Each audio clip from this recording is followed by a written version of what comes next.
What's good, friends? What's good, friends and family? It's a flip flop. Happy New Year's Eve. If you're pulling up to the live, make sure. Hopefully, you guys can hear me clear. I got my headphones in. I'm using my computer. Hopefully, you guys can hear me clear. Hit that like button on the way in the door. Let's see.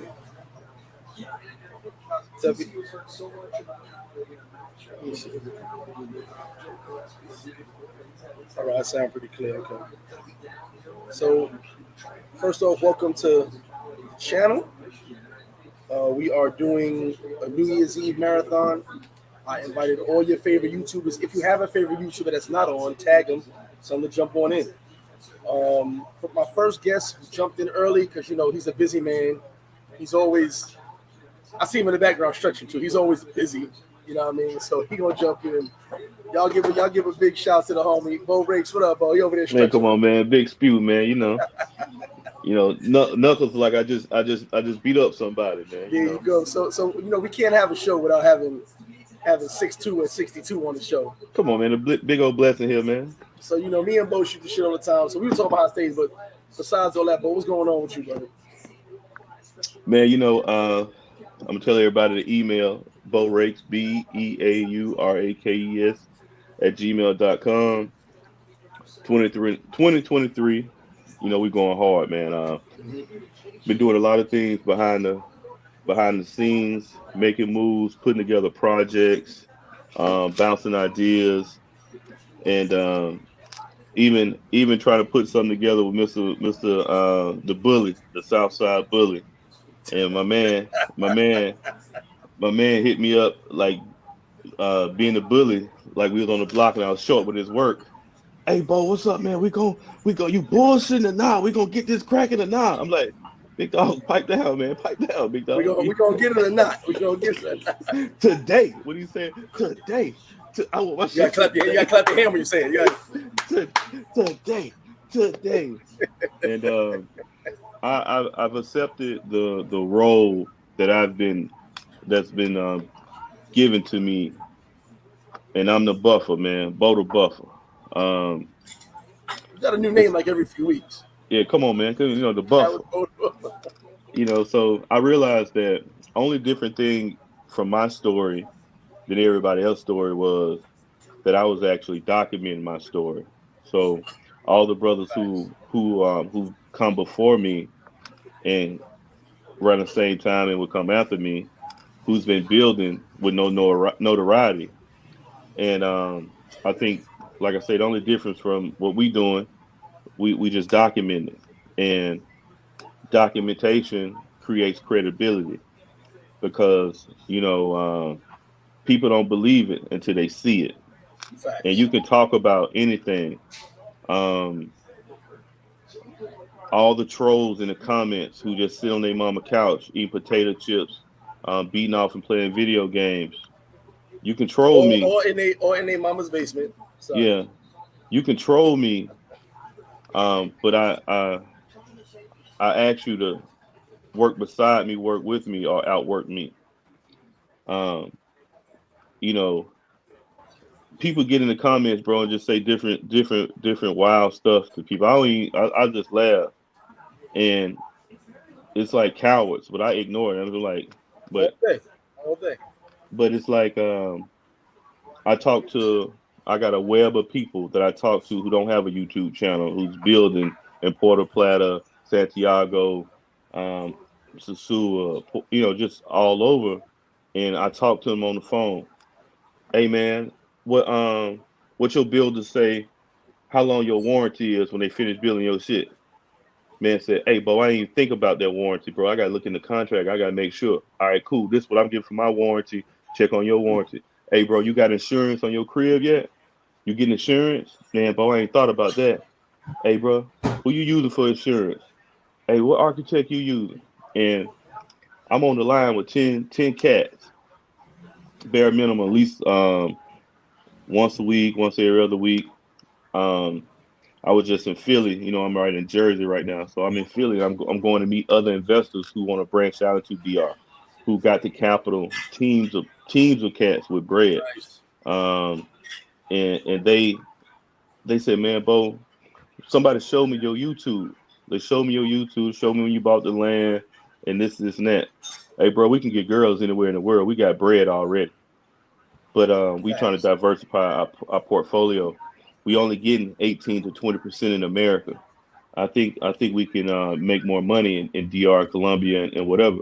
And all these cats just say, I just tell them my plan, like I tell everybody, hey man, I'm following the black dollar. I'm following the black travel dollar. Whether this be, I didn't even know Passport Bros was a thing. I don't even know I know it's like a meme online, women attack the movement, but I don't consider myself a Passport Bro. Me neither. Um, I don't They know. don't have any leadership, and you let one person say what. I'm gonna do a whole live about this. You Okay, let so I one don't. person say what a passport bro is. He has one answer. You ask 10 people, you get 10 different answers. So Yeah, so I don't subscribe to Passport Bros, but I do support any other brothers that's leaving and traveling and broaden their scope. If cat is their motivation, then cat is their motivation. But you don't go to a place. When I went to Paris, I didn't go to Paris for no cat. I went to Paris just to go check out the Eiffel Tower. I went and drank wine, ate a pizza. I went to some strip clubs. I went to some brothels. of That course, was that's what I see. I gotta stop in. I just wanted to. I heard about it. Let me stop Yeah, in this here real quick. I told you I dabble in travel now. You know what I mean? But that don't be my sole purpose though, man. You got some free time. There's no business talks after 8 p.m. We Yeah, can get out a little bit, right? yeah. But I definitely want to commend. I feel like everybody has a role, and a lot of these roles has been put upon us, and we just go with these roles. Um, and a lot of the times, I shout out to my homeboy from Atlanta, and shout out to his homeboy Mike Flo. We got a mutual homeboy, Mike Flo. He used to be the DJ for Dead Press. I don't know if he still is, but Mike Flo is a dope DJ. And he said, "Man, it's my first time going to Sasu. I'm going with my wife." He said, "You been and having a wife and all. You was a perfect guy to call." I said, "Yeah." I said, he emailed me. I said, "Hey, bro, this one on me. This one free. Hey, here go my number. Call me right now. I can help you. I can help you out Make it for real free. easy. For free. Hey, Bo, this is that." And then what the point of contact, I told him, I said, "Hey man," he said, "Where you at?" He said, "I'm in front of Baylor. Just picked up my rental car." I said, "Look, the street this way, this way. Your next stop need to be flip flops. Get the flip flops. Get the change, man.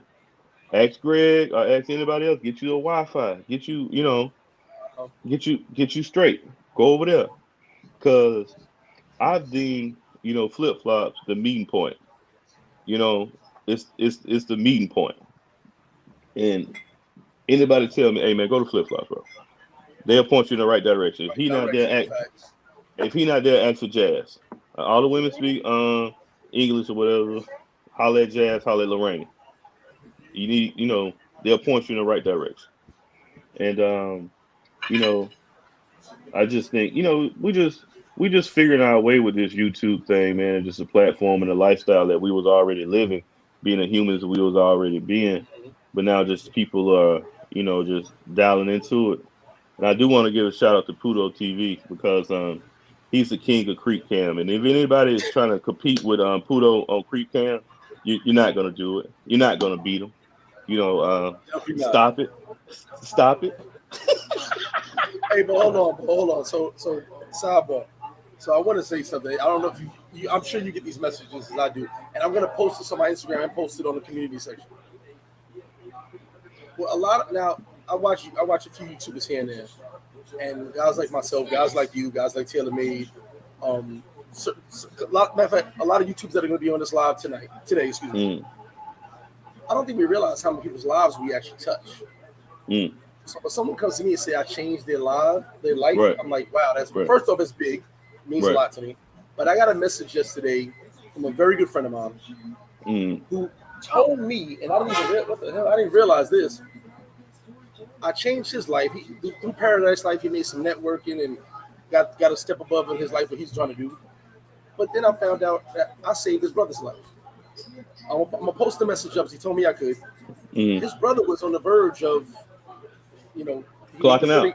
He was really at that point in life. Right. And we were talking, and I saw he was going through something. So I said, let me talk to him. because I've been there to a point where, just not going having the best time. And I didn't realize that he was like, yo, you saved my brother's life too by him coming down to the yard, y'all talking and all that. And that means a lot. You know what I'm saying? Now, we could talk about the trolls all day. We're going to get the trolls. They just can't stop because they got nothing better to do. But we are actually touching people's lives. Now, I know you're talking about the real estate, all the big things. I know you want to tell everybody everything. You know how I am. Let's not tell them everything yet. So 2022 was the year of the win, right? For me, 2023 is the year of growth. Meaning, I'm trying to expand, not just not just Paradise Life, but overall as a person, whether it be more businesses, more life, more everything. Right. And we won the whole 2022. At least I hope all my people who watch the show did. Right. But now we're going to keep winning, but going to growth now. So besides the real estate, which I know that's your main focus right now, we're going to talk about that. I know you're on limited time anyway, but no, I'm chilling. But what is some of your focus for this year coming up, as far as what your big plans are? If you don't mind talking about it. Real estate is not my main focus. I be making them videos, right? Fat and fit, right? Fat, I saw that. Fat and fit. So a lot of people don't know, like I've been going back to the gym for the past 2 weeks. I go twice a day. I go 5 in the morning. Nice. I do my weights in the morning. I do my I thought your shirt was tight, but yeah, I see a little muscle. I see a little bit of muscle here. I thought your shirt was just extra tight. I just thought all right, I see it. Now hey, look. It's not a tight shirt. Okay. I go to the gym in the evening. I do my cardio because wealth is nothing without your health, right? And as you get older, and you start choosing your friends. Like I got friends I just work out with. I got friends I might go do a farming class with. I got some friends I dabble in fuckery with. I got some friends who don't drink. You know what I mean? So, but I just think the going to the gym and staying relevant as we age and get older, because if you can't physically enjoy your bread or enjoy your time, you all fucked up. What's the point in having it? Right. Because the more and more I see, like as we travel, and you've been in Sasua almost 12, 15 years, right? About 15, 16, almost 16. This year will be 16. How many times have we seen somebody come over there drinking too much liquor, taking too many pills, out of shape, and either hurt themselves or pass away? I've seen it numerous times, as well as the passing away part. Right. And I just want to be, I don't want to be no supermodel, but I just got to keep a strong back. And I think any old man chasing young women, you got to have a strong back. You know what? You might not have a big wallet, but you got to have a strong back. Let something be your motivation. Early in the morning, me, Big Sam, or you'll see some people walk around Sasua getting 3-4 miles in. I'm just saying, at least eat right. Take one day off from drinking. So right though. That's my going to 2023 and every day. It's just about getting more in tune with my body, getting more in balance it out. I might do meatless Mondays. I might, whatever I want to do every day, I do it though. Sometimes I leave the gym and go straight to the half hour. Like it's a half hour from 4 to 6 at Bahama Breeze and Cherry Hill. You in Cherry Hill? Okay. I'm in Cherry Hill, bro. I'm in Cherry Hill. I'm having such a good time in Cherry Hill. But I've been out there years ago, long time ago. I leave the gym and I go to happy hour, bro. And people are like, man, how the fuck you go to the gym twice a day and then go drink whiskey? Man, I'm gonna eat what I want to eat. I'm gonna drink what I want to drink, but I'm gonna work out. That's it. And it's also, believe it or not, it keeps your mind. What people don't realize, I just started doing my workouts again, but I'm doing the home workouts before I go back to the gym. Mm-hmm. People don't realize when your body feels better, mm-hmm. you think clearer. You think better. Your mind thinks better too. You think better overall. But I got a question, Bo. I know you're old. You're 62. Go ahead. Do you take steroids? Pardon me? Take steroids? No. I don't want to be. There's a YouTuber that does. I just want to ask, but don't worry about it. No. I don't want to be no stronger than what I am. Gotcha. And I was just curious. no. Steroids make me an emotional. I don't want to be an emotional man. And then I don't want to do anything that takes away from my PP because it's already small now. So I don't want to Jesus Christ, chances shriveling up. You know, those are chances you take with steroids. Well, I'll tell you like this. I plan on going back in the gym. Like I said, I'm doing home workouts now just to build my stamina back up because I am out of shape. I won't even lie about it. No, but see, Greg, your thing is this, right? And that's why when we talk behind the scenes, I say, man, bro, I don't know how you do it because you don't never have an off day. And people don't know what you put into showing them a good time. Facts.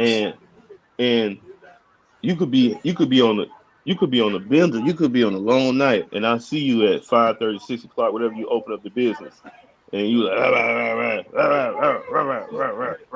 but you know, you got to handle the business, and then you got every day you got somebody else coming in town, you know, and then these ain't the people. Some people you just met, some people you have a rapport with, and then the customer service that you provide on the clock and off the clock is, you know, I might talk a lot of shit about you, but the customer service you provide is insane, and you do touch a lot of people's lives, and you do, you know, like I feel like I'm more of an introvert and I'm ostracized a lot on purpose. But when I see you doing your lives and I see you answering people questions, I'm like, it's crazy the level of customer service. Some unethical, but it's still customer service. Wait, you had to throw that in there, right? We're not going to church with this one, but hey, there's some customer service in this mother. No, but people just don't realize how much it takes to create content. And as I watch and learn from all you guys, the more and more I watch different things from people, and like I bought all this expensive equipment. I could probably got about $10,000 worth of equipment, Nice. and I got probably over $1,000 worth of plugins. So I'm working on making videos and making good videos, editing. What about the podcast too? I'm actually looking forward to that. Yeah. When I get back and I touch down, the I'm looking forward to podcast will be dope. But I'm on the back scene learning. But when I see you, you still creating content with lives. You see what I'm saying? And then I'll see the way Check, um, the way he creates content. I love Check's videos. Like I'm trying to ask this nigga, bro, what the fuck are you doing? Because I see you going live. Are you? Who's your Wi-Fi carrier? Who's your what company? He always got to go Wi-Fi no matter what country he is. So my question is Check in effect, and when I watch your videos, I said, man, I could do this shit, but I ain't got an internet service like him. I got a Netgear M2, right? And Check got the cheat code for Wi-Fi. He got the cheat code. Check got a check. He got a. Hey, I'm gonna run down on Check. He got to give up that Wi-Fi connect, bro. He definitely got that Starlink mobile going on, bro. Motherfucker must got the North Star. He got something, bro. he got Wi-Fi from ancient gods, because bro. Like, hey, one thing I say about Check, you're not even lying, but I'm used to it now. Like, I'm just used to him going live in Timbuktu, and he's in Timbuktu. Like, yeah, I'm in Timbuktu. I'm showing y'all a good time, and you're like, they got Wi-Fi over there. Like, yeah. And then what's crazy about the brother is, and why his stuff is so good and it's so raw, and it's so good because he's learning the language. A lot of the languages he speaks are, that's dope. And so people are buying into that type of content. So it's like, and I see the numbers and stuff he getting, and I'm like, man, your boy is even Ace. You know, I see him and Ace, and I see the numbers, and I see the things that they're doing, and I'm like, man, wow, everybody's creating content on their own way, I'll own tell you form. one thing, and I was never a huge fan of his channel, But that Antarctica trip he did, I was glued in to every episode. That is something. And now it costs a lot of bread, but that was something I would love to do. To say I went to Antarctica. Now you might see me fight a polar bear, but I'm just saying that shit look dope as hell. I think I like that shit, but it seems like whatever your YouTube thing is, like whoever you are, it's only gonna amplify who you are. Some people are gonna buy into who you are. Like I feel like I create certain content a certain way. I want to make videos. I want to make little movies. You definitely got some good content though, But no. But I'm only working on it. And by the way, I want to say something to the people watching at the moment. So this live and our last live when you went into Sua, you guys have gotten serious, Bo. Less than 20 minutes ago, me and Bo was behind the scenes talking shit, as we always do. And we will get back to those videos soon, but you gotta understand something. This guy has a serious side to him too, where he's serious about what he's talking about, his ideas, his plans. When I tell you this, like I'm serious as well, but when I tell you there's somebody who has an on-off switch when it comes to, I can make a joke with you, but we're talking real life situations. That's this guy right here, no BS. So you get the serious Bo on my last two lives, but when I tell you something, he's still the fun-loving guy, but he's also focused because he's got a lot of things going on, and it's going to be big time. No, it's like, but when you get focused on something, like other day, somebody called me. It was right before Christmas, and then they said, "You didn't remember my birthday. My birthday. You didn't call on my birthday."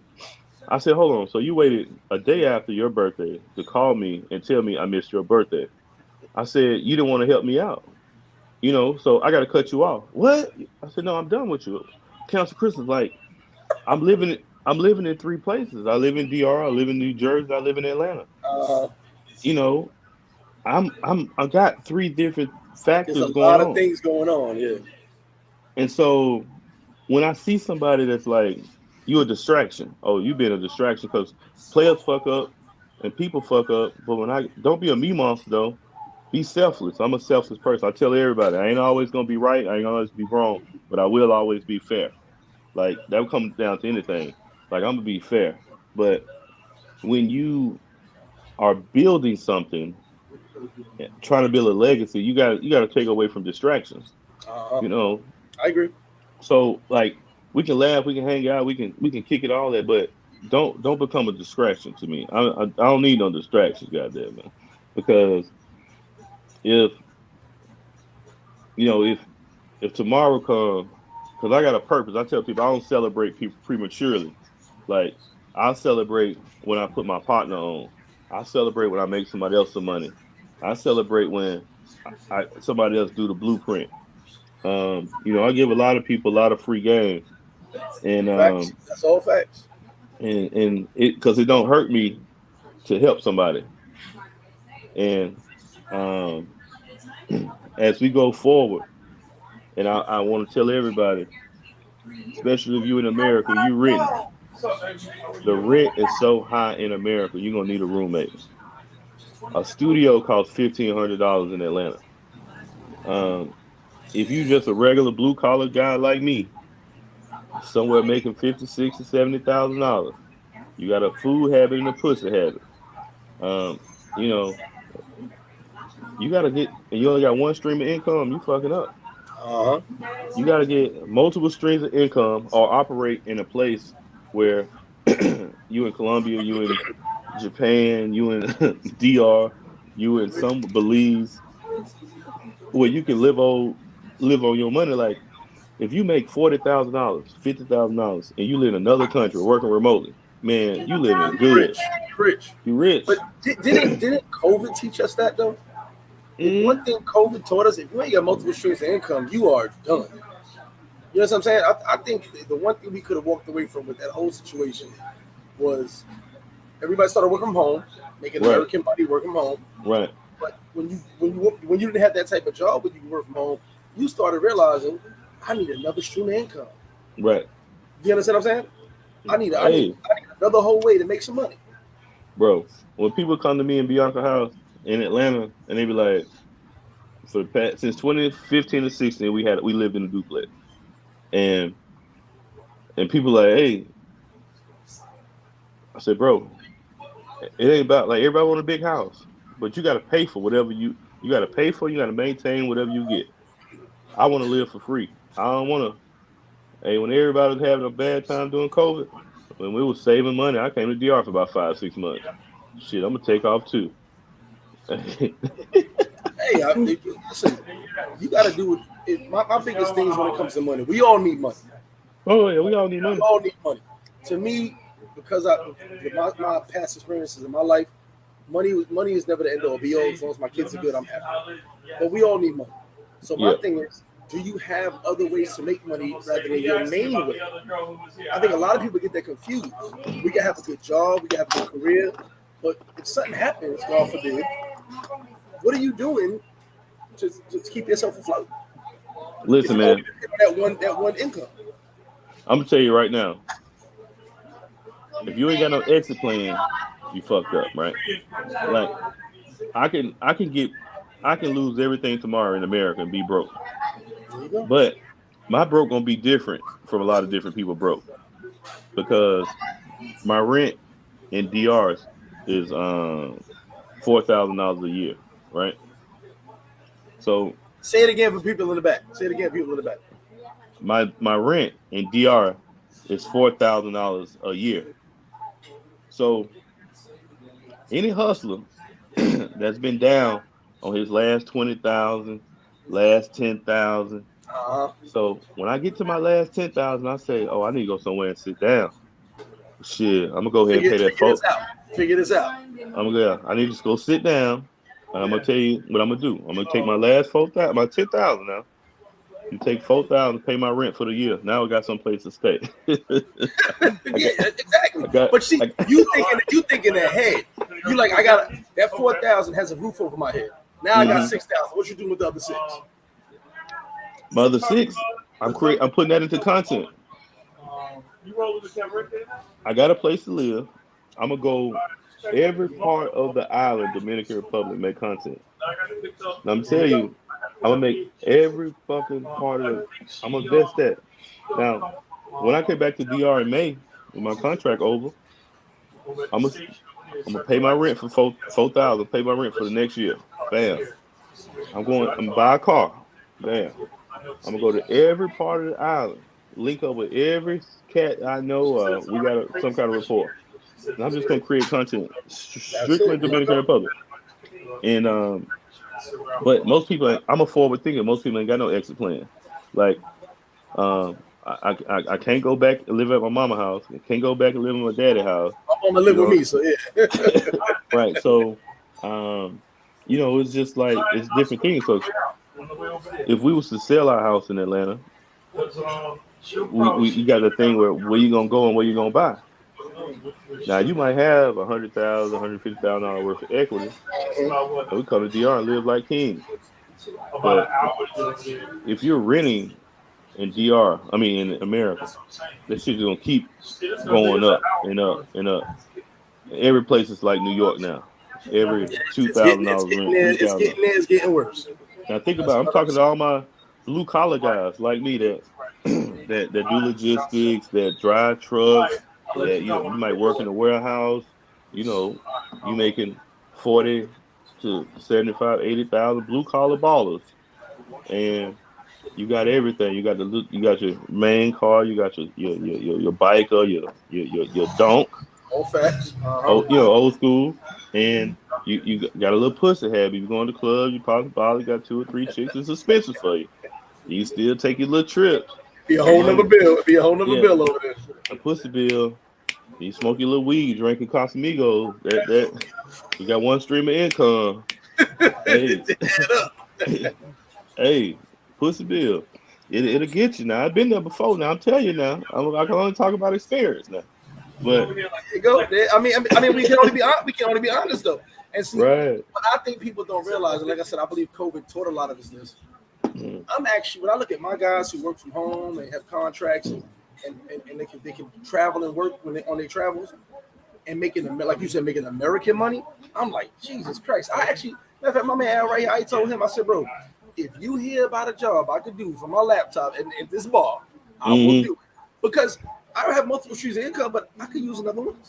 You know Yeah, I can sit here and talk to y'all and still do another stream of income. I don't care because bro. at this point, I see so many people sitting next to me talking about, oh, I'm working right now. Hold on.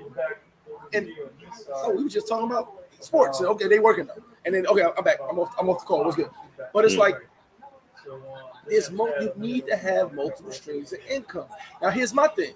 What you just said. If I'm on my last, and most of us have been there. Hey, you gonna get on your dick sometime.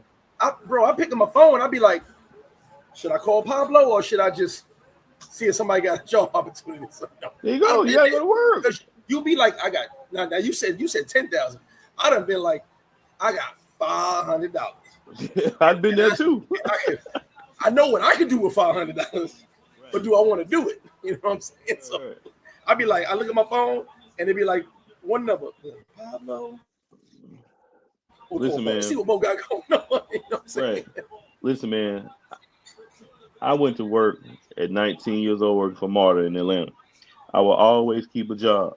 When I started building this project, I knew I was about to start building this project. My old job called me, and I'm like, I can put my landscaping business to the side because I know this gonna bring me some bread, and I'm gonna have less overhead. Bro, I ain't got no shame in going back to work. And then ain't nothing wrong with that at all. Trust me. I keep my CDLs valid.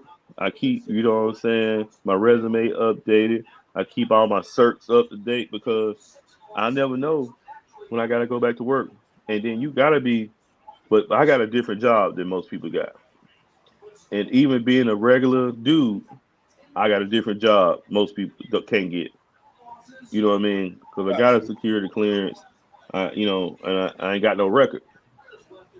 And so I should tell on you, but that's another lie. That's a whole nother lie. We're gonna leave that. We're gonna leave another lie.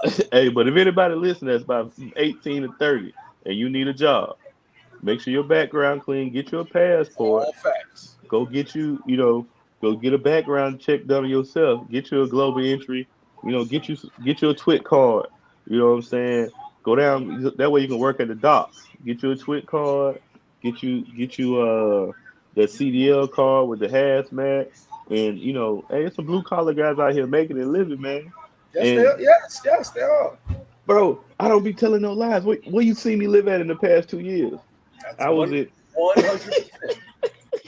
Hey, I was in Kuwait for 6 months. I went to live in Germany for 3 months. I'm in Jersey now on a contract for a whole year.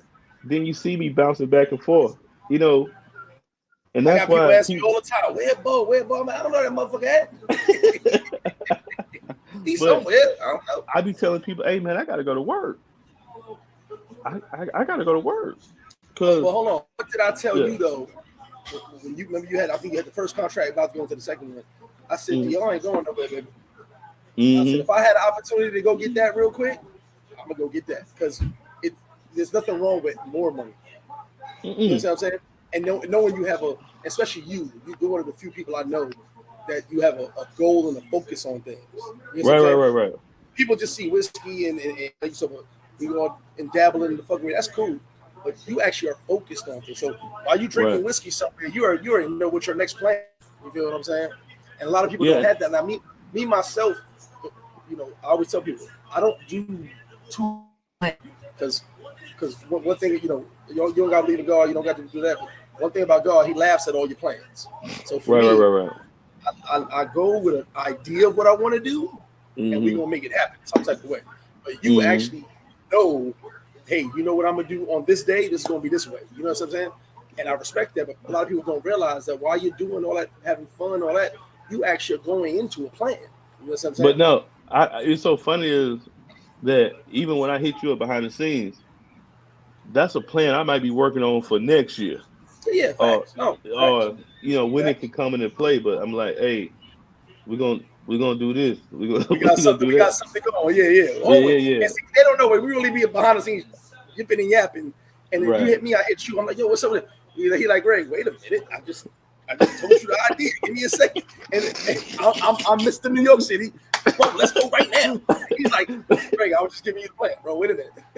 You know what I'm saying? Yeah, because those are real conversations. But the same thing is like though, when I tell you I'm the buffer, I'm like, I get on the phone, but I put the deals together. You know what I'm saying? I put the deals together. I got my man, and we talk offline all the time. And my nigga Manny, shout out to Manny. Manny might be calling me one day and say, "Hey man, call your old lady, man, and tell her I'm finna drop some deal meat off at the crib, man. You know, and then keep my freezer full with all kind of shit. And you know, when I'm in Atlanta, I'm over there with Manny smoking cigars. But Manny got land in Camus. And can you hear me, Greg? I think he went out for a second. Okay, I'm back. My bad. Yeah, My yeah. bad. That was my fault. Yeah, but he's like, hey, bro, we're gonna do this, and we putting the plan together. It's like he got the land. You know, I can bring up, I can get the designs. I can, you know, I can bring what I can bring to the table. But now, you know, those are one of those things where we talk offline all the time. Hey, bro, this, and that, this, and that, and we bouncing ideas because I'm telling you, tomorrow I'm gonna start the real estate group, and please, please don't send no naked women to the real estate group. Don't send no. You're not talking to me. You're not No, talking I'm to just me. talking. I don't do that. I'm talking about in general to like the people and shit, right? Oh, And to the people who. Okay, I got you. but this is a serious thing I had because to do that. You know, we got the investment. I had to tell the investment group. I was like, guys, this is investments. Like, we're not doing that here. What are you talking about? hey, bro, it'd be so funny. Like sometimes I give people my number, but when I give people my number, it just be on a more of a personal level. Like you got my number, but don't like I don't watch porn at all. So don't send me no Thank you. porn. Yeah, don't send me that. Don't send me that. Now all the guys that be on my IG that be sending me midget shit, I thank you. It's I funny. send you midget stuff all the time. It's funny and it's hilarious to to everybody that be sending me midget shit to my I send IG you midget because stuff all the time just because I can't but help when I myself. when I go to my IG, I want a little fuckery.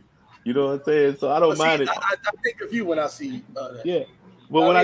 when I go to my DM, I don't mind the fuckery. But if I give you my number for some straight up shit, don't send me no Yeah. goddamn Like, motherfucking hey, Mo, can I ask you some real estate questions? And they start sending you porn. You're like, wait a minute. This ain't got nothing to do with real estate. right. And then, you know, like dog, don't do that. So it'd be so funny. I told you, I was like, Greg, I gotta get out your group, man. I gotta get out Yeah, your group. he did leave. He did leave. And I got Taylor group. I'm still in Taylor group. That's the only group I'm in, and I got it on mute. So, but sometimes I go in there, and it's just the same thing. Hey man, who this bitch is? You know who this bitch is? Anybody fuck this bitch? This bitch. I said, oh my It is god. definitely toned down though, because there were certain guys I Yeah, told guys, I said Paradise Life is travel and networking. We're not just a monger group, you know. Don't knock on mm, mongers, it's all good, but we're not focusing on that. We're trying to build mm, brands and around the world and all that. And it's definitely calmed down, but it was funny because I think it took you to leave when everything kind of was like we had a we had about a good 6 months of fuckery, and it was a little right. crazy. And even me, Mm, I'm not in the group 24/7. So like I would miss stuff and I'm like, who the fuck posted that? Like who did that? You know what I'm saying? right. Now we got a rule. If you post some crazy stuff, you kick out immediately. Yeah, you know what? And that's why I say, and this is no shot at nobody. Like you say, nobody, no shot at mongers, no shot at sex pets, no shot at certain people. No, never shots. Never. But some of us are different men. I don't care if you subscribe to alpha, beta, or a pussy nigga, simp nigga, or whatever how you look at people. I feel like we are all men, and like the boy 19 Keys say, high level conversations. Like I'm only interested in hanging out with other men who don't have a problem with getting women because we don't have to travel to DR to get pussy. We No, don't not at have all. to travel to wherever country. We're not traveling to for the pussy. So that's what I think a lot of people get it misconstrued. When you see somebody running a business, has a business, starting a lifestyle somewhere, these are serious people who took some serious decision making and went over here and try to work it out in another country. Some people go to Ghana. Some people go to wherever they desire. So you're gonna have the people that are sex pets, but I think the sex pets kind of need to tone it down. And Well, you know what though? All right. This is why I say with the back to the passport bros thing that I don't understand. yeah, I don't understand either. I don't want to. I Only don't because want to. there's all right. So I am the CEO of Paradise Life. Okay. Okay, I have a board of directors. We have a group. We know who's the leader, who's in charge of trips, all that stuff. Okay, but There's nobody in charge of passport bros. but no, hear me out though. But in Paradise Life, you have men from all walks of life, All all walks of different life. egos, all type of status, all type of or whatever. But okay, Paradise Life is a gang. It's like the Bloods of the Crips, and so even in the Bloods and the Uh, Crips, you're gonna have different personalities, right? Definitely different person. We can't all get along. Right. Everybody ain't It's get not, along. but um, sometimes even you might have a cousin, man, that you've been knowing from the sandbox, and he was always just pussy, pussy, pussy, pussy, pussy, pussy, pussy, pussy, pussy, pussy, pussy, pussy, pussy, pussy, pussy. You know, I know what you're saying too. yeah, you know, but it's just like when it's men who want to conquer women, and some women who seek out men, and sometimes it might be an evenly yoked tennis match. Some men have an ego thing when they want to conquer every woman. Uh huh. So conquering women, that's a different thing. So men who hit me up not don't really have that personality type.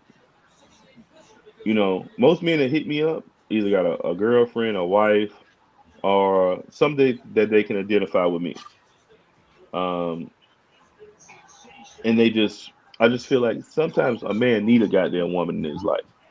Sometimes, you know, a nigga needs structure, guidance, and some responsibilities I because can agree. I can agree with that.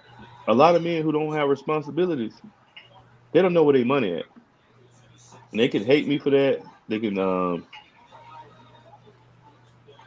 not everybody now. It's some guys who make 100, $200,000 a year and can't find $20,000.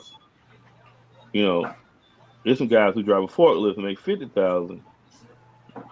They can't find $100. Hmm. You know, it's just but the men who got a wife, some kids, some structure. Might got a side bitch or two on the side, or take a trip to DR and Columbia 1, 2, 3 times a year. Yep. Them the type of guys that hit me up, you know, because they can relate to me. And but when a guy focuses only cat, he gonna keep up the most problems. Because that's all he And cares about. and That's those are the all he guys cares that be about. posting in the group saying, "Hey, this Kiki, anybody know her?" And then the whole while it be his girl. You know, the And, whole while. and those are also the guys that came on their first trip. Said, "Man, I'm Right. moving to DR. I'm starting a business here." And Hmm. you like, okay. But the biggest thing with that though, to me, is I talk to guys from all walks of life, all types of money, guys who Hmm. are just getting by, the guys who got money. The thing is this, and this is my biggest thing. If you want to, because you said the word dominate women, if you want to dominate a woman, Dominate or conquer. you can dominate or conquer. You cannot dominate or conquer a woman by money. It doesn't work like that. That first off, if she does everything you want, that's called a slave. Number Not, two, no, no, no. Hold on. First of go ahead, all, go ahead, go ahead, go ahead. no, when you paying anybody for anything, that's an employee. Thank you.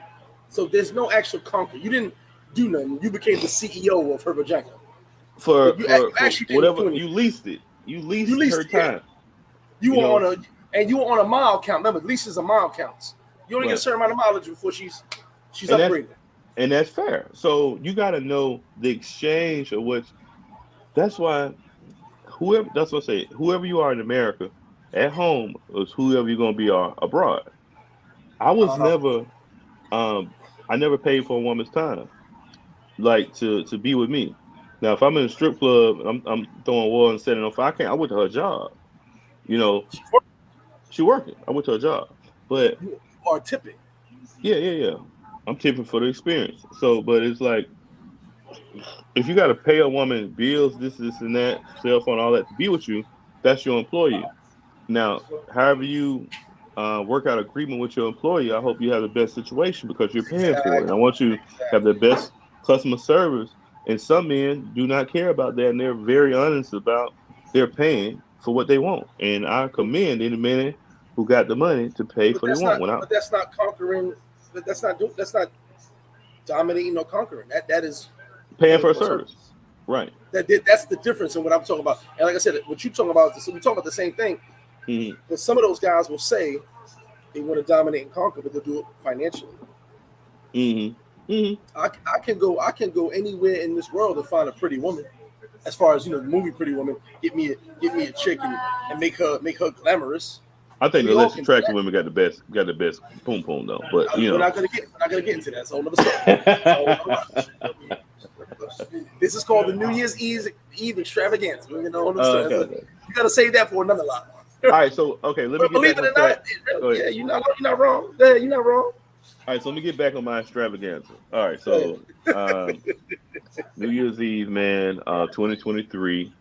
Um, everything ain't for everybody, man. Find you a lane and stay in it, man. Like I like landscaping. I do landscaping. Like I'm gonna flip a couple houses and I'm gonna go buy me a $95,000 Bobcat, man. I'm gonna buy me a $40,000 stump grinder. I'm gonna go Hold buy on. me a Can I cut you off? yeah. I want you guys to understand something. For those who don't know what a bobcat is, this guy right here, what he just said, he told me this a long time ago. He said, I'm going to buy construction equipment with my money. Like, he's not lying. He's literally Mm, saying, I'm going to make my money and invest it in myself again. So, what he's telling you about buying construction equipment, he told me this years ago. He really is like, I'm going to take my money and I'm going to buy me a Bobcat. And I'm like, for real? Like, I never heard that. But while he's telling you this, believe me, he told me this years ago. He really will go buy construction equipment. And he's like, I'm investing back in myself. So I made some money. Let me make more money. Now I can clear out your places. And you know what? It's dope because you never lie about this shit. no, You never lie seriously, about it. because like it's a lot of men who don't know what a feeling is like to come home to a good woman. Um, some people got a house, they ain't got no home. Um, Facts. Damn. Hold on, Bo. Break that down real quick. I want you to break that down. What does that I mean? mean, to have a house, it's cool. You can buy a house, but a woman make it a home. They Um, don't understand that. They don't understand it. so when somebody say, "Man, Bo, you'll never be at home," when Bianca met me, I was a contractor. Sometimes you get with people that's in the army. A lot of people ain't gonna understand or see my lifestyle. They ain't gonna understand. They ain't gonna get that. But I'm a type of nigga. I always take care of home, no matter what I'm doing or whatever. I like having a home, nigga. The dog taken care of. And big shout to Bianca. Big shout to Yeah, her. I like having a home. Man, I like having somebody go there. When I go there, the bitch clean and I feel you. the shit folding and it's all about how clothes folding and this and that and hey, what we need? Hey, what the Airbnb? If we straight or we short? Hey, if we short, I got it. Let me know when we short. Don't call me when it's short. But when you set somebody up and you living that kind of life, I want to be a 50-year-old nigga with a bobcat and I make $1,000 a day. I only work 4 days a week. That's I'm gonna make money till I die. My granddad was like that. And that's real. That is real. But That's real. people don't plan ahead. Like I'm gonna live in a regular $200,000 house that's paid for. I'm gonna have $100,000-$200,000 worth of equipment in the yard, and I can go out and make me money anytime. He gonna have it in the And yard. He ain't gonna have it somewhere. He gonna have it in his own yard. in the yard, He driving down the block. But he hey not. But man, you know what? You're not lying. That's the point. You're not lying about this. It's serious. He gonna have. He hey, gonna have. He gonna have the old shit, the box Chevy, and the Bobcat next to each other.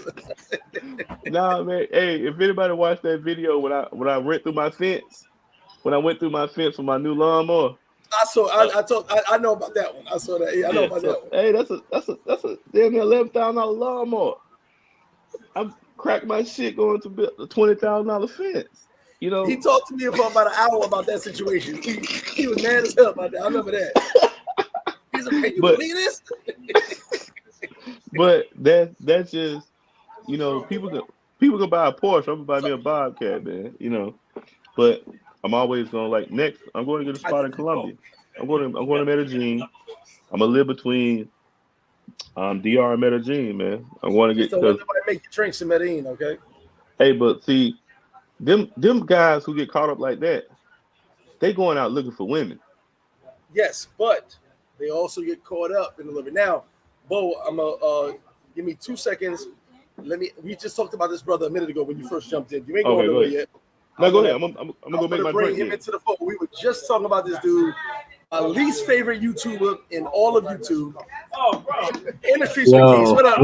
What's up? Shout out to Bo Rakes and Flip. Hold on, don't go nowhere. So, Keys, I want you to know something.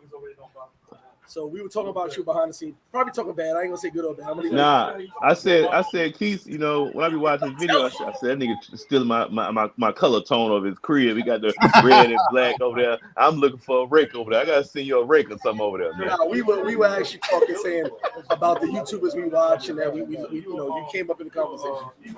I appreciate it. So introduce yourself. Everybody knows you've been on my live, but to the people who are jumping in, because we're gonna have you from every channel jumping in.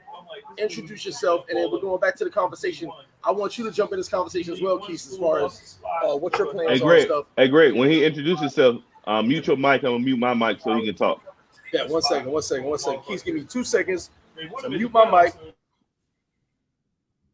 All right, yo, I'm Keith. My channel is In the Streets with Keith. I make content about different places, about how you can go real fast, you can stay short, and you can jump around to a lot of places.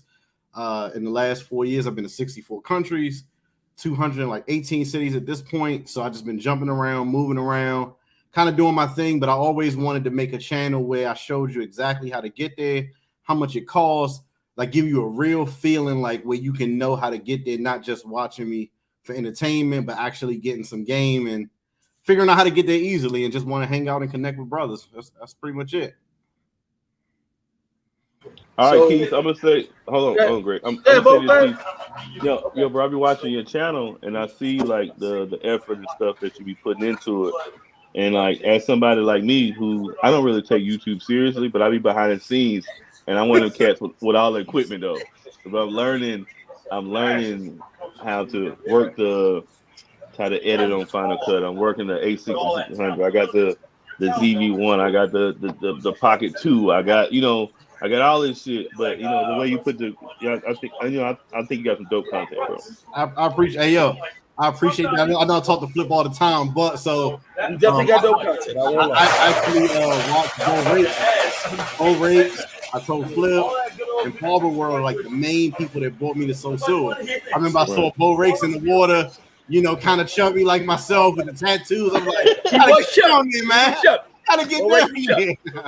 So I appreciate that. And I see you working. Like I said, I actually one time I got my ZV-E10 back there, which is pretty much a revive A6600. I like the ZV the 10 because you can do the lenses. Yeah, facts. The lenses. But we got to get together. Hey, Greg, mute your mic for me, bro. I'm sorry about that. Everybody, I'm trying to follow.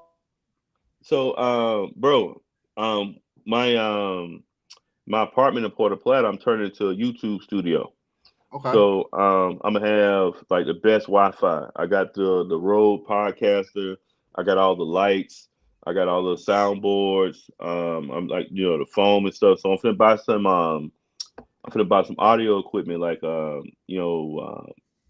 like so cats can come. Actually, if you want to record, you want to rap, you can do that. But I'm gonna have the podcasting room set up. I'm gonna have all the cameras set up, the content, and I'm gonna have the amazing Wi-Fi. So when you guys come to DR, you know how it is. You want to edit some stuff. You need to download some stuff. And I was like, yo, that's what I need. I need to put a whole content creative studio together. So my apartment in Puerto Plata, that's what I'm turning into. So in 2023, you'll be able to come over to the crib when you're in DR and get and cut up your shit and do your shit like you want to, or you be like, hey, boy, I need to borrow the drone. I need to, whatever you right, need. yeah. It'll be That'd right be there. tight. That'd be tight. Yeah, because I got all this equipment. I don't really think like there's another YouTube out there that got more equipment than me. Then I also got the space there to do it. And then, like you say, you've been in 60 some countries and 200 some states. And when you want to cut your equipment up, cut your stuff up and put it up and get it done, you be like, damn, I gotta go here, I gotta do this. But I wanna fill that void for cats that come to DR.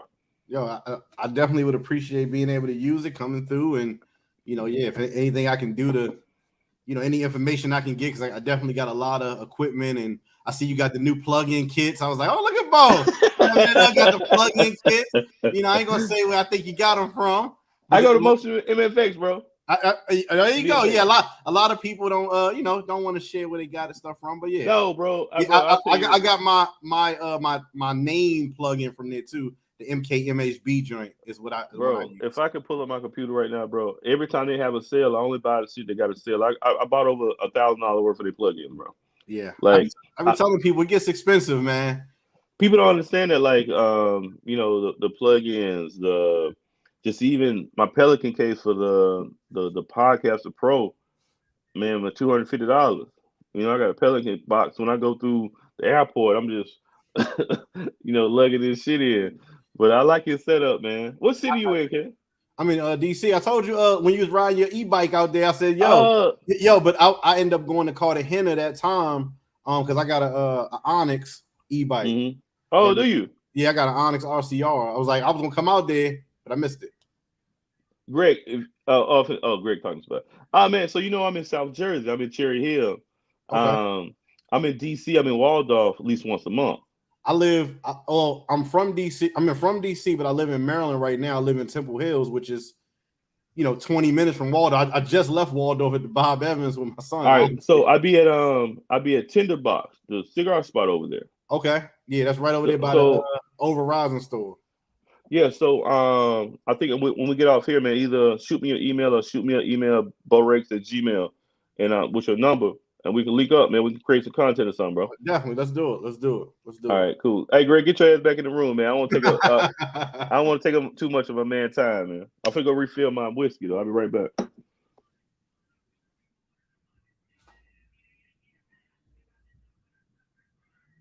Flip. Can you hear his Flip? Yo, shout out to everybody in the chat. I appreciate everybody jumping in. Make sure y'all hit that like button for Flip.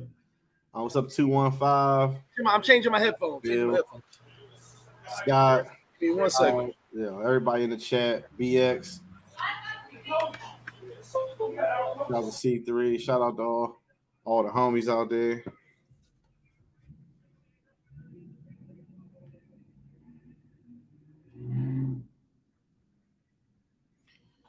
Shout out to the homie Sean. Make sure, like I said, make sure y'all hit that like button. Appreciate Flip for letting me come on. We got 125 people in the chat, 80 likes. Make sure we get the like button up for the homie. New Year's, man. I'm happy to be here. Channel is good. Shout out to Flip, who definitely extended his platform to myself and all the C3. Definitely appreciate him doing that, because not a lot of people, do that or have to do that. So, yeah, man, we just grinding out 2023. I think it's going to be a big year for content. I think it's going to be a big year for travel. I'm looking at a lot of spots. I'm looking at doing January is Brazil, April is Thailand and a bunch of Asian countries. June is Africa. September is Europe. Hello, Keith. I want to smoke with you. Oh, go ahead. All right. I want smoke. All right, go ahead, Bo. Hold on. So they wouldn't let your boy Bo Rakes in C3. The boy Free, Jay, and this cat right here would let an old man and they C3. Tell the guys what C3 is, bro. C3 is content creators collaborate. It's basically the idea that content creators, especially brothers, can come together and kind of create content in a cool, efficient way and help each other out at the same time. I kind of was watching like all those people that don't necessarily look like us, like they do it to perfection. The Peter McKinnons and the Matt, whatever his name is, and they be with Casey Neistat and bro. That's what I be watching, bro. Like, let me tell you, hey, look, Only person I watch, bro. Like I don't watch a lot of the content like we create, or I don't definitely don't watch the sewer content. Okay. If it comes up and it's like whatever, I'll watch it. But How you broken up? Or maybe I'm broken up. I don't know what's going on.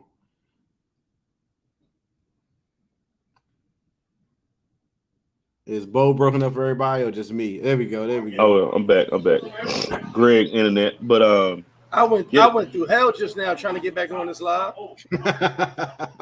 yeah, they cut me out when I was preaching and shit. You know, something was wrong with my mic, so everything was going crazy. But I didn't realize that when I changed devices, it kicked my ass out. Go ahead, y'all. I'm sorry. Oh yeah, that was your fault. That was my fault. Oh, yeah.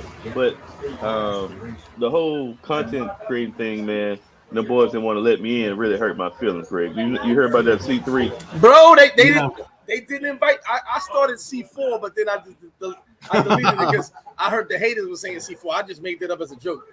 But and then I didn't get invited to this. Then Free said, man, I told him, Free needs to be on punishment. Yeah, I said, hey, we gotta put Free on punishment, bro. Free needs to be on punishment. That's funny. But Free definitely does his own thing. Do you do any foodie content or anything like that in DC or like Maryland? You know what? I think 2023 is where I'm gonna expand to the point. I knew like I needed to get the folks in before I can get them with the more cultured content. So right. Last year was just the warming up. Hey, come, this is who I am. This is what I think y'all want to see. Now let me give you a little bit of what you should see. So I think I'm expanding to DC, doing some content at home too. So well, you know what's so funny, man? Wherever I'm at, I just create content. And then it may not be what everybody wants to see, but with my content, I try to stay true to myself. I don't want to when I'm in the back of the house, because I'm a back of a house type of person. That's why I got all the equipment. I know how to edit. I know how to, I'm learning, because a lot of people who create content don't do their editing. They don't do certain things, but a lot of times people create content like when Flip go live, he get content and he don't have to edit. Like shout out to O'Shea, Duke Jackson, man. I love O'Shea and I love the content O'Shea create. And it takes a lot, and I know he has a team, but it takes a lot to put that kind of content out. I don't have the personality to put that kind of content out. yeah, I'm not gonna stay consistent enough. That's a whole business, and that's why he get the views, he get the stuff, and that's. But also, I don't have the time to create that content. It's just like whatever content you create is like it's just a reflection of, I guess, an extension of who you are.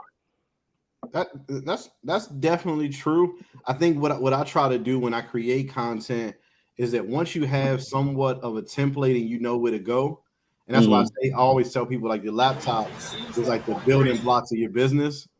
Like in my laptop, 2,500. I said 2,500. Facts. Yeah, I got a bunch of stuff in there. It's already kind of pre-built, so I can almost drag and drop certain things to create whatever I want to in the future. But I really wanted to immerse myself in the YouTube community, put out some videos, but not go too crazy until I figured out exactly where I wanted to go and where I should go, kind of pick my spots. So I think this year is going to be a lot different, and I think it's going to be great. And hopefully, I can continue to collaborate with a lot of other creators because, yeah, it's gonna be dope. But yeah, some food content coming. I'm gonna come through it. I'm gonna eat some pho. Go to a Dominican spot. We go to a Dominican spot there called I think it's Azul, Costa Azul, and by Tinderbox. So next time I come through that way, man, we'll go there, make some content, have some cigars or something. Hold on, I gotta take you to some spots. All right, this is my. All right, there we go. Hey, Waldorf is the suburbs, but no, we can go out there, and I'm gonna bring you to where you need to come. The non-tourist trap places like it's some places out in DC for sure that you should see. Yeah, man. I think what I already know was hindering my YouTube is that I'm not really consistent, nor do I collab a lot. I'm not collabing I just don't want to be that accessible. You know what I mean? Like, people when you do this shit, you subject yourself to. It's like being on a reality show almost. And I got a people question real buy. quick. Can you guys hear me? Yes, we can hear you. Now you muted I before, can't but hear now we y'all. can. I don't know. I did this paid for the stream, y'all, and I can't hear nothing. No, we all right. we hear you. Don't we hear leave. you. Let me refresh the screen. Thank you. Okay. Maybe it's me because I've been trying to play with different headphones. No, I hear you. I'm gonna refresh. Hold on 1 second. Do not leave. Right. See what happens. Oh, he just gonna be out. He gonna be out. Yeah, I hear you. Yeah. I'm gonna shout out to this dude. He bought me this Yeti cup about 2-3 years ago. He came to the bar, and I didn't really know it was like. Now I'm a Yeti whore. I'm good now. I got it. But, Sorry. So I missed the last 5 minutes of what y'all were talking about. I was talking about how we was gonna take over flip flops. Let's do it. It's for sale right now. My man Keith said he make the best tacos. I said I make the best wings, and we were just gonna get a YouTube. It's called Bar YouTube across the street from you. And we just hold on 1 second. We got V Swells in the background. He like he's running from the police right now. I'm gonna add him to the live. Keith, but love your content though. I see you put a lot of money in. Swells, what up, baby? Oh man, we're shaking, good fellas. I saw you were driving fast, running from the police. Peace, King. How you doing, brother? Man, he got his license. He driving. Getting bro, he look like he in New Jersey Drive, don't he? Peace, bro. I'm gonna get a haircut, man. I'm looking rough. I got. So why you come on the live? Then you looking crazy. Get your haircut and come back. Yeah. What up, Uncle Spew? Shaking with you. I'm gonna mute myself. Yeah, I go. What up, Keith? What up to you? He said, what up, Swells? What's up? What up, Flip? Swells, what up, Mr. Venezuela himself? This nigga running yellow lights. What's up with you, man? Oh, you're a passenger. Chauffeur. He got his permit. Lit. Hold on. Oh, you man. with somebody with a permit? Yeah. Yeah, we don't do that. We don't do that. Yeah, Lit, you gotta give him some more experience for me. Nah, he good. He's good. I'm gonna give you 2 hoopties and you come see me when you crash one of those. I'm drinking White Claws again. What is that? Bum beer? Some fast ass beer. Some White Claws, baby. Beer, White Claw. Hey, Bo, what does that taste like, Bo? What does that taste? It's just an upgrade from goddamn water. Steel Reserve. Steel Reserve. Oh man. Hey, that's bum beer. I call it bum beer. That's what the bougie niggas drink versus Steel Reserve. What is that? $1.20 instead of 99 Nah, that shit about $7 a can. Oh, yeah, it's up there. It's up there. That shit about $7 a can. That's what that bougie niggas drink. Hella bougie with that one. It's up there. Oh man, but happy New Year to the good fellas, man. Hey, salute, brother. Shaking with y'all. I want to ask you a question since I got Keith. Oh man. And V Swells on the building. Great Why guapo. were we not added to C3?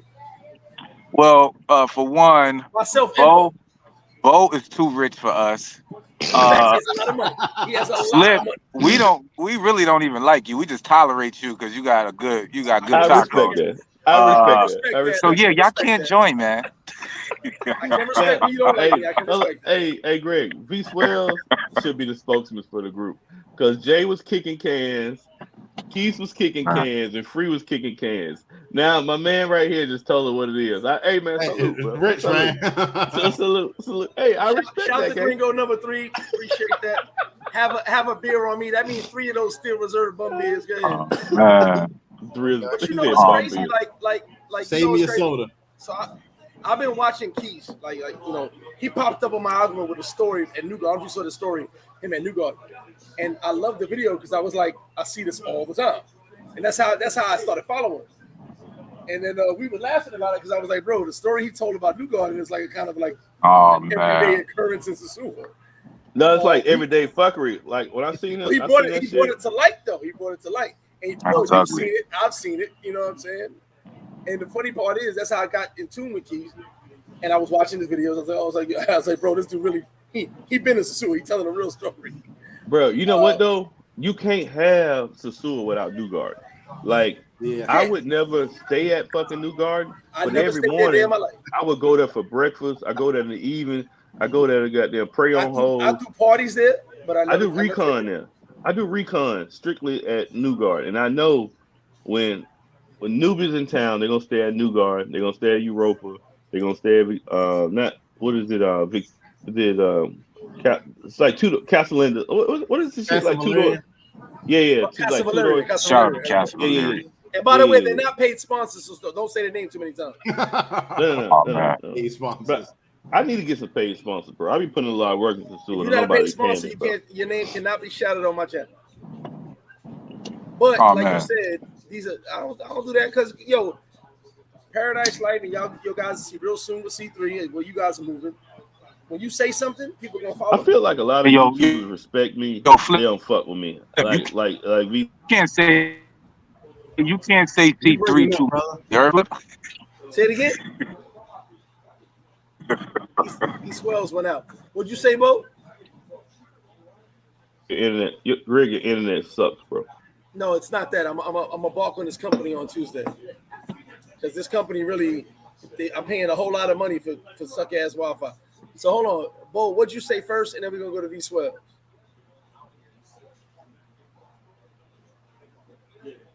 Both of them frozen. Jesus. They both frozen. It ain't me and you. Yo. It ain't my Wi-Fi. Is everybody got the struggle internet today? Swells on the Parkway.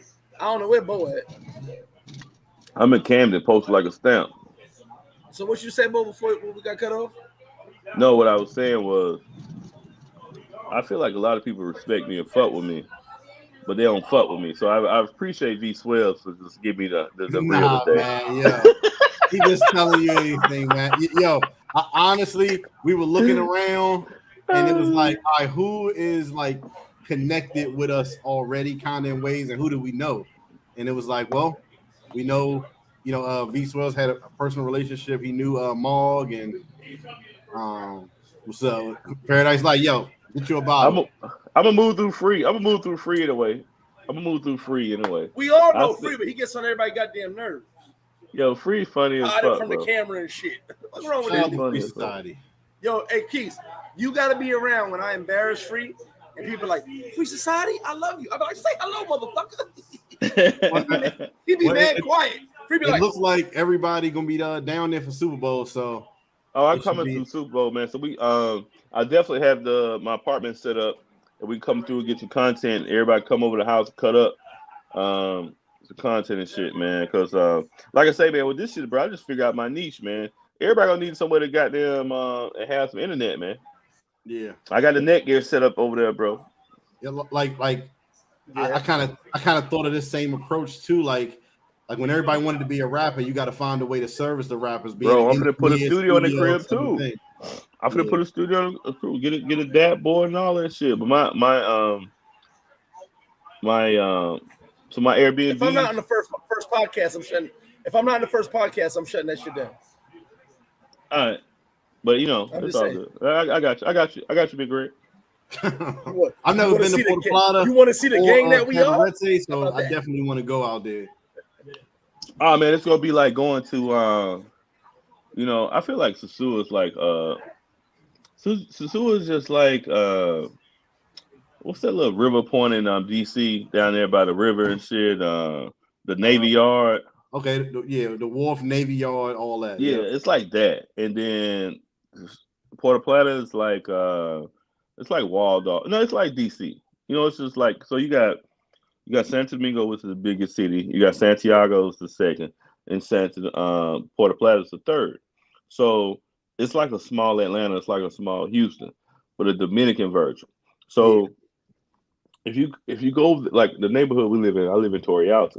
So when all the Dominicans leave baseball season, they get it 3-4 months. They ship all their cars to Puerto Plata.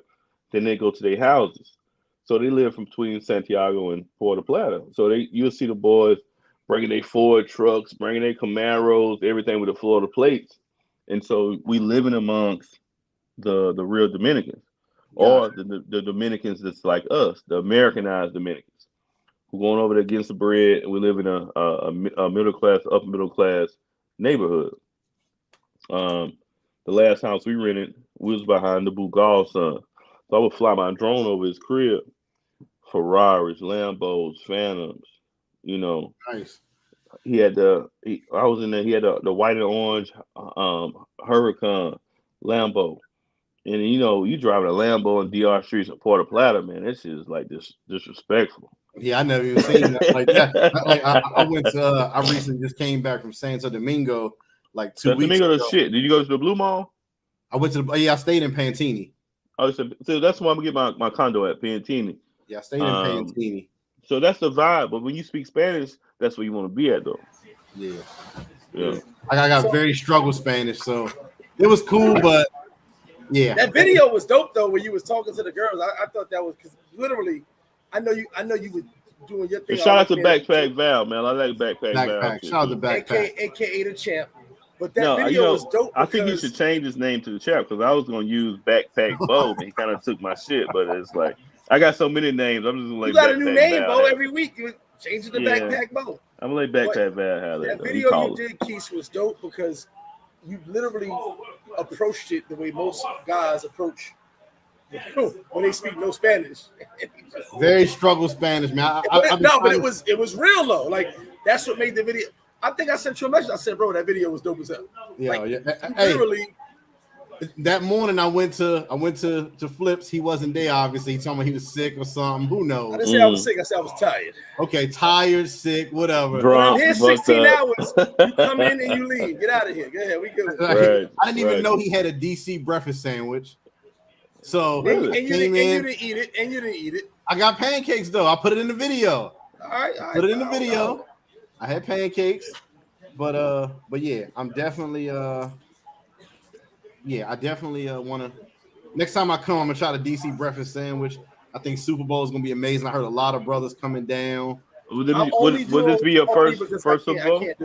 Yeah. I've never been down for a major event, so I think what Greg has put together and maintained the Super Bowl is real cool and. Halloween is the big boy. Super Bowl is just for me like, okay, it's cool, but I'd be so tired after Halloween. I don't know if I could really do a giant Super Bowl party. You know what I'm saying? Yeah. Keith, you heard me or no? Or did I? No. No, I heard you. Okay. The effort it takes for Halloween leaves me kind of drained for a lot of other events. I get my swag back probably about Memorial Weekend, but Super Bowl's still gonna be dope. You know what I'm saying? Super Bowl's still gonna be dope, but you know, Halloween I put on for the city. Like I make it. One of the businesses actually hit me up and made a joke. They were like, "If it wasn't for Greg, Halloween we wouldn't make no money. Everybody make money Halloween. If I don't even rock with your business, you make money Halloween. That just is what it is." Right. You feel? So I asked Bo this question. Keith, let me ask you this question. We got Swells in the back. He's still being driven around by some crazy Uber driver. For me, 2022 was the year of the win. We won some more. Now for me, 2023 is the year of growth. And the reason I do that is because every year it's like a theme. Like, what are we planning for this year? What do you got planned for this year, brother? A lot of travel, a lot more networking. Like I said, this year I want to do 100 different places. Doesn't have to be country specifically, but I finally want to see like Mount Rushmore in South Dakota. You know, we're going to Yellowstone. I want to move out. Just 100 places, and I want to try to cover some of the events. I want to go to like SummerSlam. I'm not really a wrestling fan, but I was when I was a kid. I couldn't afford SummerSlam, so I want to try that. You know what I mean? So we all was wrestling fans, but we didn't believe we were wrestlers, right? I shouldn't even led into that. All right. Could I get so you know, I want to go to SummerSlam or something like that, like Daytona. So wait, we got some C3 in there. We got a Sunday night podcast. We got V12. Okay. This is part of C3, the gang we wasn't invited to. Oh, this other nigga in C3. This some of the so it's like no. I'm some of the gang. I'm only street team. I can't do videos like these dudes. Hold on. By the way, I'm gonna tell you guys something for C3. I think y'all need an Instagram page. I think y'all need to have something because as a combined effort, y'all want everybody to support all of y'all. See, that's free game. That's free. You owe me a drink. But I say that because y'all are promoting C3. Get it out there. All right. When y'all get a chance, I got mad noise in the back. Let me give 2 minutes to give a little free game and just mute a couple mics. All right, we got you. All right, Hey, you so with nothing. all right, that's cool. So going forward though, as we create whoever we are on YouTube, we create our platform, we grow our platform. Just know if you got 100,000 subscribers, 200, 300,000 subscribers, they can cut YouTube off tomorrow. They can't cut my real estate off tomorrow. So I'm making more money behind the scenes than I am from YouTube. Um, and that's why I don't do content based upon women. When you do content based upon women or you do a niche, you got to keep doing that. If you got a travel niche, you got to keep traveling. You look at Ace, you look at Check, they got to keep traveling. And ain't nothing wrong with them. Ain't no shot at them. They got to keep traveling. But look at Minister Farrakhan, look at these other people. They cut YouTube off. Andrew Tate, they cut YouTube off of them. I'm making more money in real estate behind the scenes. And I only got 14,000 subscribers. I only got almost 3 million views. That's not how I get my money. I get more money cutting grass when I'm in Atlanta with my landscaping business, and people know I cut grass and I cut trees, and people know I do this. People know I contract for the government. So it's different agencies that reach out for me through my YouTube channel that watch the YouTube channel. So as you guys create your YouTube channel, y'all create your platform, you create your niche, think about your exit plan. Because everybody's goal is to have 50, 100, 200,000. And well, I watched Check come up. I watched Check channel grow. And I had to say him and I had to say Ace because I watched those brothers channels grow. But you have to continue that life. Whatever you start and whatever your niche is. Pudo is going to have to continue to make creep cam content. But you understand what I'm saying. Pudo used to have or had a bar at the beach. It's not no shout out to Pudo, but I helped Pudo set up his YouTube account. I helped Pudo set up his PayPal account. I helped Pudo. I told him his niche. I said, bro, you here every day. I can't do this. But if I was you, you got content. You need to be filming every day and making. So you're the reason for the creep cam. Everybody can blame me. I am. You and Pudo will tell you straight up. He came down to the cigar spot, and I said, look, Pudo, I can't do this. But if I was you, this is what I would do. And this is how I would make this content. And I gave Pudo the game. But think about it. Whatever bar or restaurant Pudo was working at, he can't get $10 from a person to go to his bar. He can't. So when they turn YouTube off tomorrow and that money stops, he still got that. You can't do that.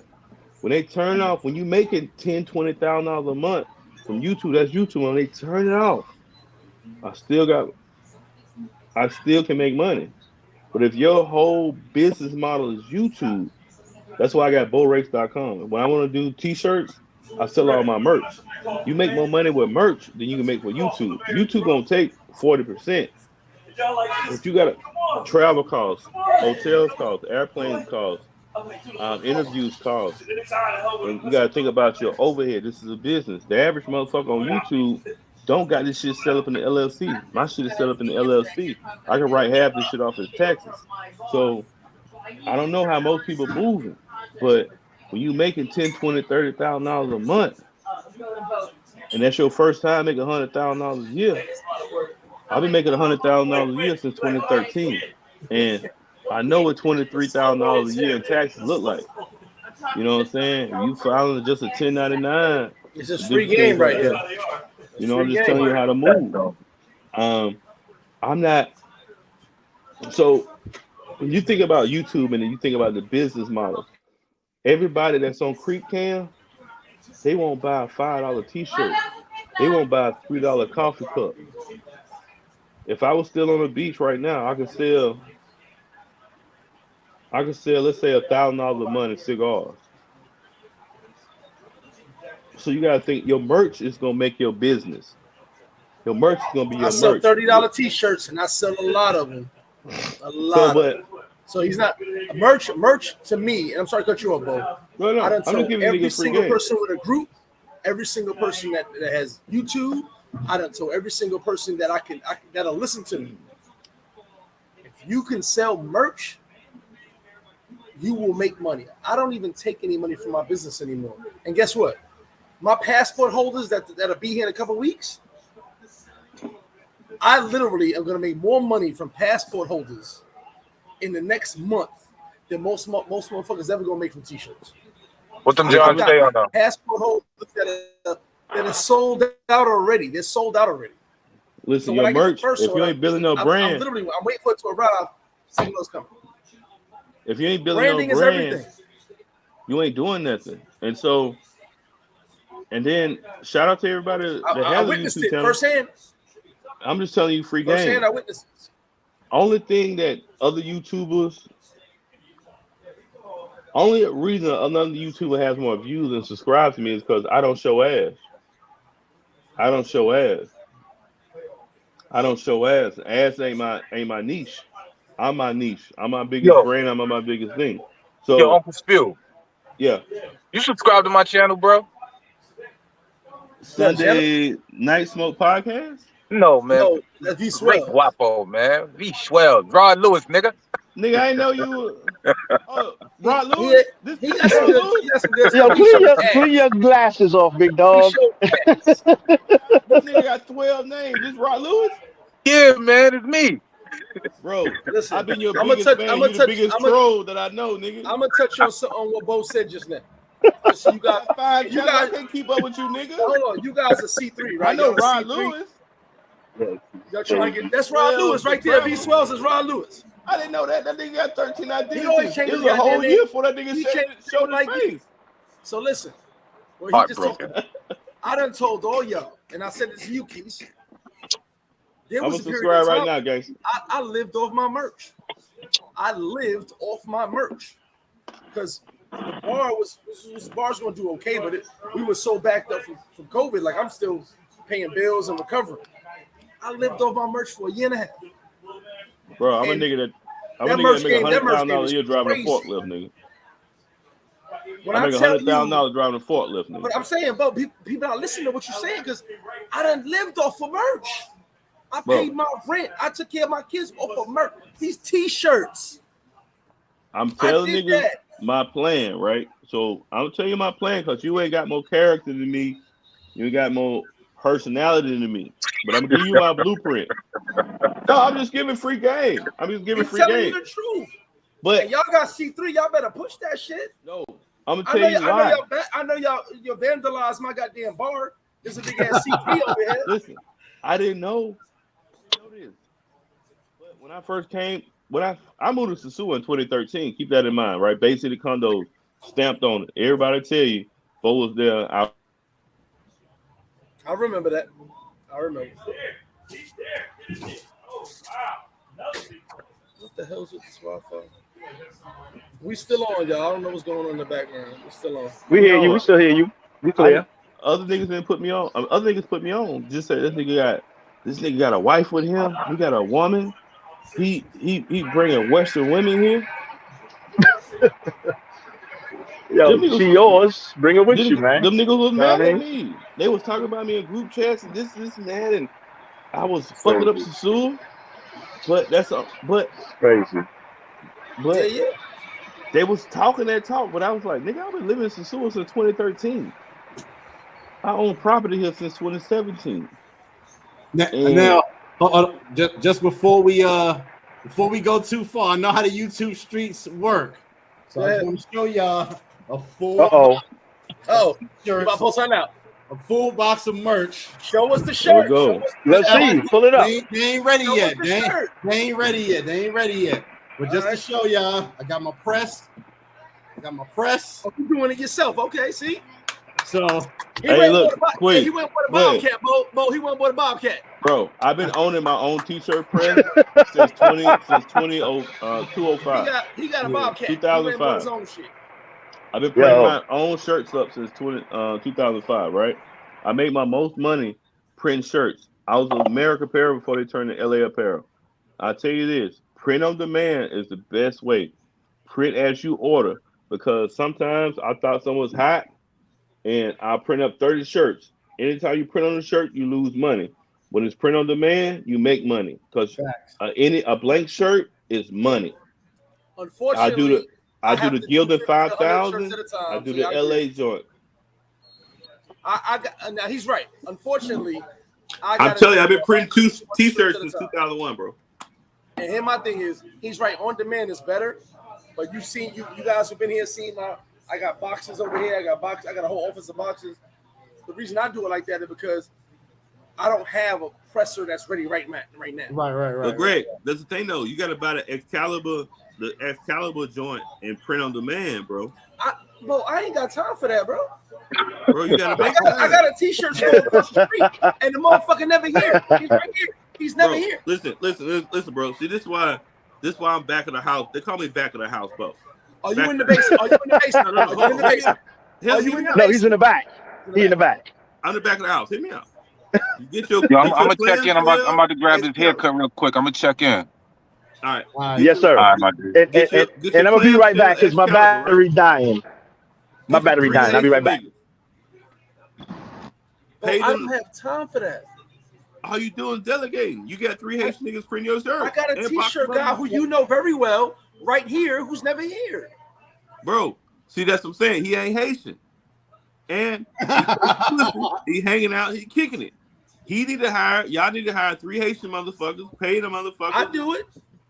Because I sell enough t-shirts, I can make it shit on demand. The nigga you talking about that's next door to you, he hanging out and kicking it.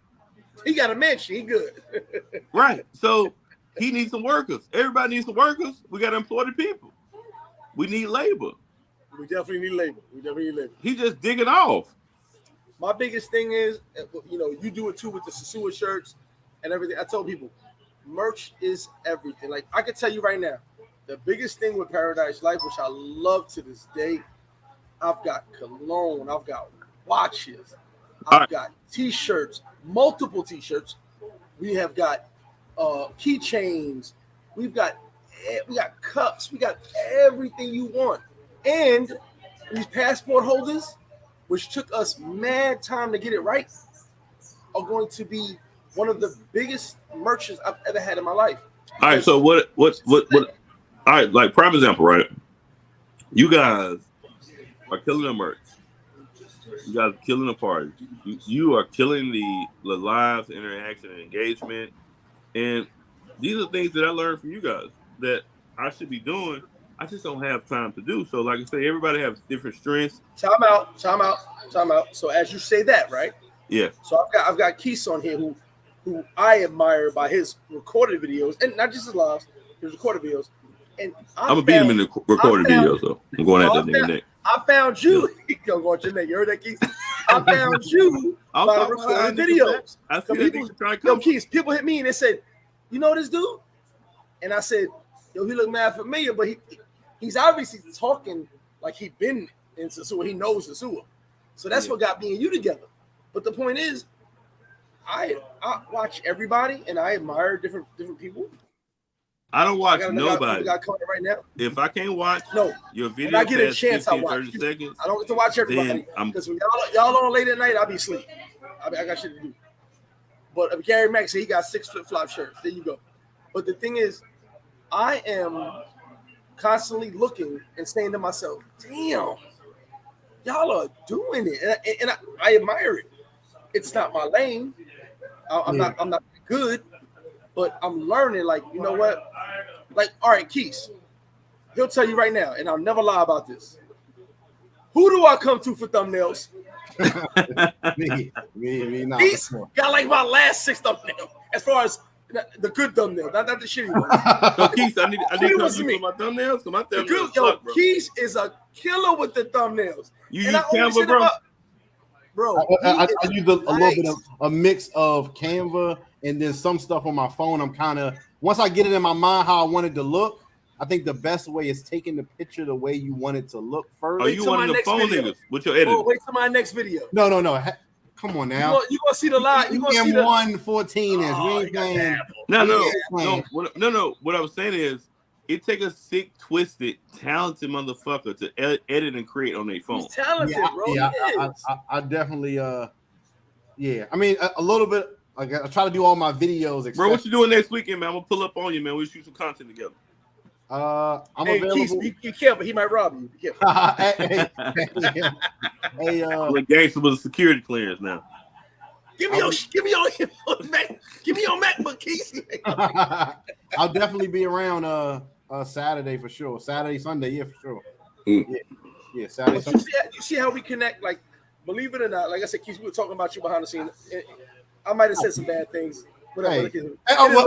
Well, hold on. You said some bad things on the live the other day too, and everybody. No, I was talking shit to your ass. I was talking shit to you. Hey. I wanted you to make sure you heard it too. Now you know what? You know what's so funny though, bro? I'm gonna tell you something about me. Like I'm an introvert, bro. Yeah.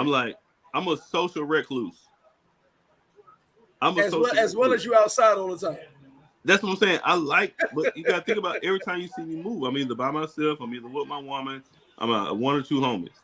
And like Big C, when I be out with Big C in Waldorf or over there, I said, "C, come on, bro. You know, nigga, I be in bed right now. I be in bed by 9 o'clock, my nigga. Come on, bro.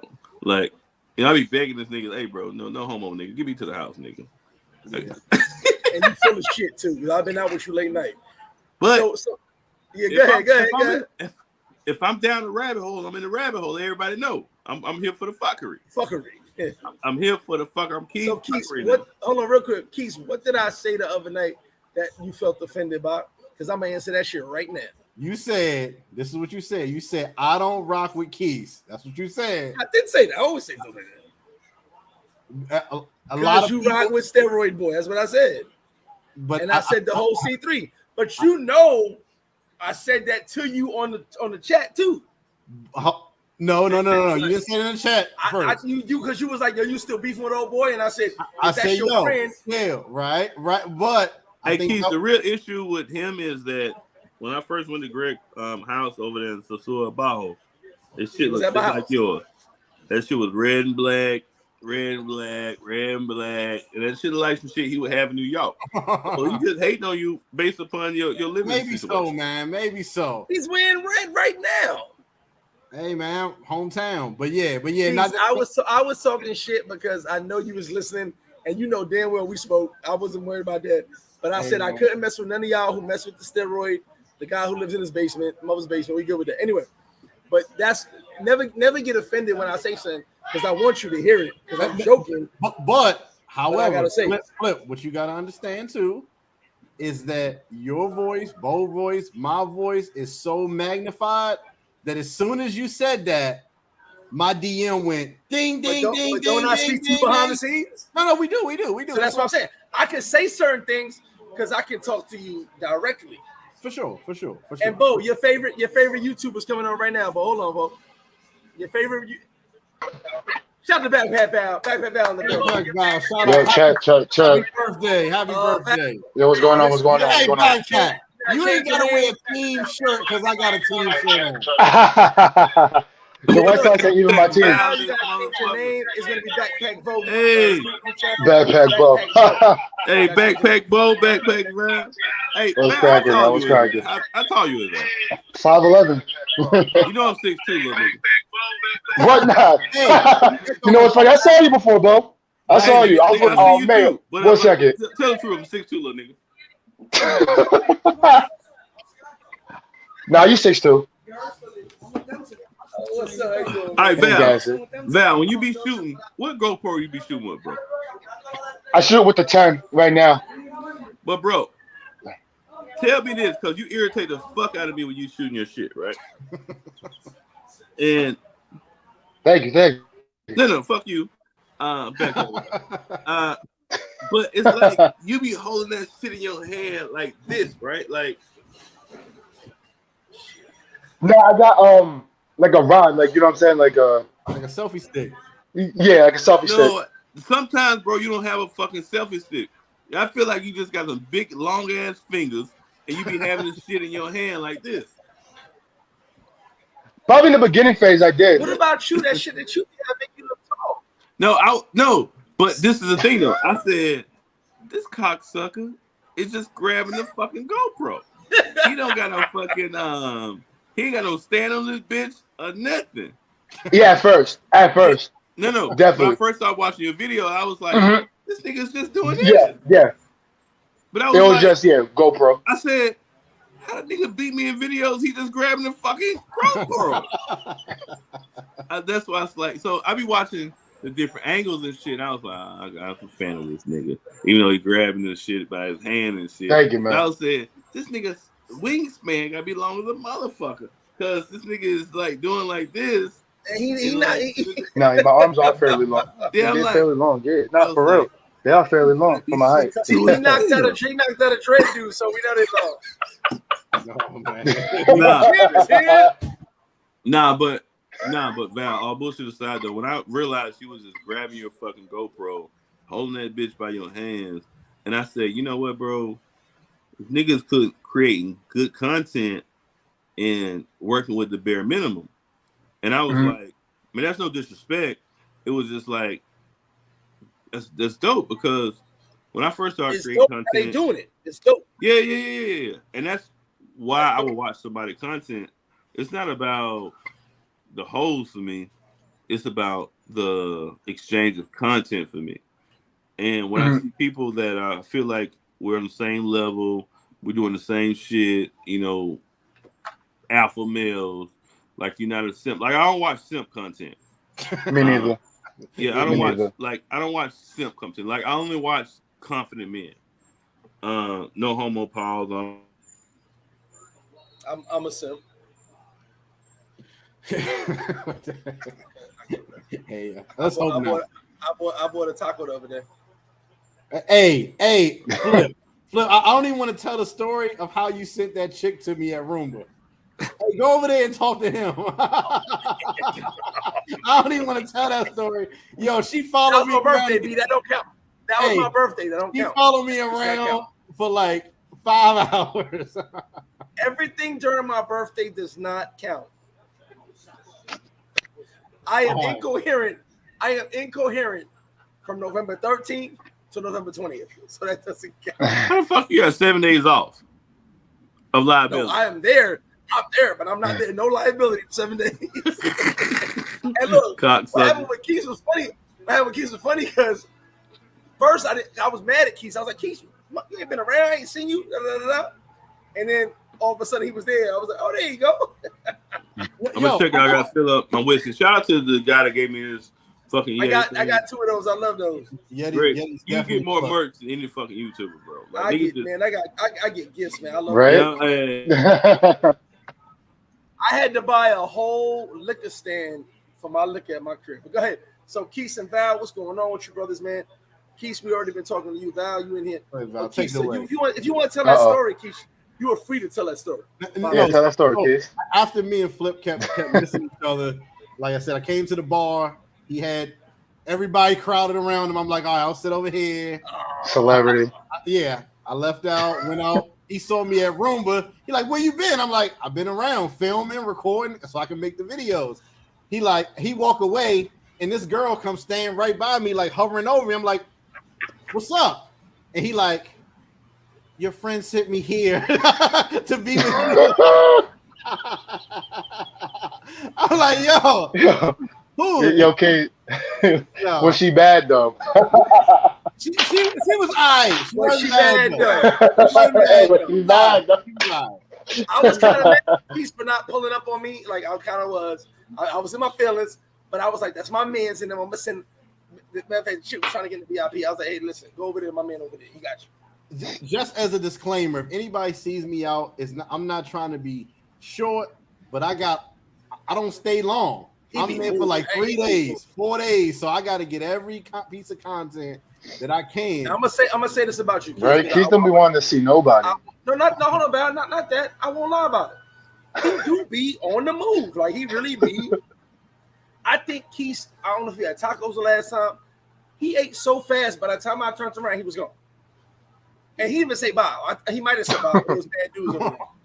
But like he be moving, and you know what? I respect that because he's getting content. He's doing videos. Now, Val, what's going on with you, my brother, the champ? Because you are the YouTube champion, if you don't know that. Champ Wings. Oh, thank you, man. Shout out to y'all. What's going on with me? Not nothing. I'm just trying to, just wait till my next my journey. Are you back in the States? Got some new equipment. Are you back in the States? Yeah, back in the States right now. Yeah. You know what I'm saying? So I'm just waiting for some new equipment to come in. Come on, to be part of C3, I gotta have a MacBook.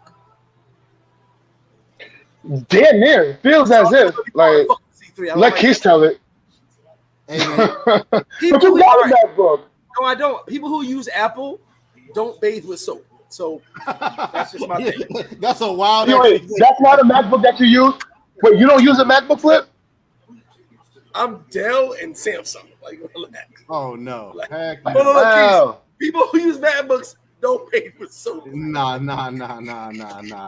No, to go in the store and be like, give me any laptop. I don't care what the brand is. No, I get my nuts. laptop. My laptop dope. My man hooked it up with no extra RAM. Surprise me. He went in with my shit. He took my shit apart and put it back together. Like, my shit dope. My shit worked faster than the $4,000 laptops. And I paid $900 for mine. My shit was better than $4,000. Then this baby, I don't know. Let them know what's up. What I'm on right I now. don't know, man. My man took my shit apart. They got my travel laptop. So my Hey. next laptop. Where mine at? But everybody who's Oh, shit. watching this live, if you have Apple, you may not use soap to bathe. I found that out. It's actually, you can Google it. It's actually a real thing. It's on Wikipedia. They said Apple users do not use soap to bathe. No, we use liquid soap. They spritz the water. Y'all be using bar soap still. I guarantee Bo Rakes got a MacBook. Bo Rakes, Flip use Irish Spring. I can't even hear. You got a MacBook, Bo Rakes? What does that mean? Two of them Johns, baby. There you go, My MacBook. travel computer gonna be dope. MacBook John. So look, You Val, so did. where's your next destination, bro? My next destination is LA, but I don't know if that counts because it's, in States. I did LA twice. It does? LA's dope, yeah. Copy. This will be my first time going. And And in a everybody month. never been to LA. Everybody never been to LA. Facts. LA's That's a dope. fact. LA's dope. I've never been to LA, so I'm looking forward to it, kind of. And then after that, I'm going to Colombia and Dominican Republic for the month of March. How So- long do you stay in LA? 4 days. Listen, when I first went to LA, now I've been to Cali many a time, but I've never been to LA. When I first went to LA, remember Tupac's song "To Live and Die in LA"? It's the place to be. Remember that? Yeah. The way I was, because I was with two model chicks, bro. Everything I saw was like the video. I was like, I saw it in my head. I was like, oh, shit. Because the chicks, everything was lit. We was in Hollywood, we was wilding out, and I'm like, oh my god, like I've been to San Fran, I've been to Oakland, I've never been to LA before. So I'm there. I left DR and went to LA to meet them. And these some model chicks that was home. We was out hanging out, and I was at all the parties and all that. But the wild part about LA is you'll see people you watched on TV, and they're just like, what's up? Like, nobody's a star in LA. Like, everybody's just regular. Yeah. So it's the That's weirdest crazy. thing. But it's real. Like, the weirdest thing, you be at the club, and everybody's just like, I remember someone told Sawyer, Suge's outside. They were like, so? Suge got either he got to be a VIP reserved or he not getting in. Like, this is how LA is just way different than. And I've been in New York, the club scenes, and I've been all over New York when everybody was some of the biggest artists, and no one ever got shut down before at a door. I done seen dudes get shut down at a door in LA. Like, and you looking at that like, if he getting shut down, I'm not getting this club. I watch him on TV, but that's not how it is. He wants to go through that entrance, and they're like, bro, you're not on the list, you're not getting in. I don't care who you are. And I saw one dude one time, he was like, I love your movies, but you're not getting in here. And I'm like, oh shit. Yo. Crazy. But but LA is so dope. It's a different, to me, as a New Yorker especially, it's just a different vibe. Like, the vibe in LA is like really, it's really Hollywood. It's really, motherfuckers get money and all that. But no one's above anybody. You know what I'm saying? Yeah. I think you'll really enjoy that, and I need you to make sure you vlog the hell out of that, because of course I wasn't doing YouTube back then. I was just traveling, and bro, like if I could put on video what I saw in LA, I would probably have lots of views because people who never been to LA be like, LA's really like that. Welcome to Flip Flop. Welcome to Flip Flop. But LA Val, is definitely dope. How do you have your LA situation going? So I'm gonna go with my cousins, right? LA's dope. Yeah, LA's dope. Just going there with my cousins. That's gonna be my Super Bowl. Unfortunately, back wall with an LED light. I think they're showing out on y'all niggas. No, that's my normal setup. You feel me? To do my talking point videos and all that. I'm in Dominican internet. Well, good looks, bro. Yes, be careful. Everybody's hungry out there. I went pre-COVID and they were hungry. They hungrier now. Where at? Go ahead, Val. LA Jada fan, but you see celebrities. Oh, okay. Now, what was you saying?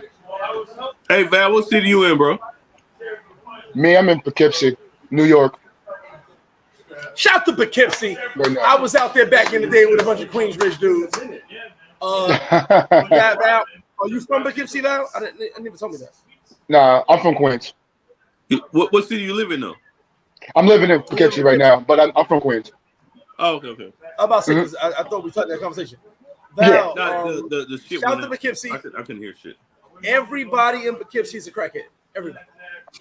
Yo, bro, man, it's getting scary out here. Hold on, I saw the Facts of Life. One of my favorite. Bro, I live in Terry here, bro. I don't want to be nowhere associated with listen to me when I talk to you. Listen to the words coming out of my mouth. I saw the Facts of Life TV show. One of my favorite TV shows of all times that takes place in Poughkeepsie, New York. You take the good, you take the bad, you take them both, and then you have the Facts of Life. I went to Poughkeepsie. The TV show lied to me. They lied, and I was highly upset. I met niggas like Murder, Killer, Monster. That's the dudes I kicked it with. I was like, "Where's Tootie? Where is Tootie?"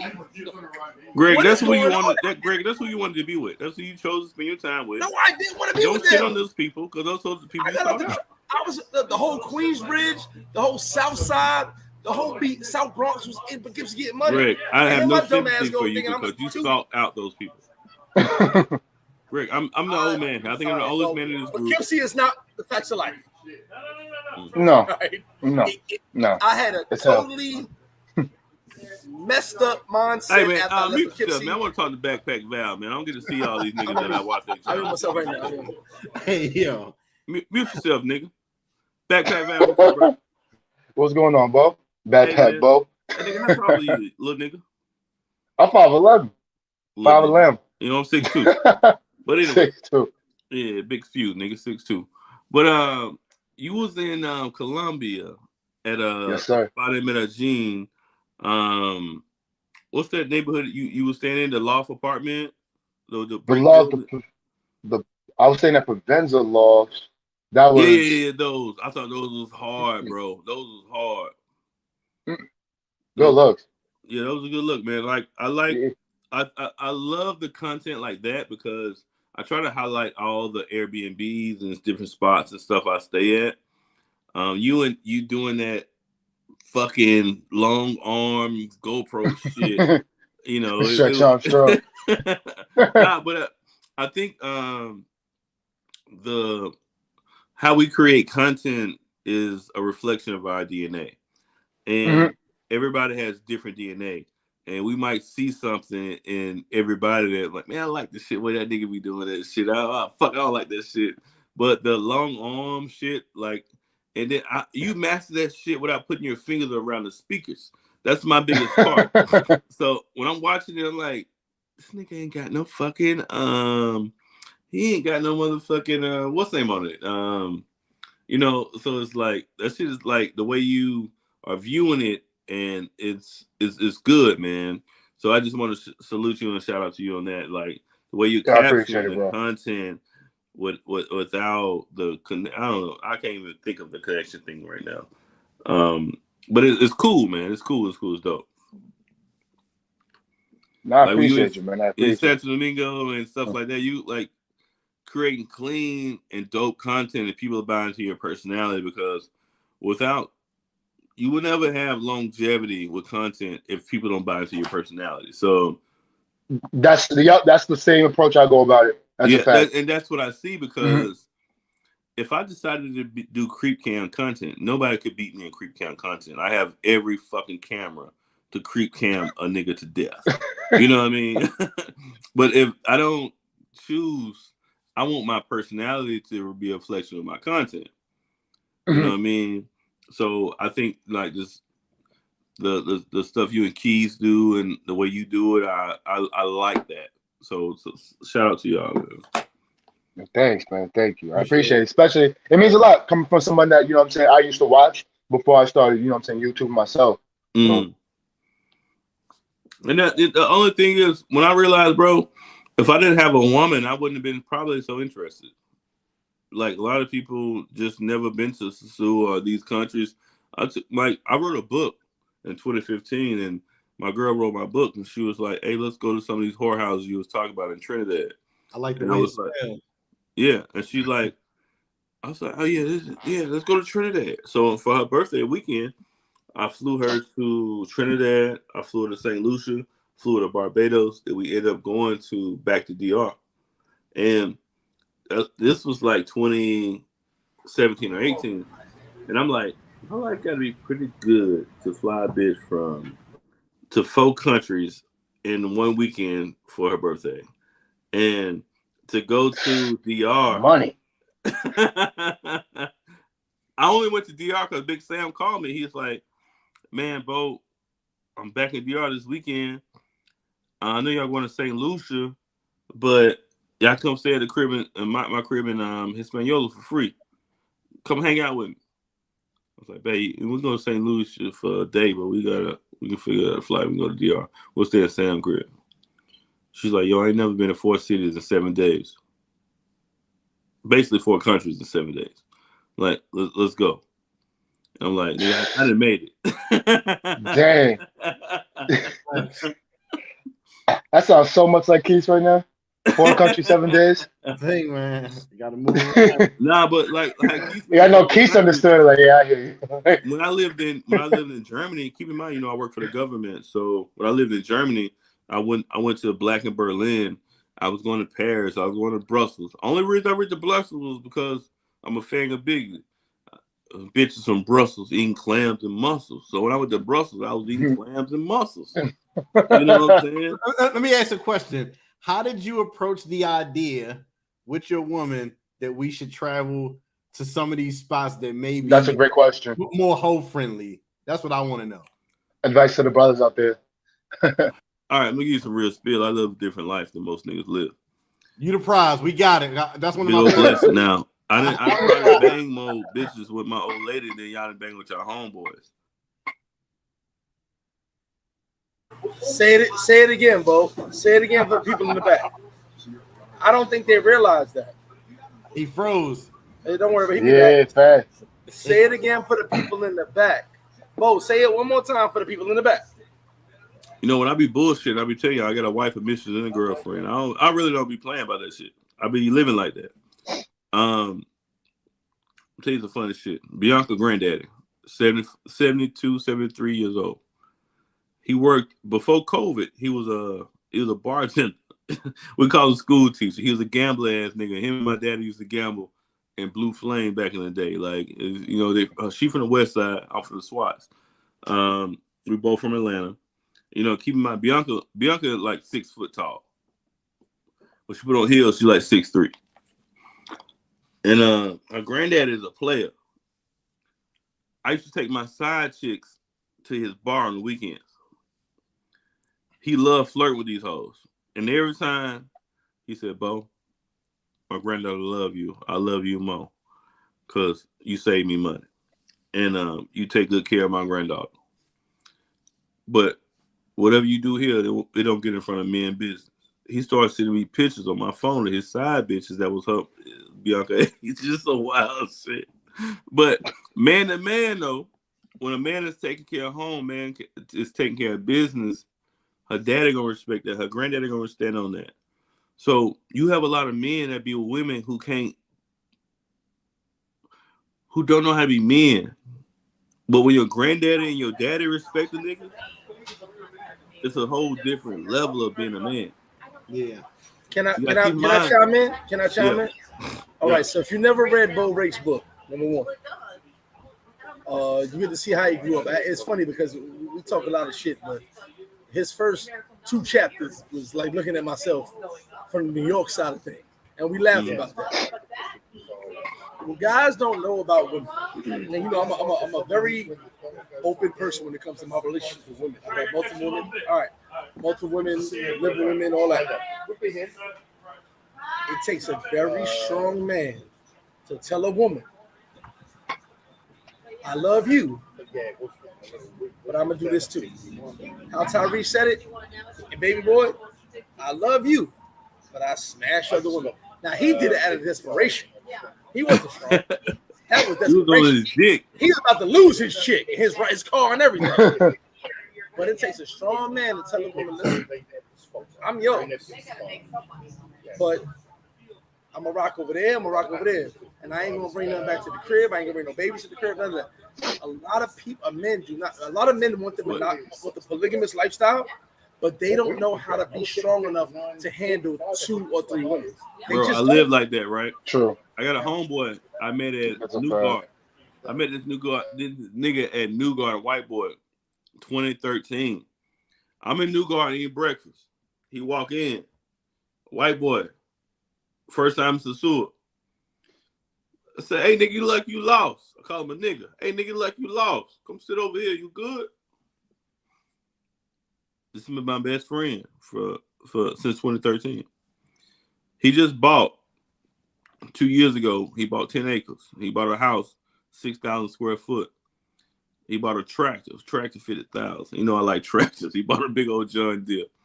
But he was married and he had a girlfriend for 10 years. So he had 2 things. He had 2 houses. He bought his girlfriend a house. Everything he had at his main house, he had at his girlfriend house. So he had 2 zero-turn lawnmowers. He had 2 backpack blowers. He had 2 this. He had 2 that. Whatever you think of what one house needs, he bought 2. And I called him like about 6 weeks ago. I said, Don.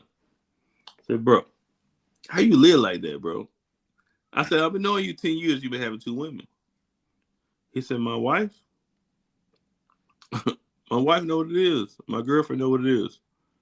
Now we coexist. We one family. I'm finna build a house in the back for my girlfriend. And I'm living like this. He said, but I can afford to live like this. Most women just want to trust and security and honesty. I'm providing all 3. And I said, hey, my pickup line is there. I got a condo in Dominican Republic. I got a wife in Atlanta. You want to get in front of my old lady? Hard. My pickup line. Every bitch that came to see me in DR bought her own ticket. Can I say something, Bo? I think it's a misunderstanding.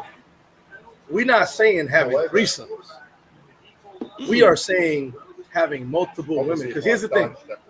I may marry the woman I love, but I may love the woman that handles my business more than anything. But see, that's why I don't understand passport bros. Because and we're doing this live, Keith. We're doing this live soon about passport bros. Keep in mind, I'm gonna tell you. I don't understand who these niggas is. I'm gonna tell you how I was living now. My granddaddy died. Chris adheres to it. I know. My granddaddy died on my daddy's side. He had a whole other family come to the funeral. My grandma, Lil Nana, 5'2", New Orleans, straight Creole, patois and all that, straight descendants from Haiti. We knew that was, hey, Papa, light-skinned family from New Orleans. That's what it was. But when you grow up, and when a man got enough money to take care of and keep both women quiet and keep both at happy age, that's how I'm living. That's how I'm rocking. So a man get more women with a woman. When women used to come on my house and see how good I took care of Bianca and how Bianca was straight, how she took 3 months vacation. Hey, a lot of pussy got wet, and I took a lot of home power kind. Hey, Bo. No, you wasn't at my daddy's funeral. Hey, if I was, I was. He had my mom, who was his ex-wife, his wife, who was his girlfriend the whole time I grew up. Then another chick showed up. I think I was the only one that knew it. Mm-hmm. It is what it is. And look, my father told me he stayed in his relationship because his kids. He loved his children. Hey, bro, I'm gonna tell you some shit. These are things right? You need to handle this shit the way you handle it, but do not overtake yourself. And Bo, I'm sure you agree with this. Do not take multiple women if you ain't built for it. If you can't, this ain't no broke person sport. It's a headache. It's not. It's not. Like when I see poly people, I laugh at people who came poly the next 3 or 4 years, the past 3 or 4 years. And they ain't got no money. So look, we got 3 incomes and we all broke. We got 4 incomes and we all broke. Broke poly people, bitch, you stupid. Let's go buy a fucking duplex, a quad, or a tri. Yo, when I had my spot on the beach, right? Bianca's mom will send some of her people from APD. Her mom worked for APD. So she would see retired police officers. Shout to APD. Yeah, come through. And it was like, hey, man, I'm Bianca's mom friend. Hey, bro, what you want to drink? Hey, this, and that. Hey, that's my nigga. That's the illest nigga on the tape. Finish the story, Bo. Finish the story, Bo. Hey, big old blessings with no stress, man. Shout out to a gangster right there, man. What's up, bro? Hold on, finish your story. I brought him in. Finish your story, Bo. Hey, man, come on now. So, Bianca's mom had her people from APD come through, and the cigars on me. You know what I'm saying? Everything on me, whiskey on me. This is how we live. And when I got back to Atlanta, I got back to the house, and her mom was at the house. She says, Bo, Mom, I want to thank you for starting my daughter a business, allowing my daughter not to work and not to worry about nothing. The way you take care of my daughter shows me how you take care of yourself. But when a woman, mom, now keep in mind, this is what my mama tell me, but keep in mind, I'm bringing all my side bitches to her granddaddy. And me,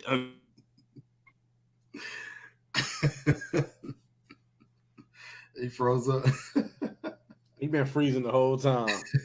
Shout out to y'all fellas, man. Happy New Year. Y'all can't even hear me laughing as hard as I'm laughing in the background when he says that shit. Go ahead, Bo. Get la muchacha in there. Me simply out of. Go ahead, Bo.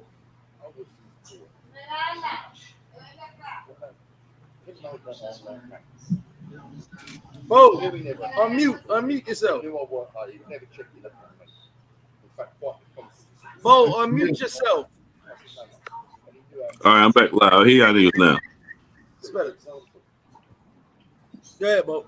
Roll the tape. Where you at, baby? Hey, man. Hey, baby, you know what time it is. Finish your story, man. Nah, but what I'm saying is from a man, right? From roll the tape. Say, from a man, right? Roll the tape. Got the whole flip flop. There you go. I get more women having a woman, but I close more business deals having a woman. I get more money coming to me having a woman. Can I say something, Bo? Can I say something? Go ahead. You know, I deal with all you guys. I've met all you guys in person. One thing about Bo, like I said, he has a plan at all times. And I ain't kissing his ass. I don't give a fuck about that motherfucker. I can't stand his When you talk about a genuine motherfucker, if you like you, like you, don't like you, don't like it. He tells you what it is. But if he don't like you, he won't tell you. He'll be like, okay, I'll see you later. But one thing about him is like, we live the way we live. And see, I'm public with my situations I've lived, and I tell you, it wasn't great situations. He has his, I love Bianca to death, and you don't gotta accept it, but you gotta understand his life is different. My life is different. I hear people every day, Greg, you did that. I'm like, bro, do not do what I did because it's hard as hell, and I was stressed every day. Now, you know what, Greg? Well, the crazy thing is that personalities are different, and So when personalities are different, the mission gets different. But I got a bad temper too.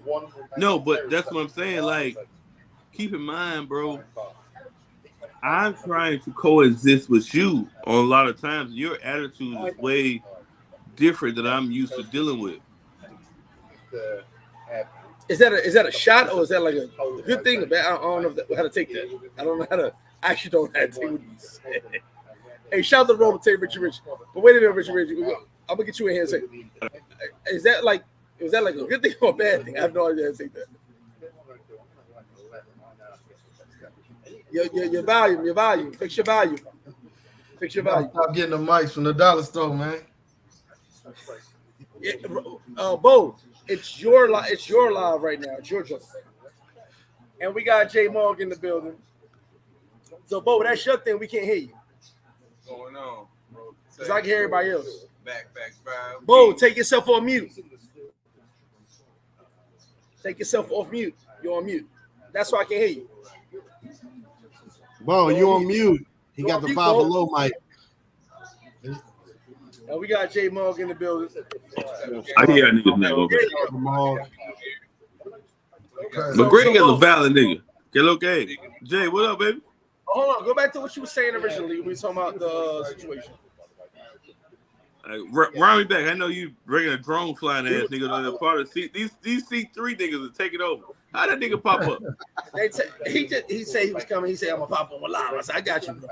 You C3 dudes is like you talking about I'm a gang, Paradise a gang. C3 gang. They like really. I'm feeling way more threatened by C3.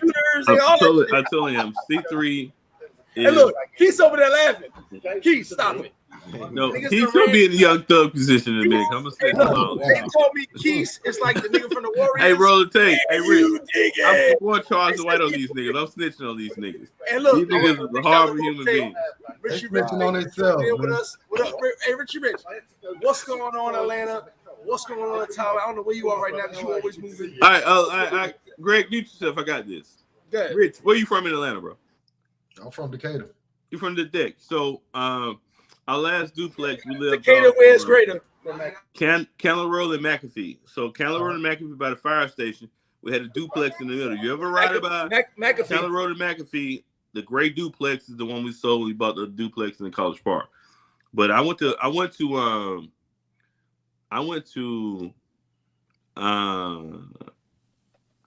how you say in North Druid Hills, the school over there right across from the Target. Oh, you talking about open campus? There you go. I was baiting you in so you knew what we was talking about. Illegal. So I went to open campuses and I live in Chateau off Line Street and motherfucking I live in Belvedere too. Belvedere, motherfucking Line Street. Come on, gangster, you know what I'm talking about. Yeah, I live on Belvedere Lane. Shit. Yeah, nigga, I was right there in motherfucking right in the hole down at the bottom, man. Come on, Line Street, nigga, you know what I'm talking about. Exactly. I'm glad y'all changed the subject. Y'all talking about love and relationships and shit. No, nigga, you get me in the hole. We talking about everything, but guess what? You told where you lived at. Nigga, pinups, nigga. You know, I was in your neighborhood many a time, but shout out to you, Richie Rich. So hold on, why you jumped in when you first off, shout to you. Roller Tape TV, everything he doing his thing. I know you just left Thailand, right? A few months ago, yeah. Yeah, a few months ago, I went back to back like Drake. You know. So what's your next travel plans? No. Greg, let me step in for 1 second. Because I don't think a lot of guys understand Thailand travel. You have a point.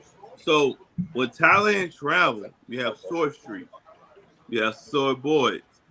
So explain to the guys.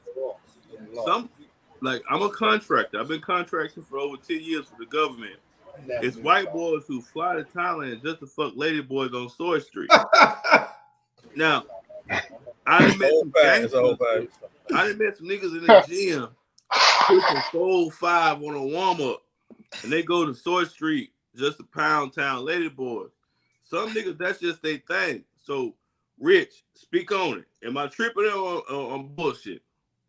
Nah, you might see a nigga that look like Arnold Schwarzenegger walking with a lady boy. I mean, look like 50 Cent. Hold on. Before we go too far, let me just say this disclaimer for all my Thailandites, right? While they're out there, it is very clear what they are. They're not trying to trick you. That ain't my thing. It's a lot of those American, European looking dudes that go over there and mess with. But make no mistake, you won't get caught up in that unless you really want to. No. That's true. Let me keep it plain, right? You don't know a lady boy. Yeah, facts. These lady boys, these Source Street partners, they ain't trying to trick you. They tell it straight up. This is what it is. It's hangover 4. It's me and you. Let's go to the house. And when you going over there, some people seek that out. And they ain't shy about there's some soy boys. That's all I'm saying. No, for sure.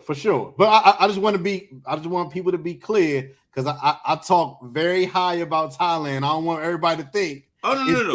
It's just that. So what Keith is saying? So we'll be in Thailand April. By the way, we'll be in Thailand April. What Keith is saying is you gonna be out there? Great facts. From the real estate to the food, lifestyle is chilling. It's cool. And it won't be no lady boys. But no. But you gotta keep in mind, it's people who travel only for lady boys. That's a fact. That's a But fact. So you gotta be honest. Wait. Bo, as you say that, you know there's dudes who travel to DR only for men. Bro. I'm gonna tell you, it's not a difference.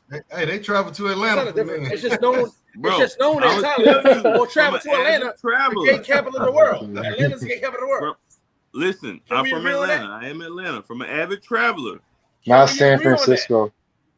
If you watch, it's not San Francisco, bro. It's Atlanta. No. Fuck Atlanta. You want to bet on that? We really know about, right? San Francisco where it started. If you go to Sasua, Atlanta is the gay capital of the world. Atlanta is the black gay capital of the world. I totally concur. I totally agree with you. Right now. But if you go to Sasua, you can Google it right now. No, fuck that. Push your back to the wall to Roomba. Look across the street to the left. Look across the street to the left. All them Haitian bitches there and the white boys. They would, them fun boys and lady boys, they don't move from the white boy spot. Shout out to that boy Josh. You do know, and hold on. First, I want to give a shout to Haiti. First off, because America. But second, hold on.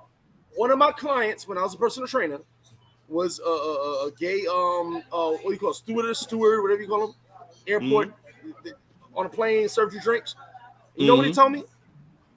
He said from the 80s to the 90s, right before about 96, before the AIDS epidemic went apeshit, he said Haiti was the gay capital for gay men. And everybody Val. It ain't for me to argue. That sounds wild. Val, I confirm this with Asian dudes. That's From wild. the 80s to 95. Every plane that went to Haiti was full of gay men. And when he told me that, I was like, what the fuck? He go, bro. All right, look, hold on, right? Hey, Val, that's how y'all giving it up out there. Absolutely not. Absolutely not. That's how y'all giving it up out there. Hey, look. Okay, right now, gangsta in the building, right? Lined up. And they spent a lot I was scared to see where this was going. They spent more money back then than you spend on Sasua chicks right now. All right, so look. It was all about right? Hey, look, to take that bread. Can I have the room? Can I have the room for 30 seconds? Can I have the room for 30 seconds? Go ahead. You got 30 minutes. I'm from Atlanta. Ain't I'm from nobody Atlanta, right? Can talk about I am Atlanta, right? I'm from Atlanta, right? I'm from Atlanta, right? I am Atlanta. So, but I'll tell you this. When you fly into Santo Domingo, we go to Boca Chica. We go to Zona Colonial. Go to El Conde. Claro, tu sabes. So there are more bisexual men. And they not gay. They say, I'm just doing this for business. He not lying. Sure, Bob. But we talk about the 80s and 90s. No, hear me out. The women think their men are flying to DR to hang out and fuck with some hoes. but they're going for Sanky Ponky. So you go to the Zona Colonial in Independence Parque, and there's Dominican men who suck cock for pesos. And there's give cock for pesos. Yeah, straight Sanky Ponky. So you go to Grand's Cafe. Like Nasty word. In San Domingo, Zona Colonial, right? Bro. Hey. Nastiness. They rocking like that. Wait. I'm gonna tell y'all something that's gonna blow your mind. Roma 2 in Zona Colonial, El Conde. I was there my first time with a bunch of homies. And matter of fact, my man got mad because 2 gay dudes approached him, and we was out there having a great old time. And I had my chick come see me. We had a good time. You see me? It was time to get her ID. The nigga went like this, like a goddamn poker dealer. Not a poker dealer. Men. It was niggas that all a poker men. dealer. She was the only woman in the stash of IDs. He was like, Santo Domingo got to and I hold was this like, L. what the fuck? They got to hold this L on that one. It was all man. dudes. But no, that's only a certain area though. All right, I went to a club. I'm gonna tell y'all a true story. I went to a club. I forgot the name of the club.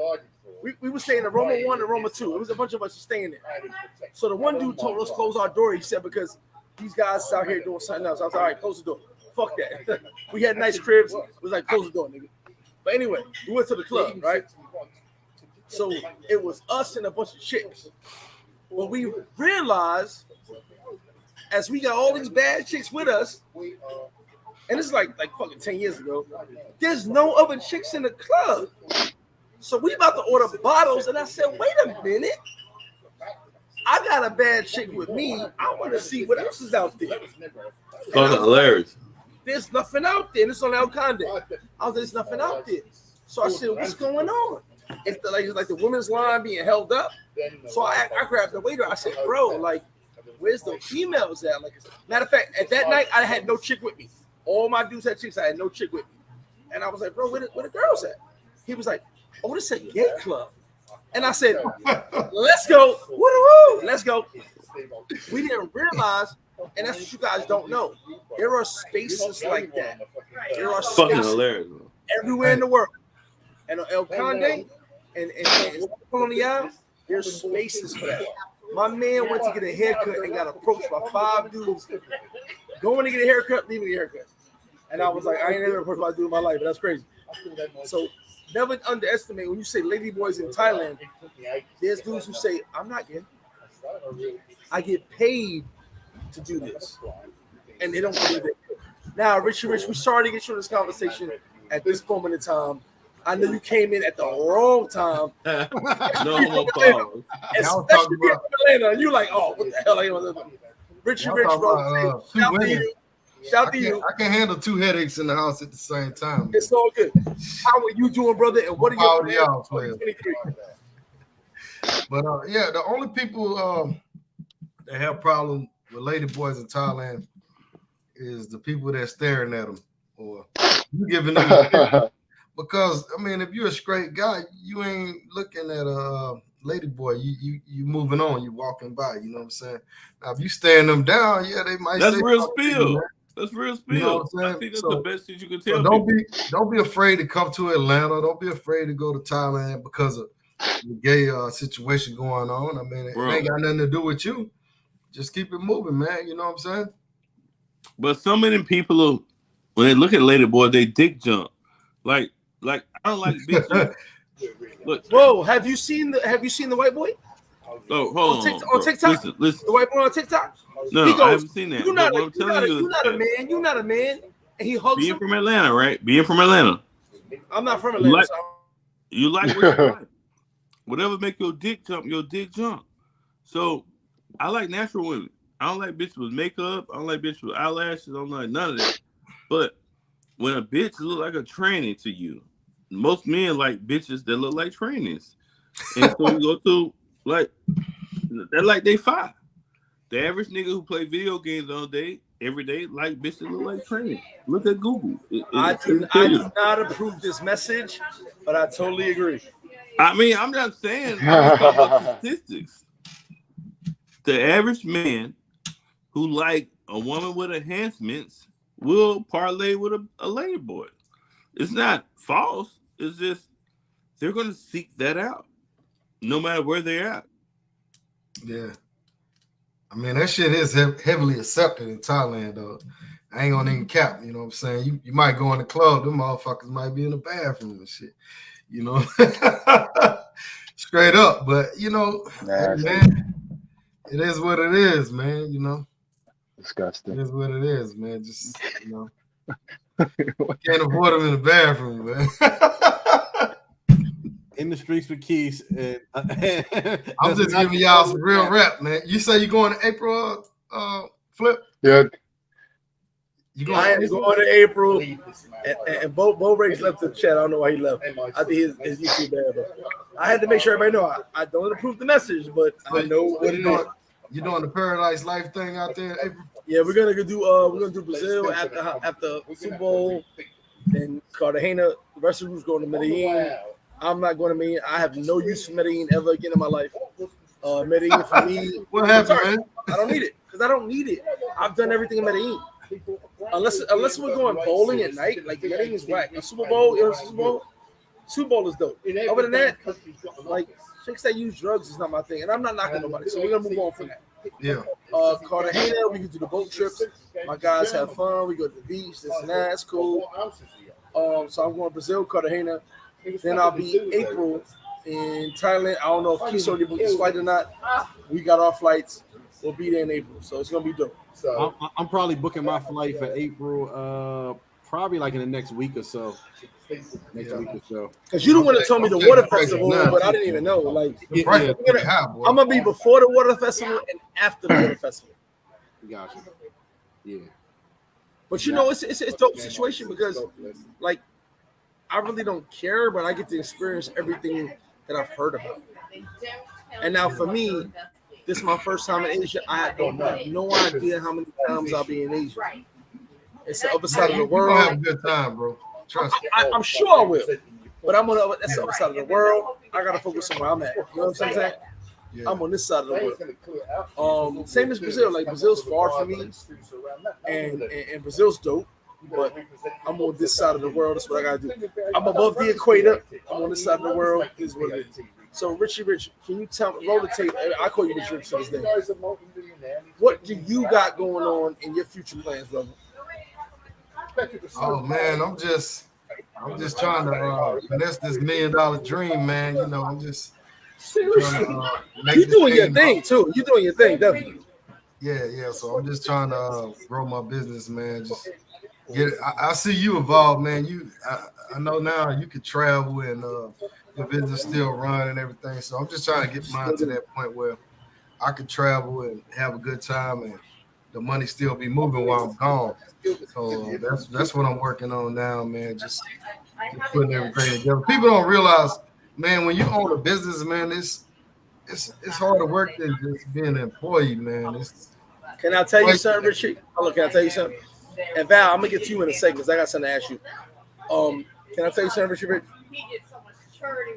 I think the biggest thing that's misconstrued about business. You know, when motherfuckers be on Instagram and YouTube saying make money when you're sleeping, they not telling you, nigga, go to sleep, make some money. They telling you, have your business run without you, so you can go to sleep and make some money. Right. Ain't nobody ever said you could take a nap and your money's flowing. What they telling you is build your business to the point that when you take a nap, your money's still flowing.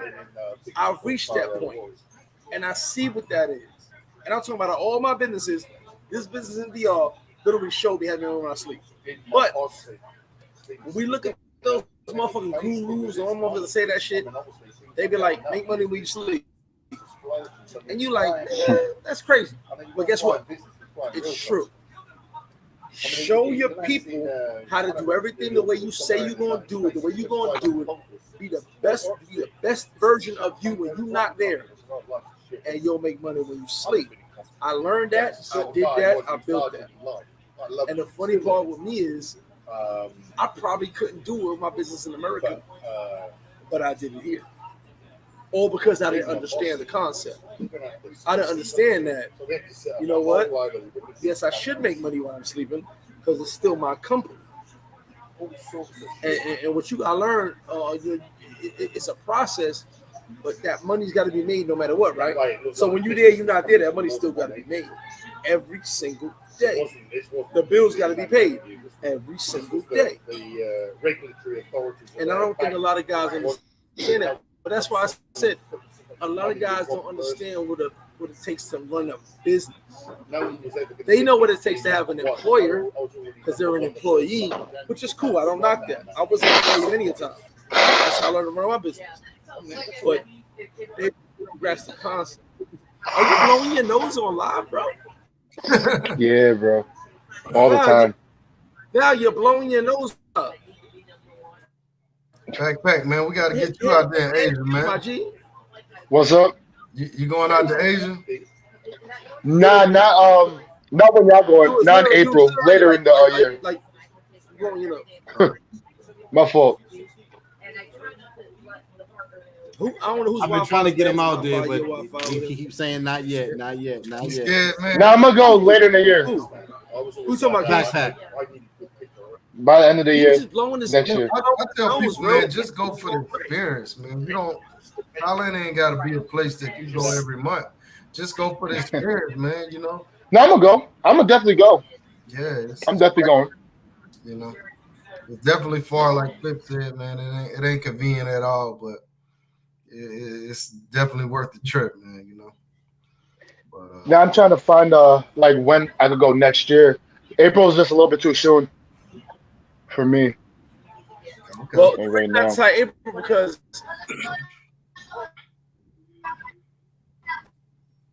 damn, if I didn't have my book, I would have went to this book.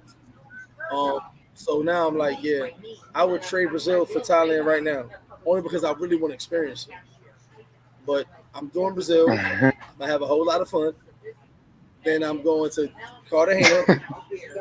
So if you know anybody in this world, if you got friends that use steroids, live with their mother in most basement,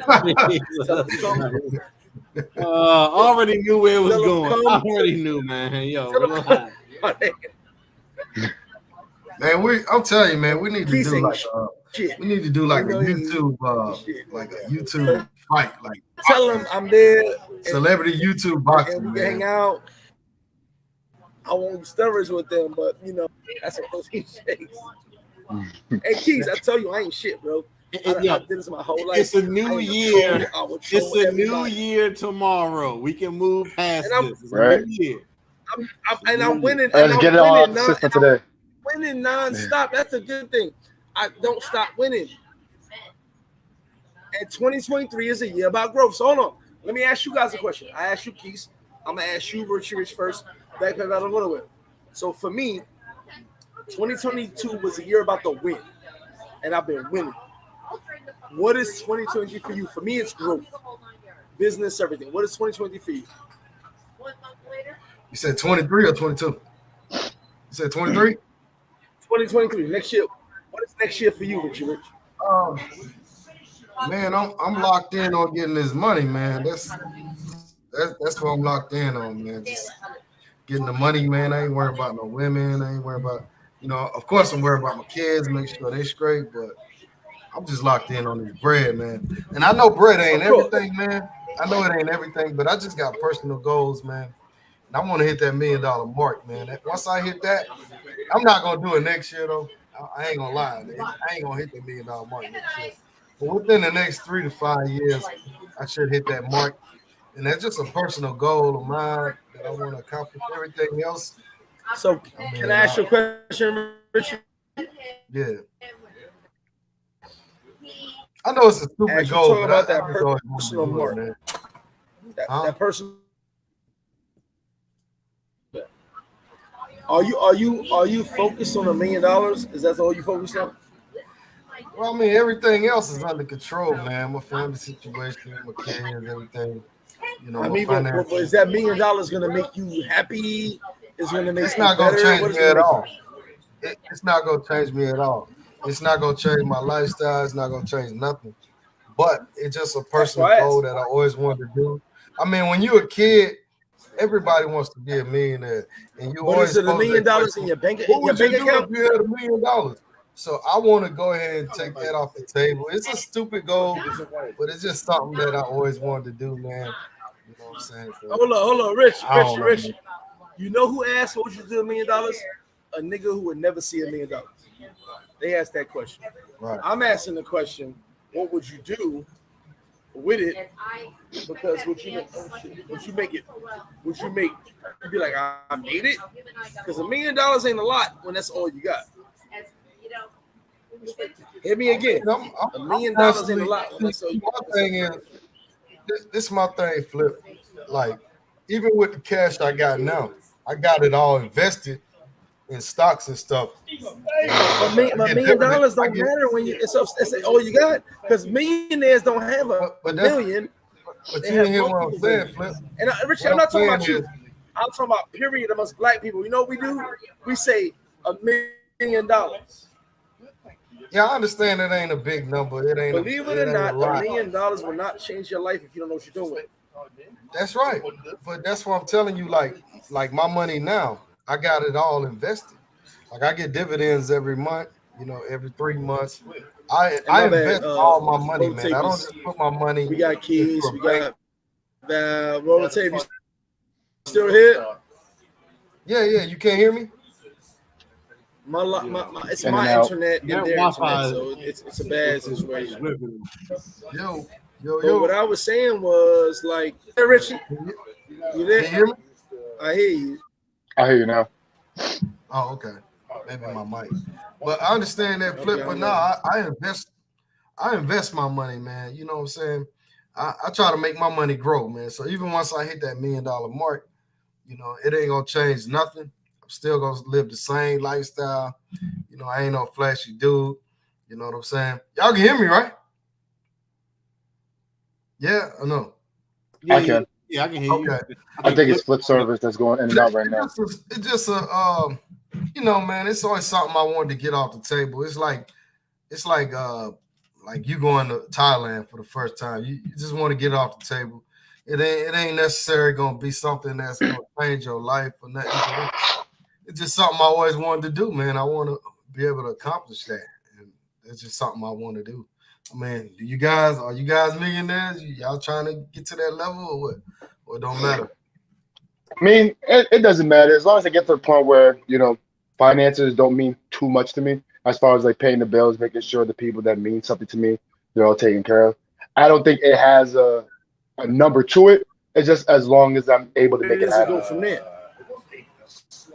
Yo, and everybody trying to get back in the live right now. Y'all get back in the live. I know Quishy already got $1 million. So how I feel, bro? I have bad Wi-Fi.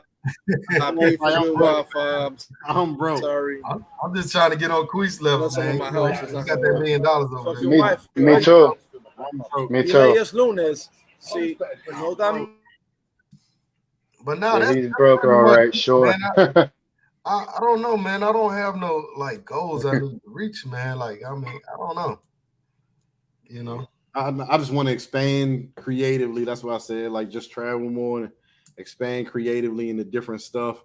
Backpack. Did you hear what they were talking about earlier about merch? Nah. What happened? We were just talking about how many sales or whatever in merch, and that's what I've been talking about for a minute of like getting into the merch game. So. Yeah. That's what I'd like to do sometime, like, well, not anytime soon, but eventually. To that for sure. Backpack. Right. You got to come out with them backpacks, man. Yeah, backpack. I want to. Backpack on or in his background at every time.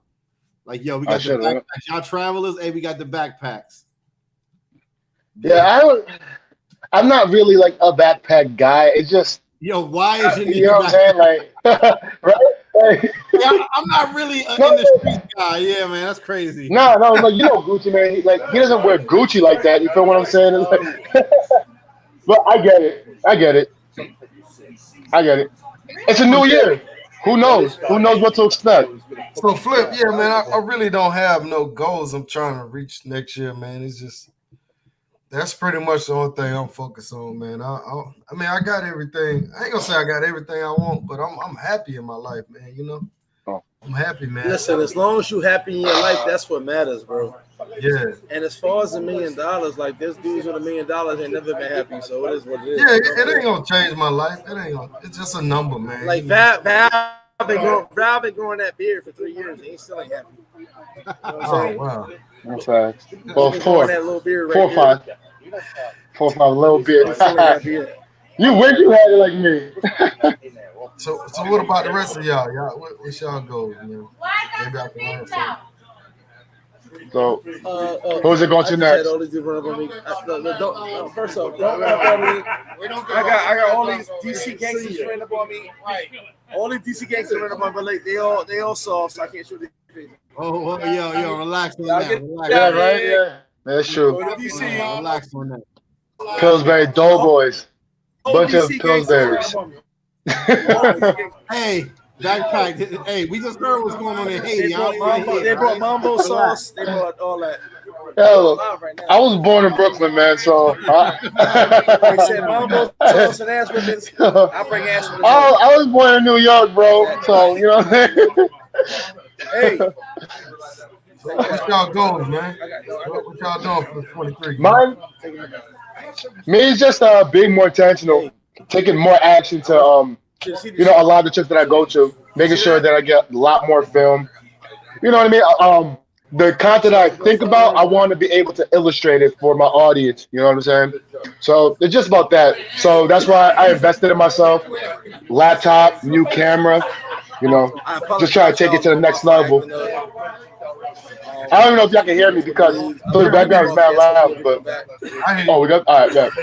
Yeah, but you understand this is YouTube. No doubt. This is live. This is hold on. This is live. This is real Dominican Republic Wi-Fi, and I pay a lot of money for this shit, and I still get shitty service. So now look, Val and Consultate and Keith. He muted himself. Hey, yo, Flip, you bugging. Unmute yourself. Hey, Val, I can't wait to see that camera, man. I'm gonna be honest. I can't wait. Oh yeah, I'm gonna show it. Yeah, I'm gonna let you know. You're the first person I'm gonna text when I get it. I can't wait to see it, man. What's going on with You're you? gonna be the first person. What's your goals, man? Again, like just travel more. We're doing to Brazil in January. We're going to the for Super Bowl. We got Thailand for April. We got Africa for June. We got September is a Europe tour. So it's just chilling, hanging out with the fellas, man, just grinding, making content, trying to get this 100,000 plaque by the end of the year, by the end of 2023. It's like my main focus. Like you said, it ain't gonna change nothing. Yeah, watching people on YouTube with that little silver plaque is almost like a Grammy. I gotta get one. Yeah, I think we all have these little silly goals that we try to accomplish, man. Just being a millionaire, man, that's just one I always wanted to do since a kid, man. So, that's why. It was J Mob. It ain't gonna change my life, man. J Mob with the takeover. J Mob in the building. Man, give him some tech support, J Mob. Give him some tech report. Hey, he throwing them gang signs up, you know what I'm saying? That's C3, yeah, say. He throwing that YSL up, you heard me? Nah. Ain't no Rico. I'm like, I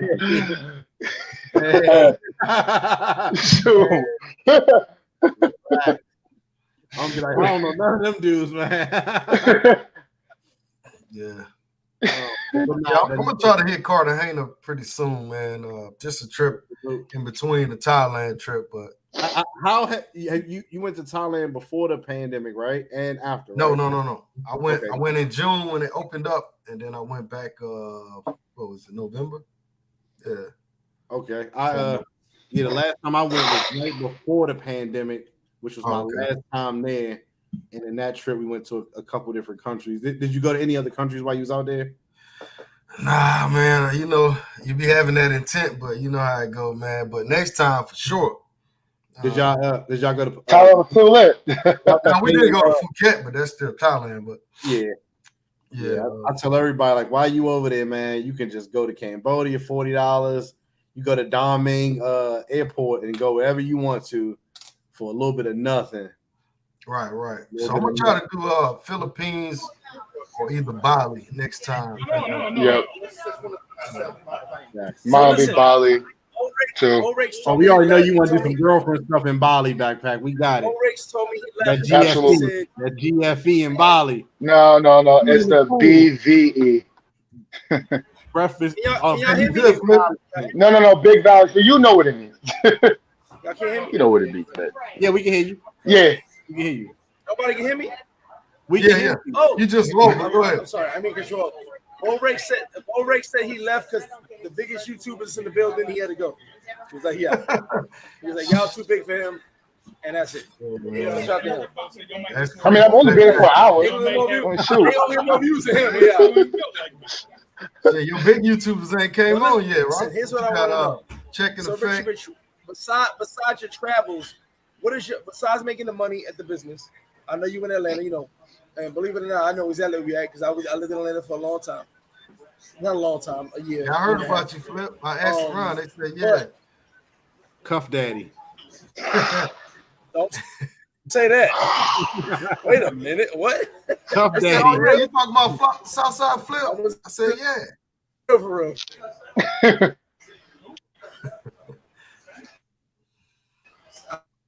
I can't hear y'all because the Wi-Fi broke up. But yeah, Wi-Fi. Hey, Flip. I can't hear you. I'm about to get out of here. But Flip, go ahead. What you was gonna say, man? Oh, you leaving? Quick. Yeah. Salute to the chat. Salute to the panel. I'll see y'all later. Flip. I'll see you. All right. Rotate. Backpack. Take care, bro. Peace I'm out, out. man. Safe travels, my brother. But yeah, Flip. I just Flip, man. What I realized, man, is the older we get, man, the shorter this thing is, man. So, damn, it's a lot going on. Yeah, because there's a lot of people in the flip flop right now, and he be giving people the Wi-Fi. I think that's what's going on right now. Yeah. So yeah, man. The older we get, man, you know, you realize, man, you got to check all your boxes before you get up out of here. Or at least That's check true. as many as you can. You know what I'm saying? So I'll be wanting to travel, do my thing. You know, I'm about to go out and get me a damn luxury car like a fool. I'm 45 years old. I never had a new car in my life, but I'm about to go get a new one. So I'm gonna check that box. It's just certain boxes I want to check. Hey, I think we lost, and I'm sorry. Hold on, I apologize. We lost Keith. He might be somewhere busy, but no, he said he was talking about something. He had to go. He said he was like had a whole thing he got to do. So back to what I was saying. I apologize because I know I'm off the live, but the live's still going. What was your plans, Richie Rich, roll the tape? Besides your business, what was your plans, like your travel plans and all that? Well, I'm gonna try to hit Colombia, like Cartagena, pretty soon, maybe next month, something like that. And then, you know, I'm going to Thailand in April. I'm trying to do between 20 and 30 days. So, and then I wanna hit Africa next year, but I don't know if it's gonna go down. But if I do, it's probably gonna be in November next year. So definitely probably gonna hit Panama again somewhere. That's what's up. I want to hit Cuba, man. I know y'all had a good time out there. I heard the internet sucks, man. That's a big deal. I want to try to hit Cuba, man. So I don't know, man. At least 5 trips next year, though. You know, at least 5. Though. Nice. I'm trying to do Africa, but I gotta do Asia first. Asia's a big deal. And then my only thing with Africa is I gotta see Egypt. I'm a student of Egypt.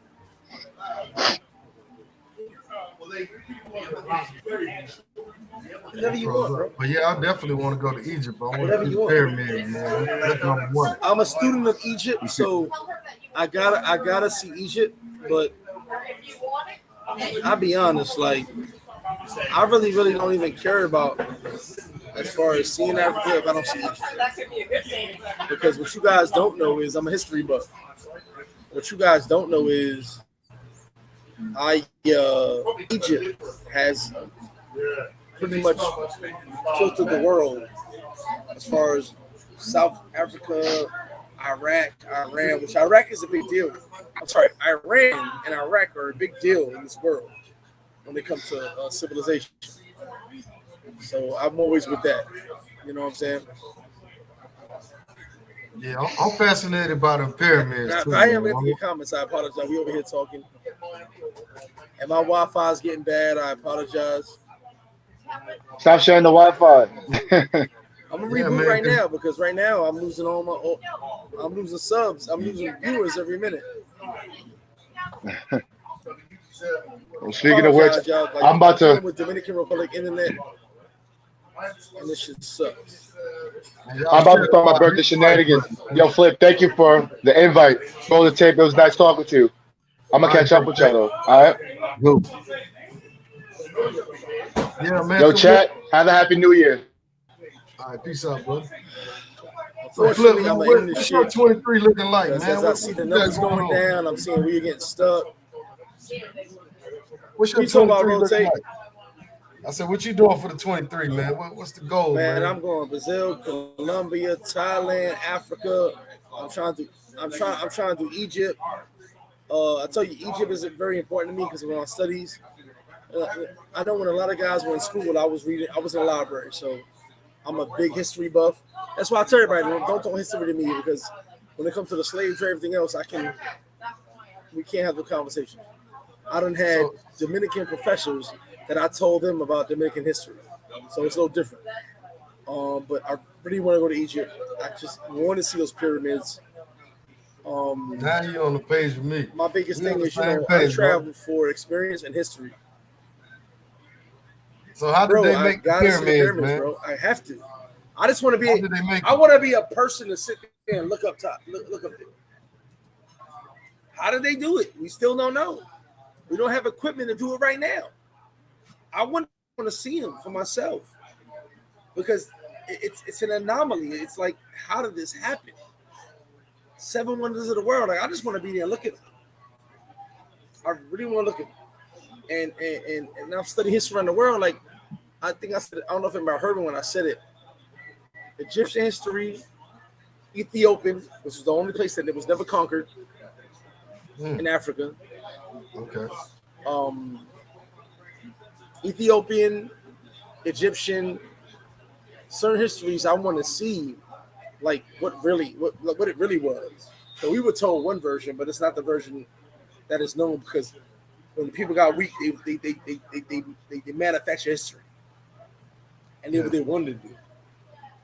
Egypt was the birth of civilization as far as democracy and everything. Even though they had a pharaoh, it was democracy. People got voted.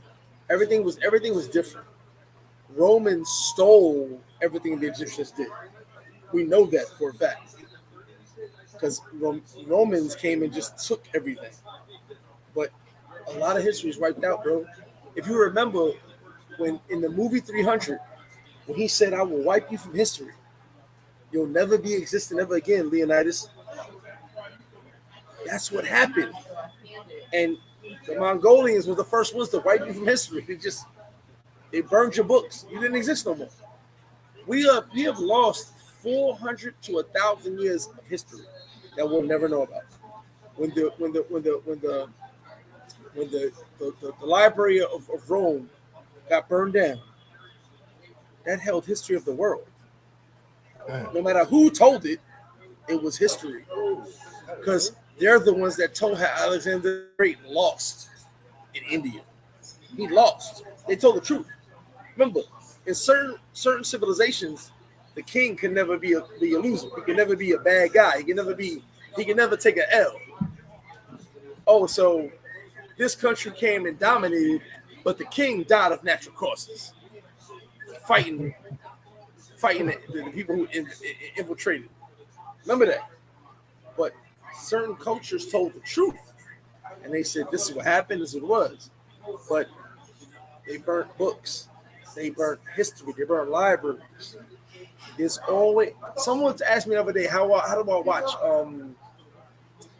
I'm a big... what do you call that? When generals go against each other? I'm a big... what's the word? I'm a war guy. I love war. and strategies of war. And they said, how does someone know how the Ottoman Empire and Vlad the Impaler fought? I said, it was documented. This was documented. It's on Netflix right now. And believe it or not, I am a huge fan of the war between Vlad and Ottoman. And a huge fan of Dracula. Vlad Dracula, that's his name. Draculae, that's his name.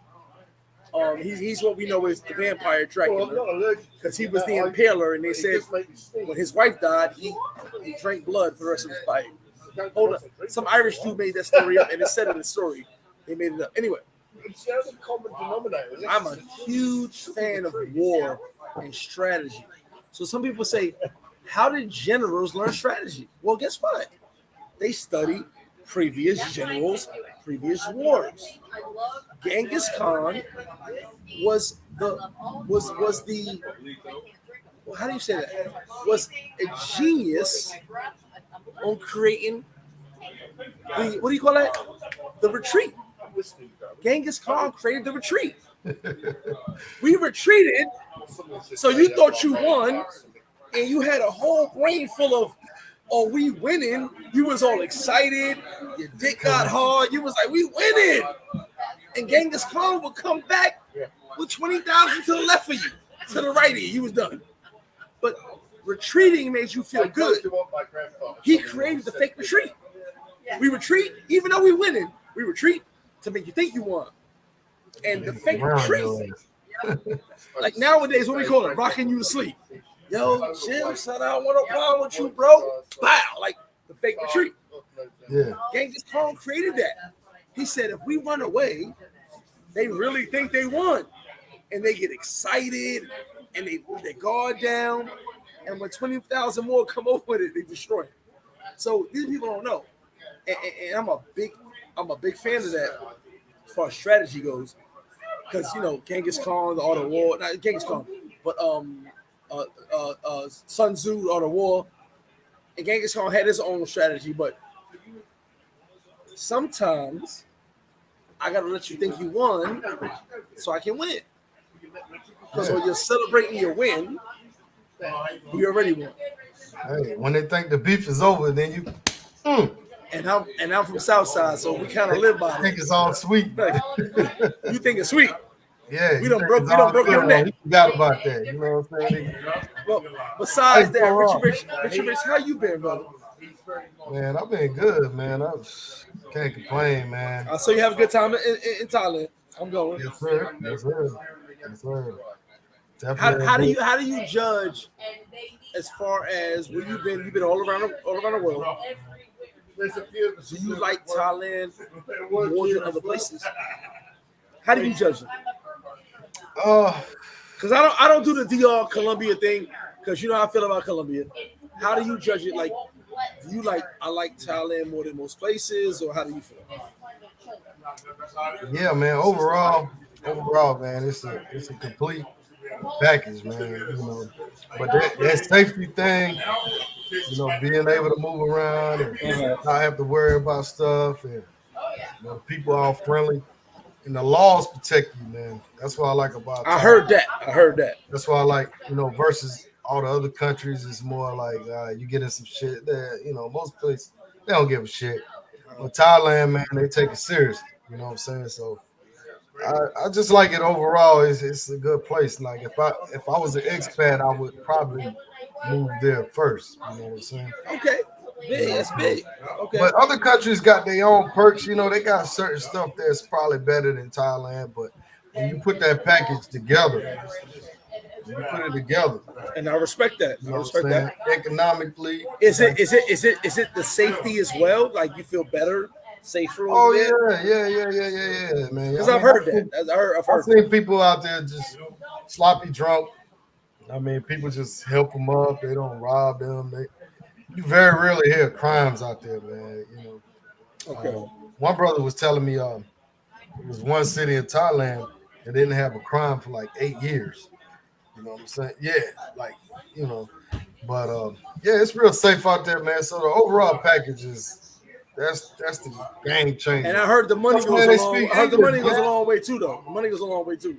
Hey, they speak English out there. See, you know, That's what I heard. Yeah. So that helps a brother like me that don't speak Spanish. You know what I'm saying? You know what I mean? So you're not getting no pass, Rich. You're not getting no pass. Speak some Spanish because you in all these Spanish countries too. You ain't get no pass. You're right, man. And I mean, it's a damn shame that I don't, you know, but I tried, Greg. I tried, Flip, but I just don't put enough time into it, man. You know, A lot of people don't. A lot of people don't. Yeah, and that's the thing, man. I don't have time to give Spanish classes 2 or 3 hours a day. I just don't, man, because I'm constantly working. So I know for a fact you hit me up. You said you gonna rock with me. I know you got shit to do. We all got shit to do, but I'm talking to you right now, brother. Right. What is your plans for 2023? So we know what it is. And you guys subscribe to my bro. This is my bro. I love this dude. Nothing but love every day, all day. What is your plans for 2023? Well, I'm probably gonna go to Colombia next month. Okay. Any part? Cartagena. You guys gonna be out there February? Yes. Cartagena will be out there after Super. I'm going to Brazil first, then Cartagena. So I might try to link up. The group is going to Medellin and Cartagena. I have no need for Medellin no more, so I'm not going.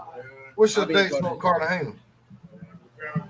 Cartagena is like the 22nd of February. Okay. All right, that might. We're going to Brazil first, then Cartagena. The Paradise Life group is going to Medellin, then Cartagena. But I personally have no more use for Medellin at all.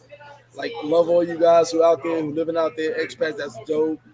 I've ran through Medellin more than I can, and at this point, for me, Medellin is a chore, not a travel. It's a chore, not a travel. Yeah, I mean, Medellin, I'm done with it. It's getting a little wild out there, Flip, man. Like, but hold on, not even that. I may just need a year off for Medellin. Just give me a year. Maybe next year I'll be like, yo, let's meet up in Medellin. And we kicked it. We done met up our spots, but I'm like this. Maybe I just need a year off of Medellin. I just need a time away. I mean, but it is a little different out there, man. I mean, you know.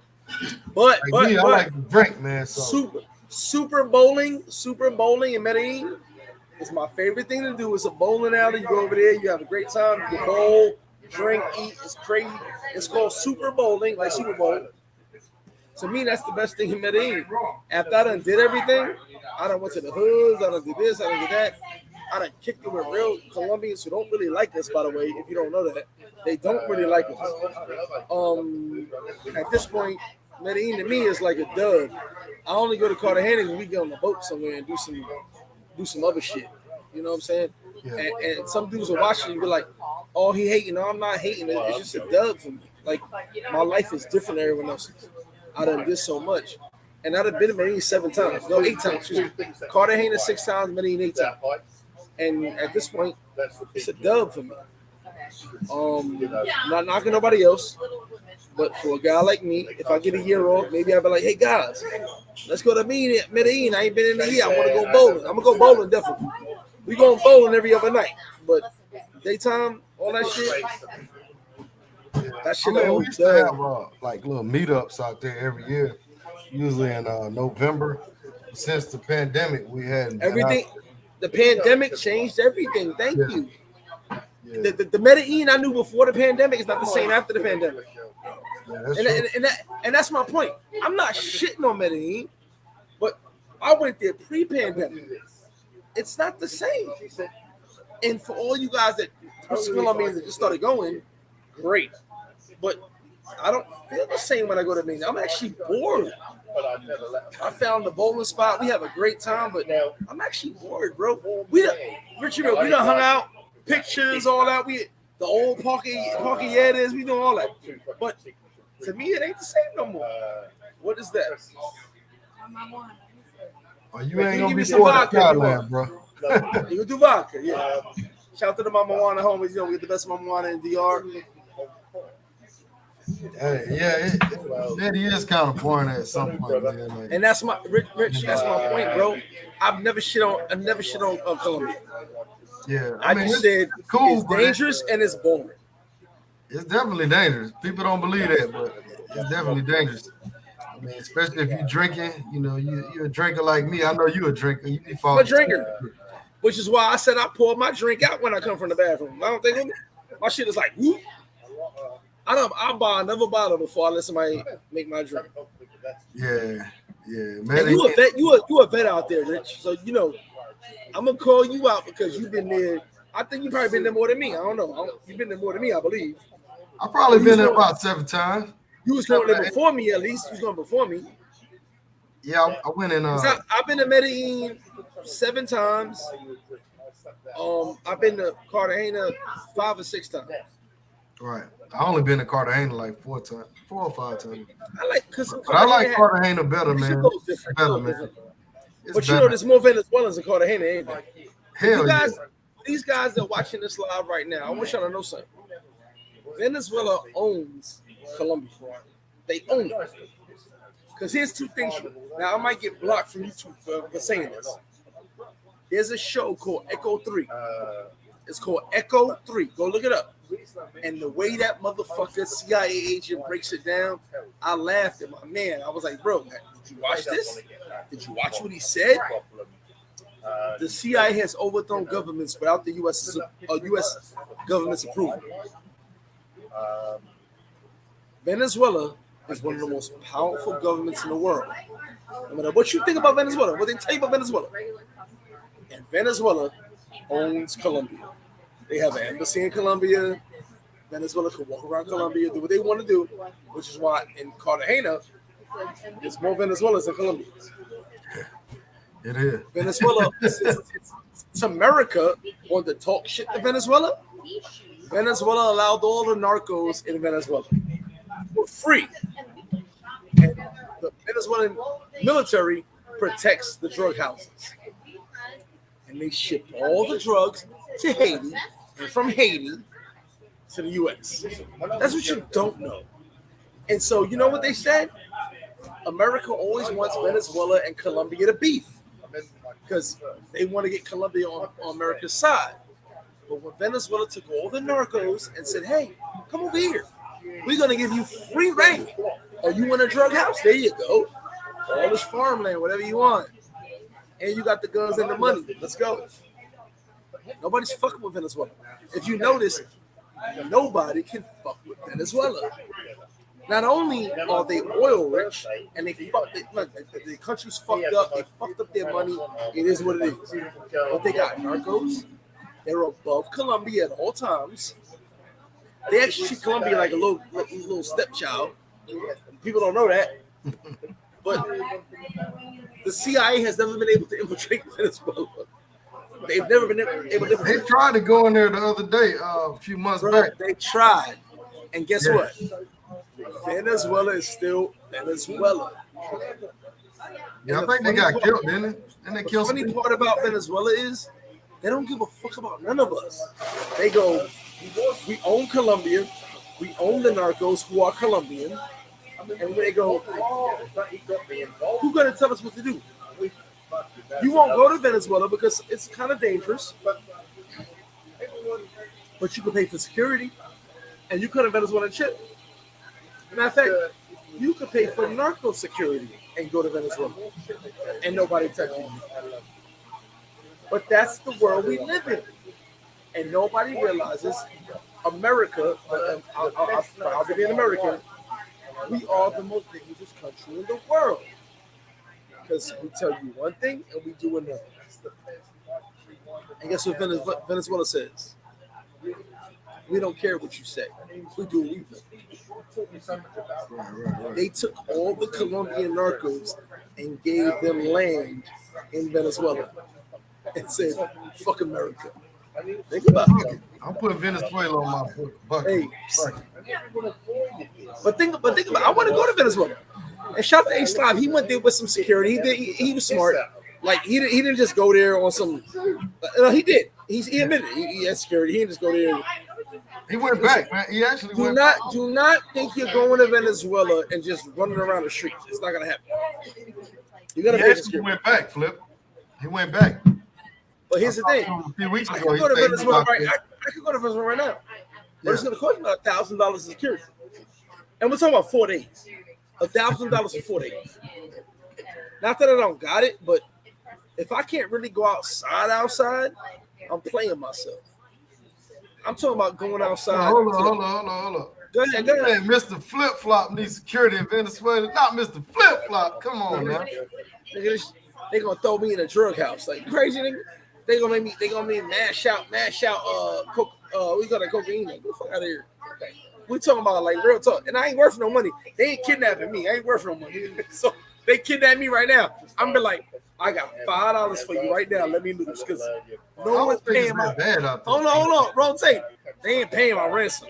I got $5 right now in my pocket. Ain't nobody paying my ransom. I don't think it's that bad out there. I'm gonna be, bro. I'm telling you. It's not that bad. It's not that bad. If you're in a tourist it's bad for people who are of substance. So if you're doing something like, all right, if one of us, me and you, got 100,000 subs, it's bad for us. Ace went out there with, he has security. It's not even, he can't even deny it. Well, maybe he did the first time. I don't know, but when he went out there with the girl, he had police with him. I got Venezuelans that pay for security. Venezuelans. You know they got an action park in Venezuela? Action park, like an action park? Like a Six Like Flags? roller coasters? Oh, really? I hit my homegirl. I said, wait a minute. She goes, oh, that's protected by the paid police. Even the Venezuelans got paid police. So you think America ain't going out there, or American Asian, whatever he is, ain't going out there to pay police? Here's my thing. I'm afraid to go, because if I get kidnapped, I'm be like, I only got 12,000 subs. No one's gonna pay for me to leave. I will be cutting cocaine for the next 10 years. I don't think it's like that. They will put me in a whole farm. But the Venezuelans allow I might get blocked for this. The Venezuelans allow the narcos to come over there. The Colombian narcos in Venezuela. They moved all their farms. They said, come on. Because they hate America so much. And guess what? America, as strong as we are, we can't just topple governments without help. I'm going to remind you of something. The war in Ukraine. For you guys that are watching, pay attention to what I said. Young Philly said, yes, I can go to Venezuela. We want Paradise Life won't have problems in Venezuela, but I would not recommend it. And that's why I won't do that, because I would not recommend going to Venezuela. But the war in Ukraine, the second biggest military in the world, which was Russia, is losing by far. Okay? They lose. Let me talk, Richard. I'm gonna give you a chance to talk. The Russian military is supposed to be the second biggest in the world, and they are losing by far. Like it's actually a comedy the way the Russian military is so bad. They're deserting, they're running away, they're quitting, they're going to other countries, like we're out of here. Generals are dying left and right. They lost the most generals in the first month than anybody ever lost. So listen, we thought Russia was like, oh my God, we did the Cold War, we did this, and these motherfuckers is bums in war. The Ukrainian army had literally had grandfathers and grandmothers picking up guns to fight. Of course, American weapons are helping. We know that. But Russia is going down. You know what China said? You know China's never really been in a war before in their lives. China has never been in a real war in their life. You know what China said? China's like, wait a minute. If Russia's losing that bad, and none of our troops have ever been in a real war. Remember, America's been in war every year. China's like, okay, since Russia lost, we're the second. Now, China's the second biggest military. But China has never been in a real war. I tell you, I'm a history buff, I'm a war buff. Name a war China been in. A real war. I can't remember one. And guess what? Russia has showed its hand. I'm gonna do this. They showed his hand. Hey, they showed his hand. China has never been in a real war in its life. I'm a war buff. I'll tell you this. I know my shit. So you saying Ukraine is winning the war, but Ukraine ain't been in a war. America's giving them all the weapons we get them that will never hurt us. All the weapons we giving them are all old weapons that'll hurt everybody else. Bro, they had fires. Inside of Russia. But they're getting bombed up over there, though. They had fires inside of Russia. Oh, really? Because there's Ukrainian soldiers inside of Russia right now. That's CIA. That's American Marines. Come on, bro. They might block my whole life for this shit. You think Ukrainian soldiers, farmers, and shit, even though Ukraine is big and they control 25% of the rain in the world, they're big. They all ran. These niggas knew how to have all these drones. Cause bro, I'm a war guy. So when you talk about war, I'm with this shit. I'm with the shit. But they all ran, though, Flip. Bro, you think dudes that was farmers are the best drone pilots in the world? You think they're blowing up spots inside of Russia? You think Ukraine could bring a war to Russia? No, they can't. But guess what? They did. There's motherfuckers in Russia right now, espionage like a motherfucker. And by the way, the Russian soldiers don't want to fight no more because they're not getting paid. You didn't hear about that, did you? A dude was on the phone with his mother. He was on the phone with his mother, a Russian soldier. He was on the phone with his mother. Her business, his uncle's business, all closed because the Russian economy is flatlining. How you gonna pay for shit? North Korea and Iran are giving them weapons. Iran ain't got enough money to give all the weapons away. North Korea is like, that's all you get. You ain't getting anything else. Russia is at a stalemate. They're stuck because they're all in the war, and these motherfuckers is attacking them. You know I know my shit, bro. You know I know my shit, bro. I got to use the bar. You know I know my shit. I know you do. Yo, they give them a lot of weapons. That $45 billion ain't money. That ain't cash money. It's weapons. And money. They don't want that. They think I'm talking bullshit. This is war. This is war. We are America. The United States of America is the most capable army in the world. The military in the world. No matter what you think of war, what you think of us, we can bomb you and kill you without even being across your borders, bro. And I want you to and roll the table.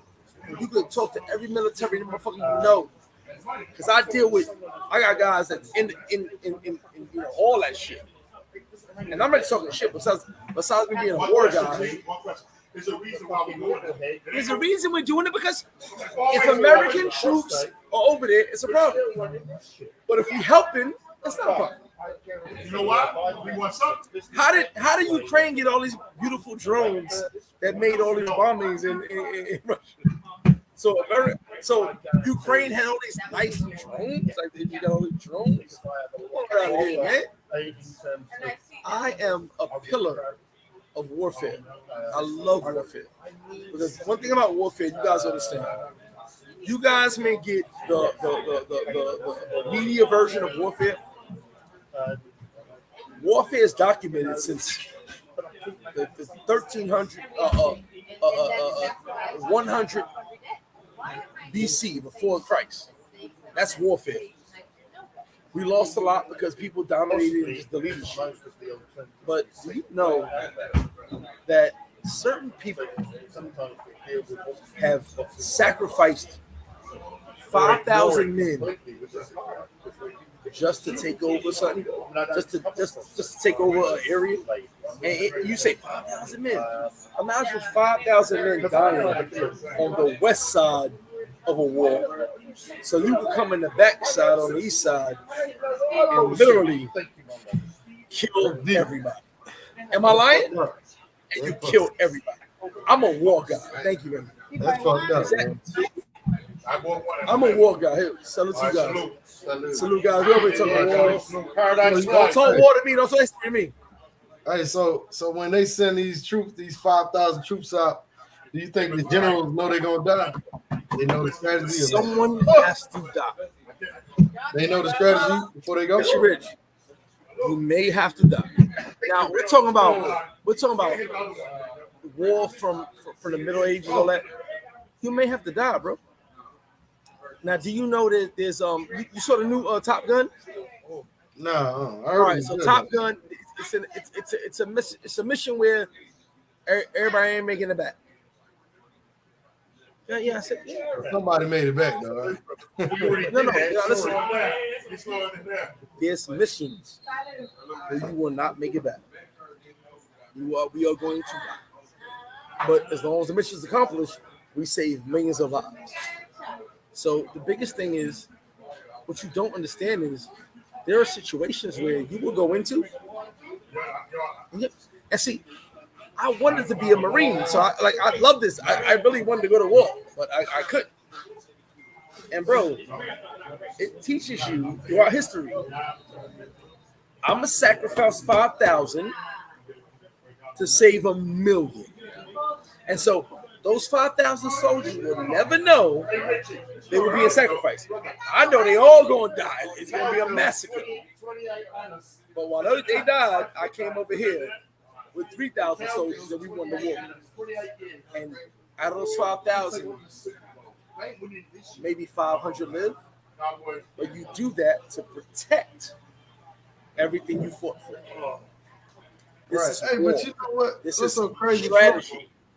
When you go to other countries and you talk to different people, or you talk to different people from different countries, they give you a different version of the wars and the stories and stuff. And, what country? Tell me your country. Okay, well, I'll give you an example. It's a lady I met from Vietnam, right? Because I'm still dating the state. She was like, "No, we kicked the Americans' ass in Vietnam. We slaughtered Vietnam was a fake war. It was a fake war." What you mean fake war, man? Tell me what I got you. Vietnam was a fake war. You saying it never happened, or you saying that it was? No, it happened. What was you doing then?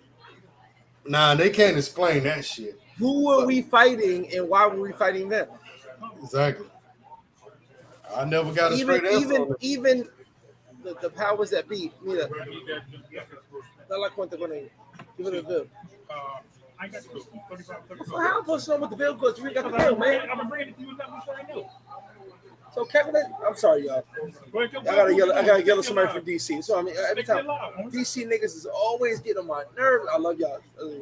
DC, how much is the dollar? How much is the dollar? Hey, $70 de salsa. Calcula in pesos. I'm sorry, I got a big ass DC nigga sitting next to me right now who gets on my motherfucking nerves, and I love him to death. Big football nigga. Are you wanted by the police? You be in my life. He a big motherfucker. He like 7'5", but I would beat his ass. I'm sorry, Chris. My partner. I apologize. Flip, yeah, what we talking about here, man? All right, so you get out of here. Look, I got my son. I want to tell y'all something in the other room. I'm gonna see you soon, Richard Rich. Thank you. For sure. And I want to thank all my New guys. Year, brother. Happy New Year to you. Enjoy yourself, but be safe. All right, bro. Saca de cuenta. Saca de cuenta there. I want to tell y'all something, man. I got some in the background right now. Hold on, we coming in. Don Omar, mute yourself real quick. Mute yourself. Yeah, no doubt. Just put a mute on. I'm bringing you in. Don Omar, I want to say something. No, you good. Where he go? He left. I said mute yourself. That motherfucker done. Yeah, there you go. I love all you guys watching this. We're going. Yeah, you saw Glenn, right? Glenn over here trying to thug me out. I will beat his ass. But that's on. I'm on live.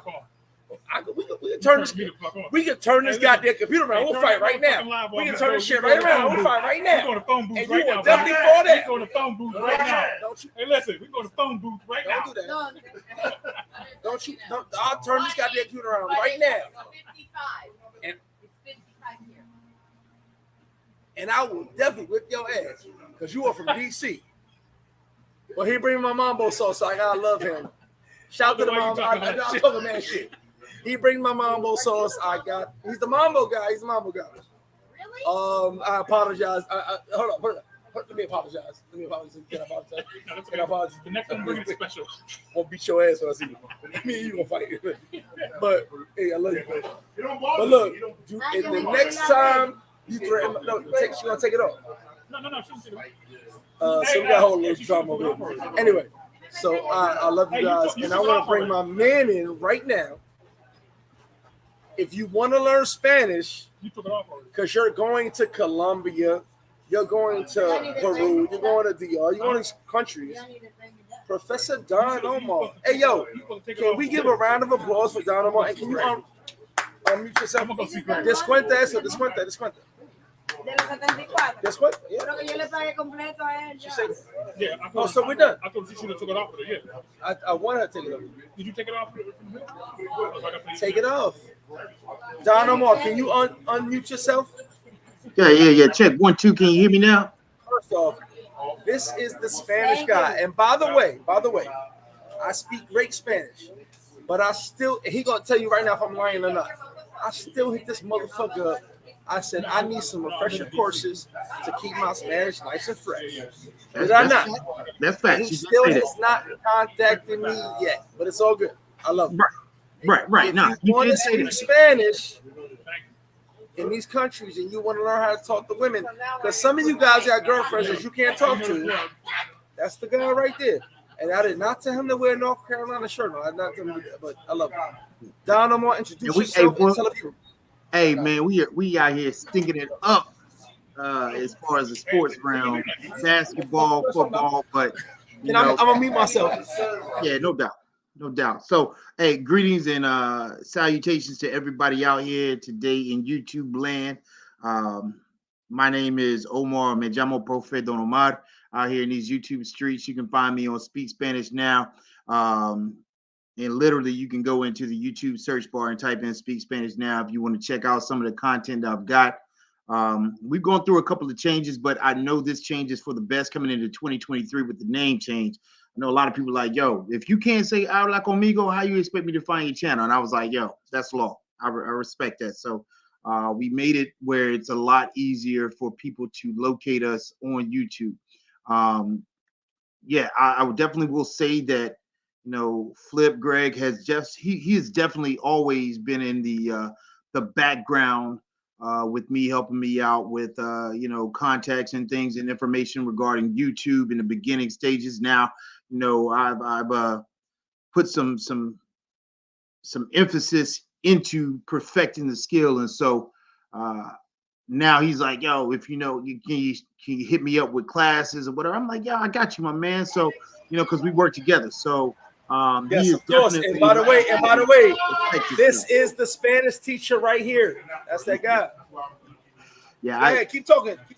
Yeah, so I was definitely saying that, my man, even though he lives there and, he deals with Spanish day in and day out, but if you want to, provide the little nooks and crannies, you want to tighten up your bolts, you always want to get that actual educated aspect of the language instead of the language that you speak on a day-to-day basis with your friends, family, relatives, employees. If you want to step into the law office, you want to get a loan, you need that business professional Spanish. It's always good to definitely tighten that up, especially if you already have a foundation. And that's my biggest thing for people wanting to learn any language. If you've got a foundation, you can build on that foundation. You know what I'm saying? If you've ever taken Spanish, you've ever taken Portuguese, you've ever taken German, Korean, if you've got a foundation, you can build upon it.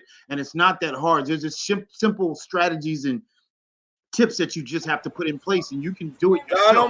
Don Omar, can you give them some phrases? Yeah. What we looking for? Give them some phrases. So I want them to sub to your channel, follow you, pay you for the classes, and I want some phrases. Okay.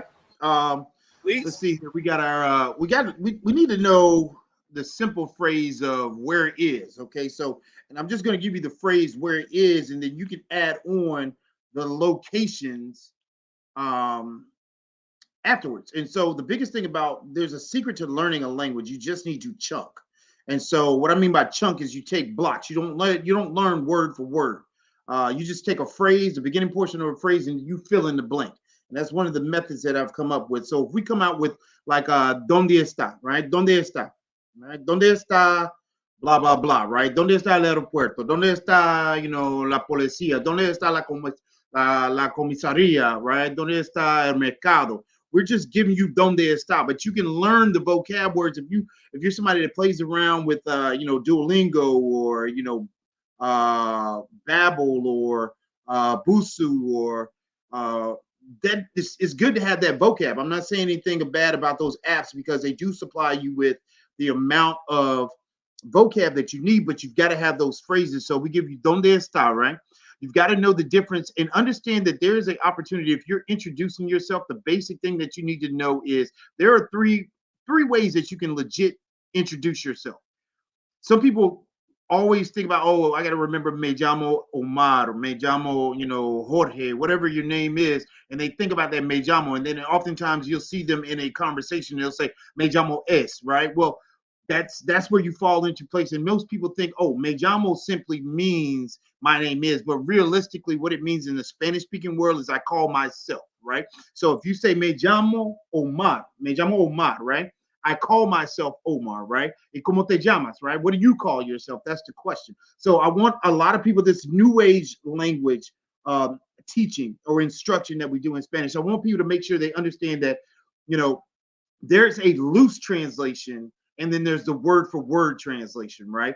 And so what we need to know is from a loose translation, ¿Cómo te llamas? It definitely means what's your name, but you want to know that word for word. Once you get above that level of just getting the loose translations and you move up to that next level, I want you to know that ¿Cómo te llamas? Means what do you call yourself, right? And so there's two other ways that you can introduce yourself without having to use me llamo.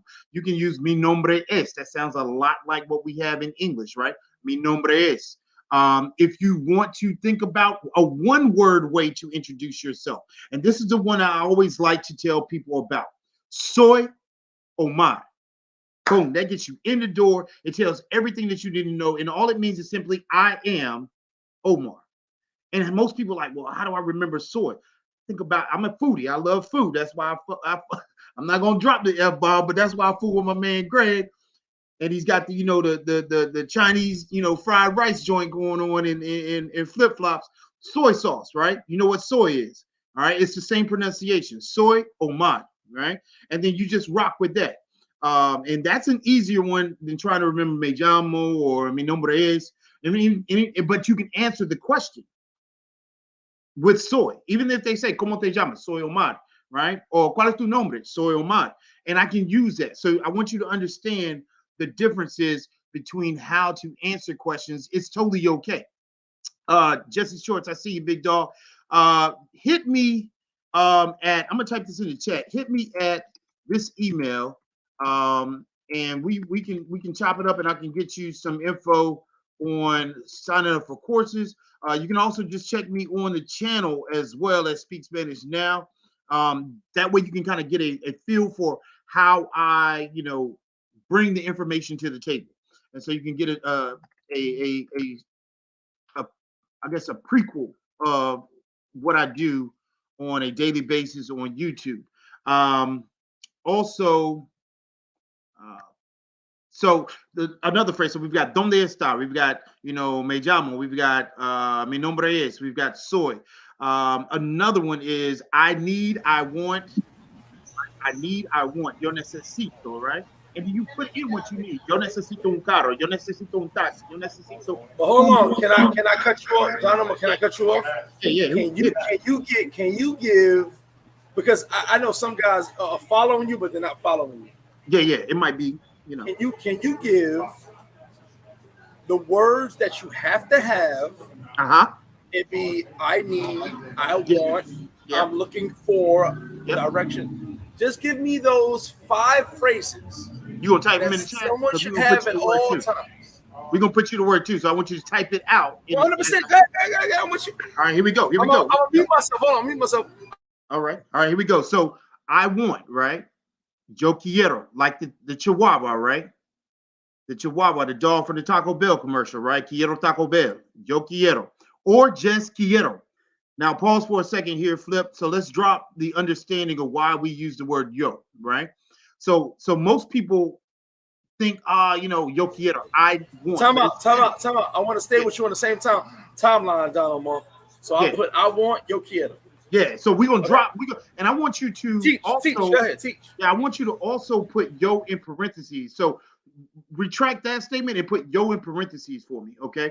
And so this I want thing, and this is going to travel with you all the way through when you're expressing the I aspect of a statement. In Spanish, we don't have to use the word I. It's often utilized, but you don't have to utilize it. So you can just say quiero, like the Chihuahua in the Taco Bell commercial back from the early 90s. Quiero Taco Bell, right? Let's go to the next one, Flip. Here we go. I need, right? You on your tank shit, right? I need, right? So we're going to say yo necesito, right? Yo necesito, okay? I need. There we go. Now, that's going to give you, once again, we're giving you language chunks, okay? I want you to get this chunk down, and you fill in the blank. This is what I call the ICE method. Hit me in the chat. Hit me with the acronym ICE. ICE. I.C.E. All right, ICE method. All right, so I'm gonna break down what the ICE method is. And so right now, what we're doing is we are identifying our subject, which is me. Okay, I. We're conjugating our verb to go with the subject. Okay, and then I'm leaving the blank. You got the blank, which is in your sentence. All right, identify your subject, conjugate your verb, and end your sentence.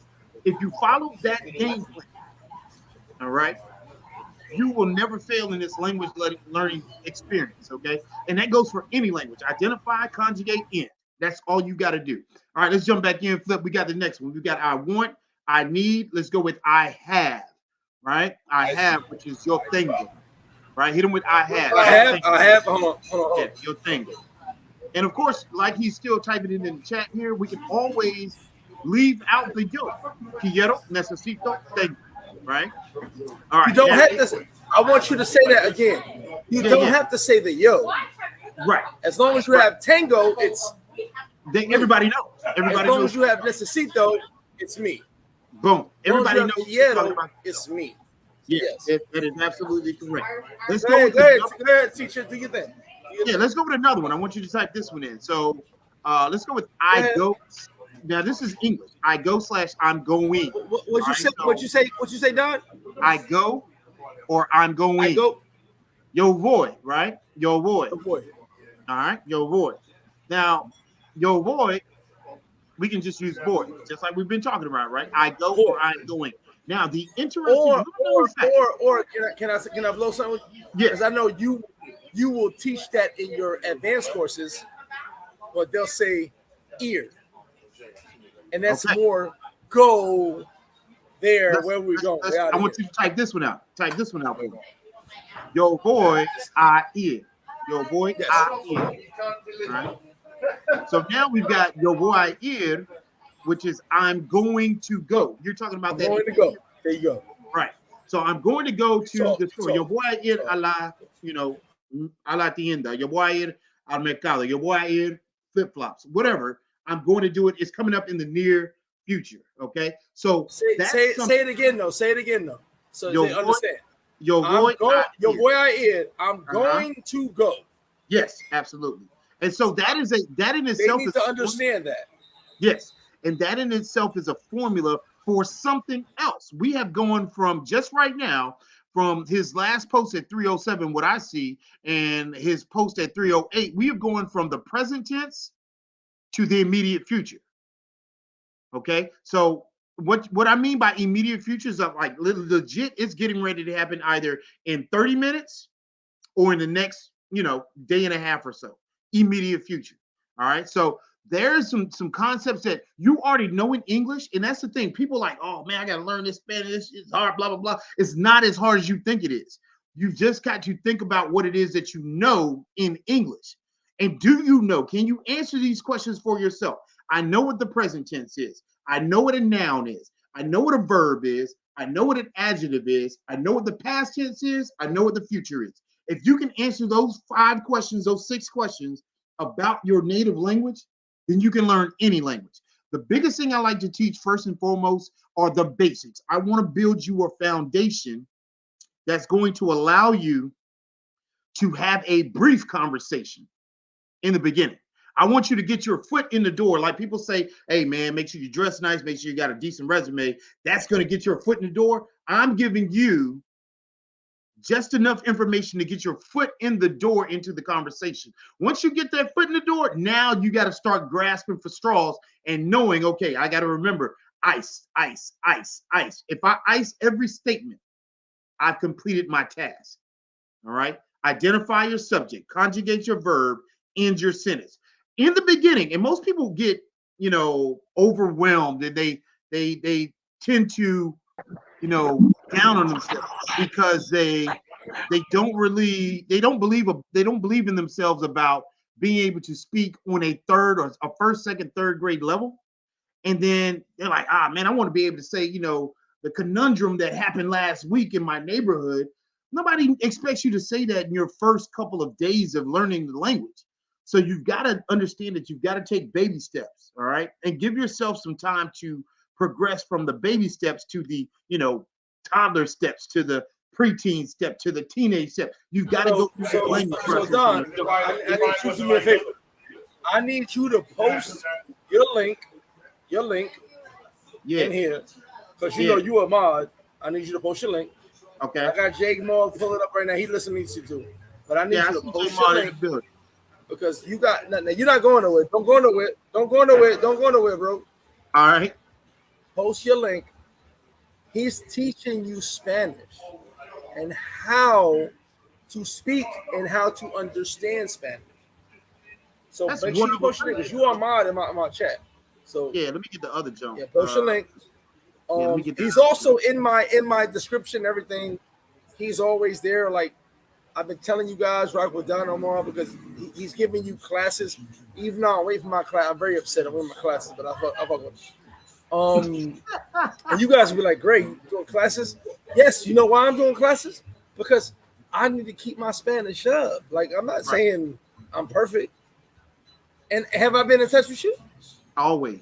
I've been in touch with you when I said, hey, bro, I need to freshen up. It threw me for a loop. I'm not going to lie, though. It threw me for a loop. It did throw me for a loop. I was like, yo. I need it. It threw me for a loop, bro. I'm not going to lie. Because you know why? One of my homies hit me up a year ago. Okay. He was taking, I ain't going to say the dude name. We ain't giving no shout out YouTube dude. He was like, bro, I follow him. And I was like, why? Your Spanish is great. He was like, bro, I gotta touch it up. We gotta touch up. And I laughed. I said, what? And I thought about it. I was like, I do need to touch my Spanish up because no matter how good I speak, I can speak better. So if we talking about, it means you do classes, once or twice a week. Yeah, my Spanish is still going and going and going. Where when I'm speaking English to everybody and I go Spanish, English, I'm still running with it. Like my kids are gonna be great. All my kids are Spanish and English. Absolutely. And right now, the young ones that are right there. What did I tell you? I said I need a little bit of touch up, bro. Like on pronunciation. Sometimes I lose focus. Facts. And because I'm not Dominican. Right. Hell, shit, I'm not either. But at the same time, if you constantly, it's all about that effort that you put in. So if you put 10,000 hours in, you are bound to be great. Put the time in, the time. Yeah. It doesn't have to be. So look, like Richie Rich was saying, Don, I'm gonna bring in. I'm sorry to cut you off, Don. Yeah. I want Don. I need you to post your link. Post your link. I'm gonna bring in J Mogg. You're not going nowhere. Don't go nowhere, Don. I'm gonna bring in J Mogg because he's been saying for a long time. J Mogg was good. And look, J-Mo, unmuted. I'm sorry, is that me? There you go. Yeah, can you hear me now? Don Omar. This is J-Mo. He brought a C3. Those are niggas that don't fuck with us, but we good. We love them anyway. And look, Don Omar, put your link in that chat 10 times if you got to. If you want to learn Spanish, this motherfucker really has classes. And J-Mo, whatever with you, he over here in flip-flop. And that's my bro. He got the Paradise shirt. I love my bro. But Don Omar, make sure you post your link. Keep posting your link. Yeah, I posted it. But J-Mo, so we over here, we doing what it do. But post it again, motherfucker. Can you hear me? Because they ain't gonna get nowhere if they don't speak. I can hear you. And I can hear you over there too, and I can hear you over here. Yeah.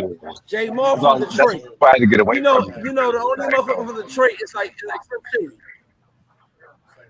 I'm from Grand Rapids. And Jay's my guy. I love this guy. I love you, bro. Look. You over here. I'm looking at him right now. He over here. I love you, bro. So J-Mo, you are C3. You got the Paradise Life shirt on. What you doing, bro? Everything good? Yeah, everything's good. That ain't conflict of interest at all. C3 might kick you out tomorrow. They might kick you out.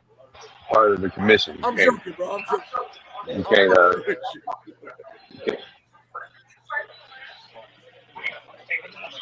You know what? Bring your ass over here. That might work better. It's an echo. It's an echo. I'm gonna get Jay. He here right now. I'm gonna get Jay. Bring your ass over. Let's do it like that. It's better.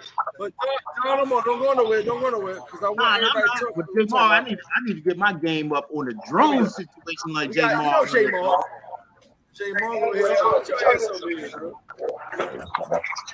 Kill your love. So if you don't know, this is kill your live though. Kill it. Oh, kill it. No, take yours off. That's you. Take yours off.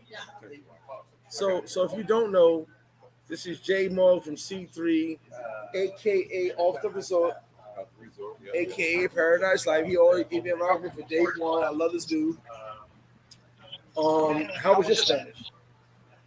Because he's I think he's pretty good. Yeah, I think I'm good. Now you know we got Don Omar, who is a Spanish teacher and a Portuguese teacher. By the way, you ain't hit me back, motherfucker. Wait. You ain't hit me back, motherfucker. We're gonna do our classes, but I might need Spanish and Portuguese. Yeah, see, now I got a Porto Alegre instructor. Pero no me digas porque yo hablo contigo para un clase, oíste. Hey, man, entonces yo entiendo. Entonces vamos a hacer las clases. No me digas. Sí, yo preguntaste. Entonces vamos oye, vamos a empezar las clases en enero. En enero. Vamos a empezar las clases. En enero. En enero. ¿Cuántos meses yo espero? Oíste. Es mi verdad. Mi palabra. Yeah, we're gonna do that. I definitely got Spanish. We're arguing in Spanish. Yo, I know people be like, yo, this is some crazy shit I'm watching right there. Yeah. That's why I said I love this motherfucker because I really want to touch up my Spanish. Some of y'all, that's my man. Like, shout out to Greg, no Spanish. No, I want to touch my shit up. What I say? I want to touch my shit up. I'm saying though, you want to ride around in a '95 Honda Civic factory, or you want to tip that bitch and trick it out? You originally learn your Spanish. You know what I'm saying? He asked me. My original Spanish. I grew up around Colombians and Dominicans, Puerto Ricans, my whole life. All right, so here's the thing. I'm from Southside Jamaica, Queens. I'm not gonna name a hood next to me because they're irrelevant. But I was in all these hoods. I grew up with Haitians, Puerto Ricans, Colombians, and I was the only black guy invited to all the parties. So the worst part with me was I could read it and write it, but I never had to speak it. Like you would think I would know Creole, but I never speak Creole. I never had to speak Creole. I would be in my friends' houses if they were Haitian, and I'd be like, "Oh shit, you know I don't speak Creole." Okay, well, I could write Spanish my whole life, like write it and text it before WhatsApp, before everything. So when all you niggas had this Google Translate and shit. I was like, But how was you learning to write it then? because I understood it. I was around it every day. Like I'm going to my Haitian friend house, my Puerto Rican friend house, my Colombian, like literally my first girlfriends are Puerto Rican and Colombian. Those were my first girlfriends. And then after that, it was all Haitian. I had mad Haitian girlfriends. They was fucking gorgeous. But I would literally be there and learn everything, but I couldn't speak it. Like, you know, talking is different. Am I lying? Talking is different. Now, we got down on a lot. Hello. Let me turn this around. That's J Mo. So, am I lying about that, Don Omar? Talking is different. So I can write it. I can text perfect Spanish. Yeah. But talking it, I never had to because all my guys spoke Spanish. I never spoke to go, but I was Haitian. So the thing is this though, like some people have different skills that they pick up on faster. You know, some people write faster, learn how to write faster. Some people learn how to read it faster. Some people learn how to speak it faster, and some people learn how to listen and understand it faster. So I understood. So you got people in the streets like, you know, like Jada. I mean, I can talk to Jada like he would know what I'm saying. Now, to get him to have the opportunity to speak back, there's no guarantee that he would actually have something to speak back or say. Exactly. But they understand what you're saying, and so it's totally okay. All those gifts, or all those skills come together at the end. But if you know one, utilize that one gift to. Can I ask you a question, Don Omar? What is the word for if I throw you on an island right now, you will speak the language in 2 weeks? What is that word? Like it's something in our brain that if I throw you on an island right now, it's a word. Because believe it or not, we are very immersed. We can survive. Are you talking about like assimilate or? It's like assimilate. I throw you on an island and you know the language. You got to adapt. You will survive. You will adapt to that. There's a word for it. Immersion. Is it immersion? I use immersion, but I use immersion. That's what I use. Yeah. But here's the thing: you can literally survive. Yeah, like that. And you never spoke the language in your life, and you will start speaking the language. Yo, I'm gonna tell you right quick. You gotta survive life. Yo, do you remember in 1992 there was an episode of The Simpsons, yo, where Bart went to France on study abroad trip. He got off the plane. Mother had him over as a slave working in the wine zone, and he was smashing the grapes like by foot. And he was trying to get out, and he ran into the cop down the street in France somewhere, and he was trying to speak. You know, he's speaking English to the cop. It was the way he spoke. Yeah, exactly. Right. And then as he was speaking, yo, he went into French, and then that right there, 1991, right there, that's when I knew, yo, I need to learn language. And you talking about 1991? Yeah. Let me introduce my homie, because by the way, I need you to post your link right there. Don Omar, post your link. Yeah. J Mogg, who's part of C3, okay, who's actually one of my very good friends, who he just ran away from paradise. But I follow J Mogg on Instagram. I love it. Right the drone jumps. I won't hit him because I love him. Did I have reason to hit you? No. Hey, everybody have reason to hit J Mogg? Everybody hit J? Nobody have reason to hit J Mogg. J Mogg is actually. Off the Result was one of my favorite things I ever seen, but I realized ain't too many people off the Result. And not knocking what you're doing, I just said you better keep doing what you're doing because it's not as big. It's not the norm. The world travel path, no. But you, Off the Result, I still support it. I still love him. And this is my guy. He's C3. Well. We're gonna call him C2 because the rest of them niggas ain't shit. I love C2. We see how man shit. But how was your Spanish? And I think Don, don't go nowhere. How was your Spanish? I think it's good. I think I can go toe to toe with you. Do you feel you can communicate? I have to. Yes. Donald, do Yeah. you want to do a Spanish test? Nah, I don't want to do no Spanish test, my guy. I mean, check your Spanish out. Check it out. You can do it. You on my live. Hey. We're not dissing nobody. We're Nah, just talking. I'm gonna let him look. You might test my Spanish, motherfucker. I don't know. Yo, this is the thing. I hopped on here real quick. I gotta damn change cribs, yo. I'm you don't hop in here real quick, but you been here for 35 minutes. Yeah. I gotta change.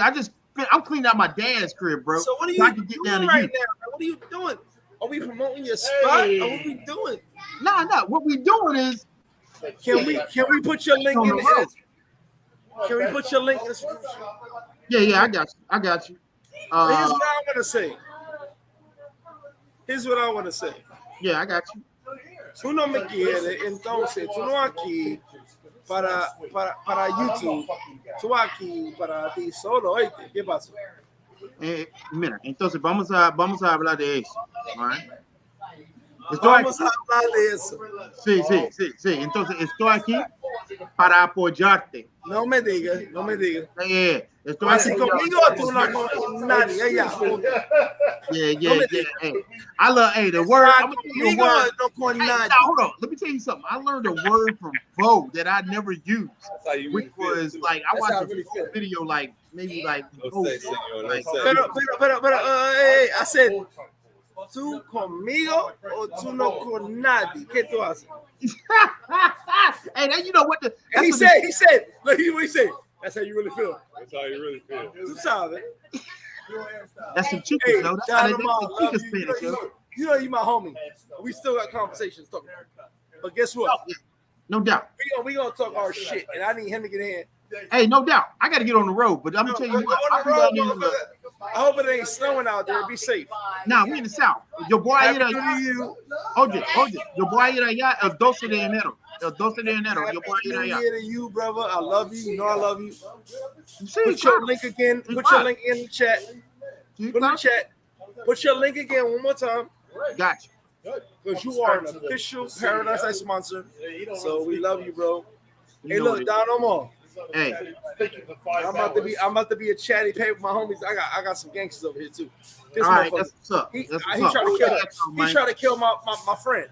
Listen. Whoa! You actually tried to kill my friend. Whoa! It's crazy. Whoa. Hey, look, Don, I love you. Put your link. We out here. Love you, bro. All right, now. So you now you with the tough guys. Now you with the tough guys. Oh, this is civilian. Now you with the tough. Show your face, motherfucker. Who, me? Now you with the tough guy. This nigga forget the face. He try to. If the everybody's like try to kill me. That's what you gotta look at. He tried to kill like man people. You know what? All right, yeah. What's in the milk? That's it. You can kill my friends and still be my friends. I guess I don't know. But get you a chair over there. Pull that chair. Si, senor. Because me and him are going live right now. You going live? Get the chair right there. Get the chair right there. J-Mo, what up? Did you see how we roll this live? It's crazy. Yeah. Have you? I'm listening to this. Have you seen this? Yeah, I've seen it. Are we like we're not killing nobody? Everybody living. How many people you got? It's I don't know. It's like 68. Okay. It was 140, I but seen it when it was in here. 95. because they was like nobody's dying. They wanted somebody to die. It's a marathon live. We might have to kill somebody to go. Oh, really? To 150. Oh, okay. All right. If somebody has to die tonight, I'm just saying, let me know so I'll make somebody die at this live. What are you talking about? Tell everybody, yeah, what's going on? Can y'all hear me on Flip's mic? Tell everybody. You're a piece of shit. Tell everybody what's going on. Wow. I invited you, bro. Like, what are you talking about? Tell everybody what's going on with you. I'm chilling. I'm here, you know. But speak up, motherfucker. They're listening to me via your mic. Is that what it is? Oh, okay. It's working. So when you speak up, say you popping, you punching niggas in their face. I want to get the iron. Trying to make a transition. You making niggas popping. If niggas ain't popping, they fuck with. They got to hold you. They better talk to you. All that shit. Tell them everything, my nigga. How hard I am. Yeah, tell them. It ain't hard. It's all over the Hardly hard. He is from Detroit. Every nigga. Bro, I was. They say you from Miles. You from Miles. I never said nothing about that. But I want you to be like that type of level. Like, I try to stay out of all of them. if I say something, whatever. Hey, look, niggas from Michigan is popping. And y'all niggas want problem see me, nigga. Subscribe to the channel. Subscribe to the channel. First nigga, the first nigga come from Michigan talk about that gangster shit. That shit is over. Pow, pow, pow, pow, pow. How about that shit, nigga? So what's going on for 2023? You know, I'm living my best life. What's the next? Why you jumping a lot? I did, but I think it's better if you jump in. I can, but I got to be far away because we echo. No, but, well, we echo. Look, here's my thing. Let me see if I can do that. Because I am like the same dude every day. What are you talking about? Don't get that. I don't drink that shit. I'm gonna fire everybody now. Is that me? I ordered that. I'm talking about the fire everybody. Don't fire nobody. He said the murder mystery game. Hey, Sim, why ain't you not here right now? Like, it's crazy. It's crazy. I can't see my paradise life. But bro, jump in the live, bro, because I don't want to talk to you next to me. I want to talk to you like we 4 hours in. Look, so check in effect and jump in.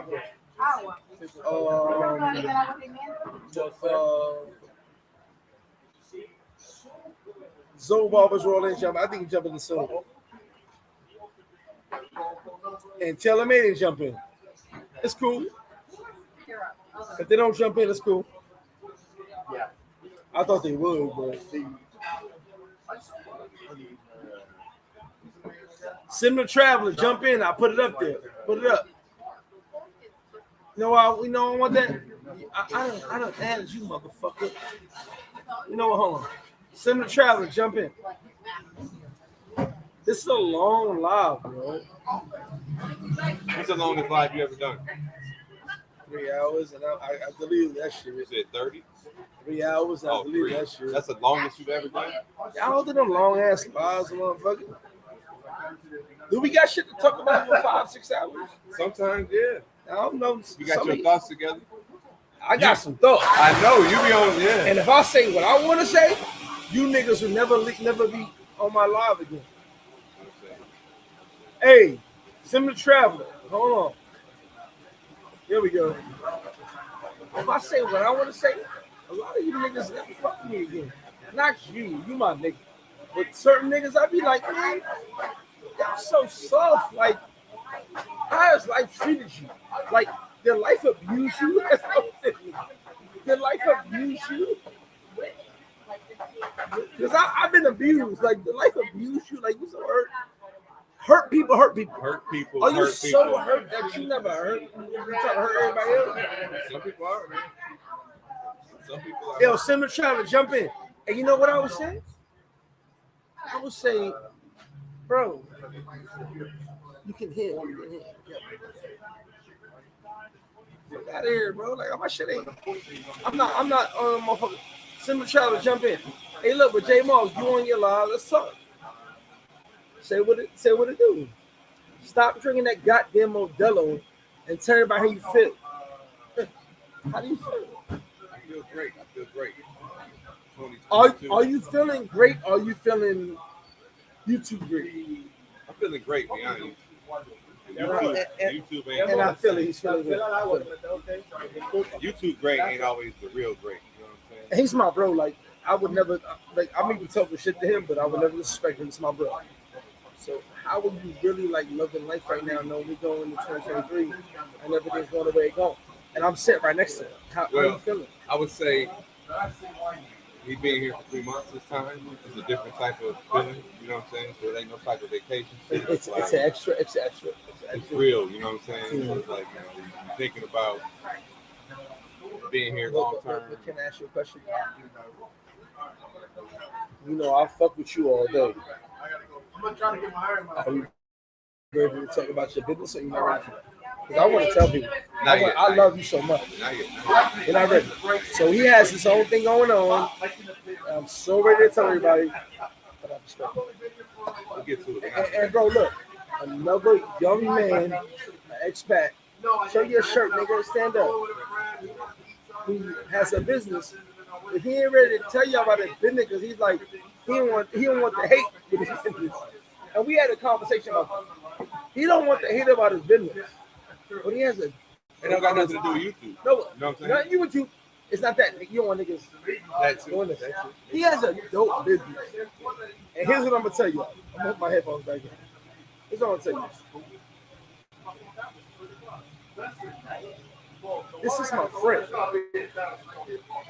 And this dude has literally said, I don't want to talk about my business. I never charge you for promo. I never hit you for money. Never get money. Never. But you know what I'm going to do? I love you. I'm going to get a business. But guess what? Another young black man started a business down here. Before you even know what he was talking about, he did it. Right or wrong? I talk about my Airbnb. I got an Airbnb. But fuck that. Let's talk about your business. No, not yet. Because the Airbnb can't be attached to you. No, exactly. And this motherfucker, who I love with all my heart, I consider him my little brother. He has never said, I need this, I need this, I need this. I'm trying to get him to promote his own shit. He ain't with it. Remember something. Everybody's not your friend. Everybody's not going to promote you. Everybody's not about you. And this motherfucker right here. So now what I want you to do, since we outside, what I want you to do, I'm going to shut the fuck up. Unmute your mic. J-Mal, you tell her what it is. They can hear me through your mic. No. Unmute your mic. If I do it, to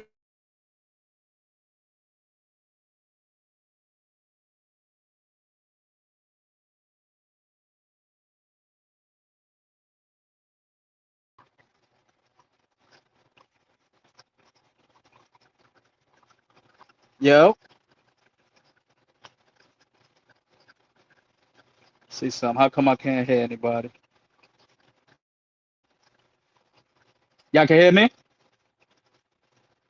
Oh, for some reason I can't hear y'all. Let me cut this shit off then. Probably my headphone.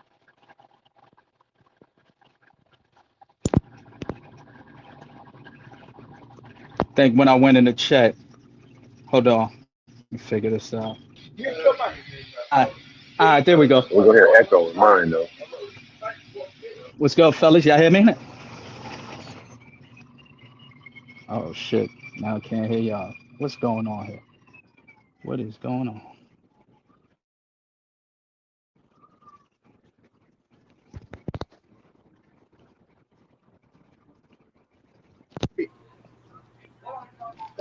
All right, what about now? Don't go nowhere, Sam. Don't go nowhere. I ain't going nowhere. Sam, hold on. Sam, don't go nowhere. Yeah, he good. So, I need everybody. J-Mo, you just have a little bit. J-Mo,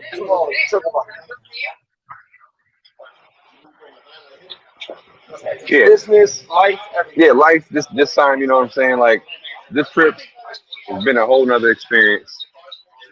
Because not only being here is not vacation this time. You know what I mean? There are aspects of it that are like vacation. It's beautiful, you know, it is still paradise, but when you're in a transition and try to move here permanently, you know this because you've been here, it's different. You can't always think vacation mode. One, you'll go broke or over budget, and two, you could get lost in the sauce. You know what I'm saying? Like, you can't come here thinking it's a weekend warrior every single weekend. The urges may exist, you know what I'm saying? But that's why plenty of people come here and get burnt out. And, you know, this place can chew you up and spit you out. No, I haven't got burnt out. You know what I mean? I hope not. But, you know, you got kids. I got a kid now. So. Thank you. So that right there, I want to have legacy here. You know what I mean? I want to be able to have something like that. Sam, unmute yourself. Hold on. Unmute yourself. Unmute yourself. Wait a minute. Sam, unmute yourself.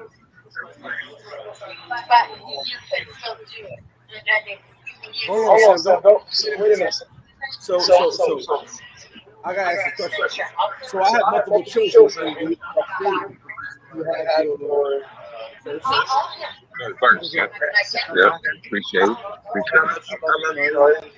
But here's my thing. Are you seeing a different type of lifestyle? Do you have a child? I mean, yeah, you think about. Yeah, it's like you're not the only star of the movie no more. You are the B-roll part of the movie. Like you my dude, like me, you go over. And what I want to know is, does life present itself to show life? Oh my God. I'm asking this question. All these guys are watching this live. And there are guys who jump in all these situations. Does life present itself? I think it's a combination of both, but it's led by if you believe, you know what I mean? Because are you living life? Is life living you? I'm living life. You happy for your child, right? Yeah, damn sure. Is your child living life?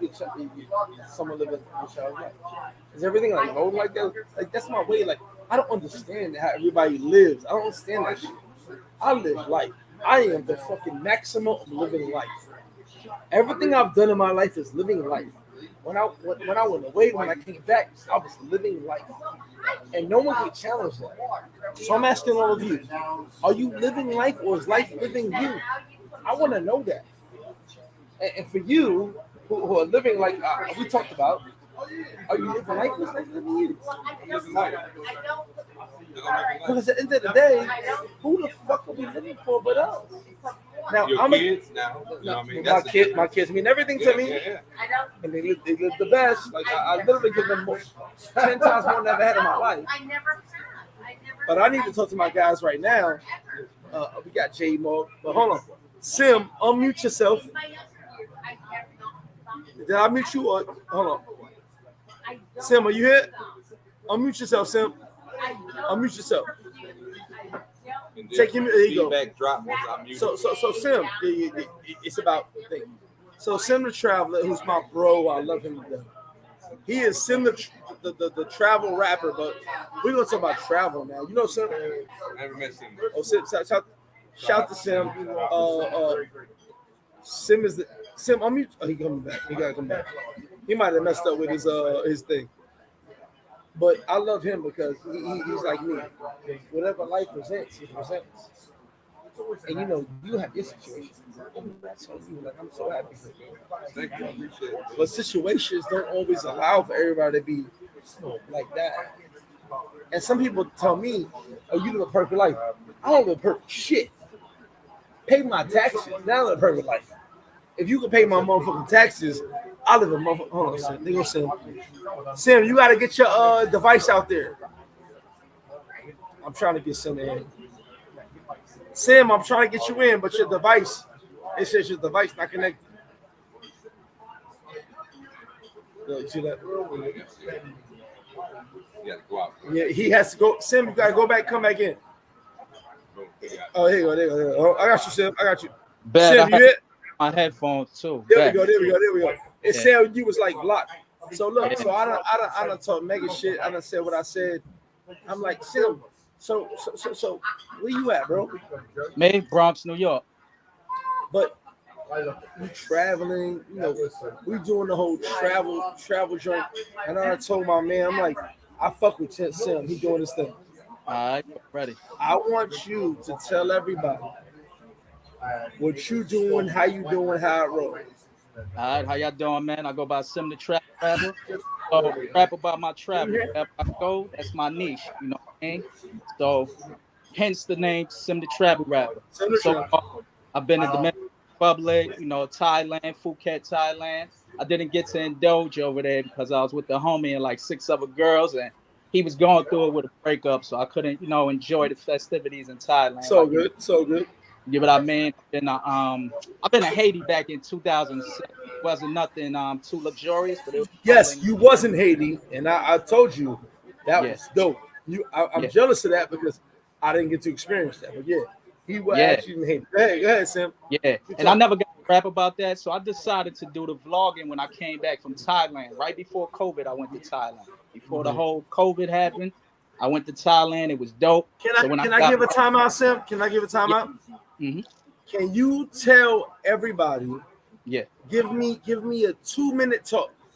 Yeah. About your Haiti experience. They don't realize that, and I was rocking with you. They can you tell them about the Haiti experience? So yeah, man, the Haiti. If you don't mind. So I went back with my ex and her family back in like 07. Right?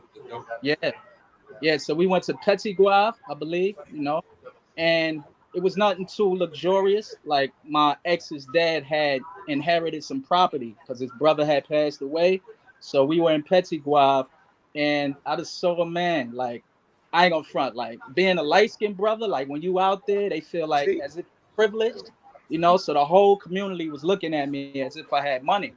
And I'm like, are they just looking at me or are they just looking at the family I'm with? So for the first time, I'm like, damn, I feel a little uncomfortable, you know what I mean? So, but I'm from the hood, so I'm not so much a scary dude, but I'm on point, you know what I mean? I'm always on point when I go. I'm naturally paranoid, but I was with the family. Had I been by myself, I don't know, man. They probably would have got at me, But that story was so crazy. Yeah. Because I got Haitian friends that said, "Don't come to Haiti," and you was light skinned in Haiti, like it was wild. But when you talked about that, I said I could text 5 of my niggas right now and send you a picture, and they were like, "Nah, that nigga ain't coming to Haiti." Word. But you did it. You was there. Like you was there. Yeah, this was before the earthquake. Nobody realizes like you can go, but Haiti's not. It's just not safe as far as they look at you a certain way. They're like, "Oh shit, who that?" Yeah. And by the way, the billionaires in Haiti, are lighter than you. So think about that. But when you told me that story, I was actually like, "What? Oh shit!" Hey, my man said, "Nah, it don't work like that. It work by color. But you better be in and out. Get in and out." Because after a while, they like, "Who are you? Like, what are you doing? Are you CIA?" They say everybody's CIA. Are you CIA? You know what I'm saying? But the wild part is you told me that story, bro, and I was like, "That's dope." And I thought it was so dope. So right now, what is your plans for the new year? So my plan for the new year. I need you back in. As far as vlogging, I plan on going vlogging, traveling, whatever you're talking about. Yeah, so I've reached a point in my life where I'm trying to master the arts. You know what I mean? Not just the hip hop, because I've been doing hip hop for a little while. I'm trying to master my hip hop, master my massage therapy, master just the art life, man. You know what I mean? Everything. At the same time, are you feeling like you are going a direction, a certain direction? Yeah. No, I have. As far as vlogging, I only got 75 subscribers. I'm gonna be real. I'm just starting it, and it's a step. Sometimes and that's dope. That's dope. But a lot of people are catching on and they're saying, "Yeah, you got something dope." Even those who might not subscribe, you know how it is. They be watching you, but sometimes it's hard for them to click that button. But I spit, and a lot of people like my content. Don't stop doing what you're doing. Never. We had a personal conversation. One thing about me and everybody in my life is like, "What the fuck?" Everybody I'm talking about. I had a personal conversation with you. Yeah. I had a conversation with J Maul. I had a conversation with Keith. I had personal conversations, and I'm like, "Don't you ever stop doing what you're doing?" Never. Because there's a million niggas watching. When you don't stop and when you do stop. Yeah. Did I not say that to you? Yes, sir. Yeah. Don't you ever stop doing what you're doing. At the same time, it's like if there's 500 niggas not watching you, there's 1,000 niggas watching. I prove that day in and day out. And what you don't realize about Instagram, YouTube, all that, is that it goes on and on. When we click off, it keeps going. I can end my live and have 400 views, but tomorrow I have 700 to 1,000 views. It don't matter. So you keep doing what you're doing, and guess what? I done told you everything you got for me. You gotta sit there. Everything you post to me, I'm gonna share it. Because one thing about us, we don't share shit. That's real. I share everything. That's Because real. I love all my niggas. Now, we bring J Mall back into the lot. I love all my niggas. And Real. here's the wild part. I want us all to win. But there's a lot of dudes that don't want that. I'm like this. Maybe like 5 to 10 dudes love this music. Let's do it. Maybe they tell me, Greg, why you ain't playing that music? Let's do it. But everybody ain't with that. And I go, man, you got music? Play that. What I told you. Play that. Let's go. Now I'm gonna add J Moore back to the stream. You back on live. All right, welcome back. Sim, if you got some music, I want. Oh, what happened? Internet be acting up.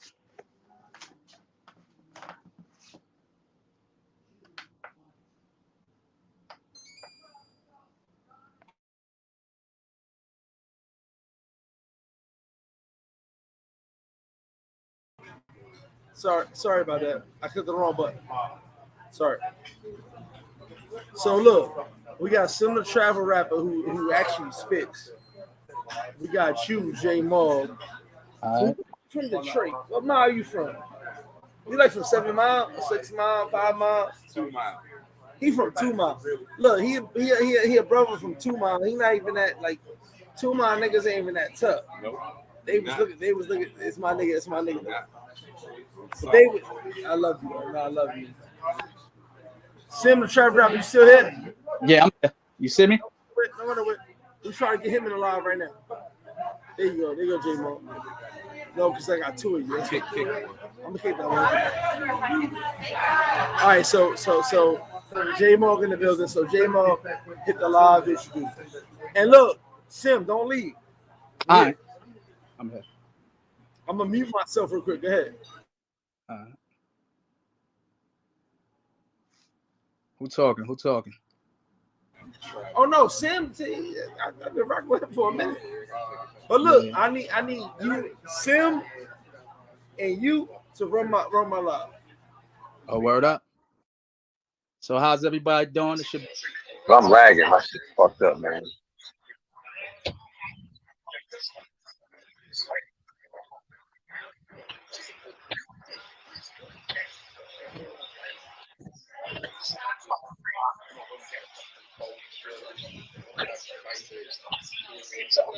No, he's talking.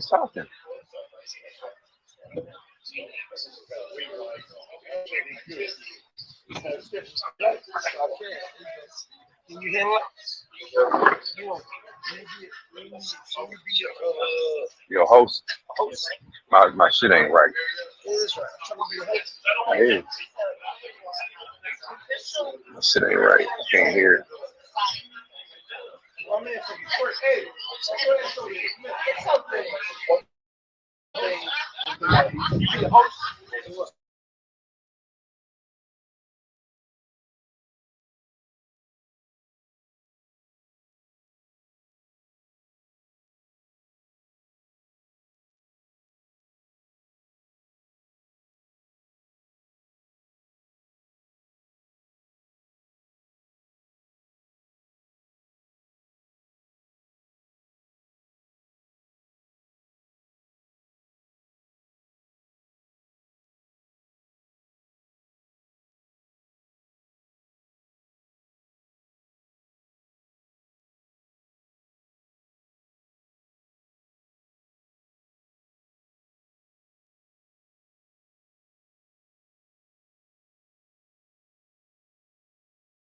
We got bad feedback.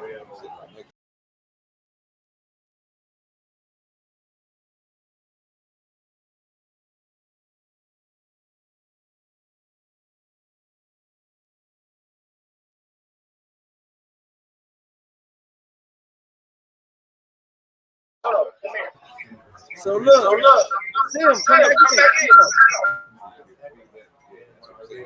So my man, move over there, because you're not a Detroit nigga. Move over. Slide over, nigga. Detroit in the house. Slide over right there. You like half Detroit. So look, I had to get my Detroit nigga in this motherfucker. Hey, look, Sim, you come back. Put this shit in your ears.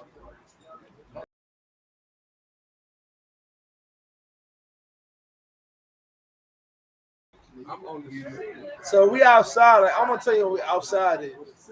So you get over here. I'm about to go take a piss. Right? No, we're gonna change the whole shit.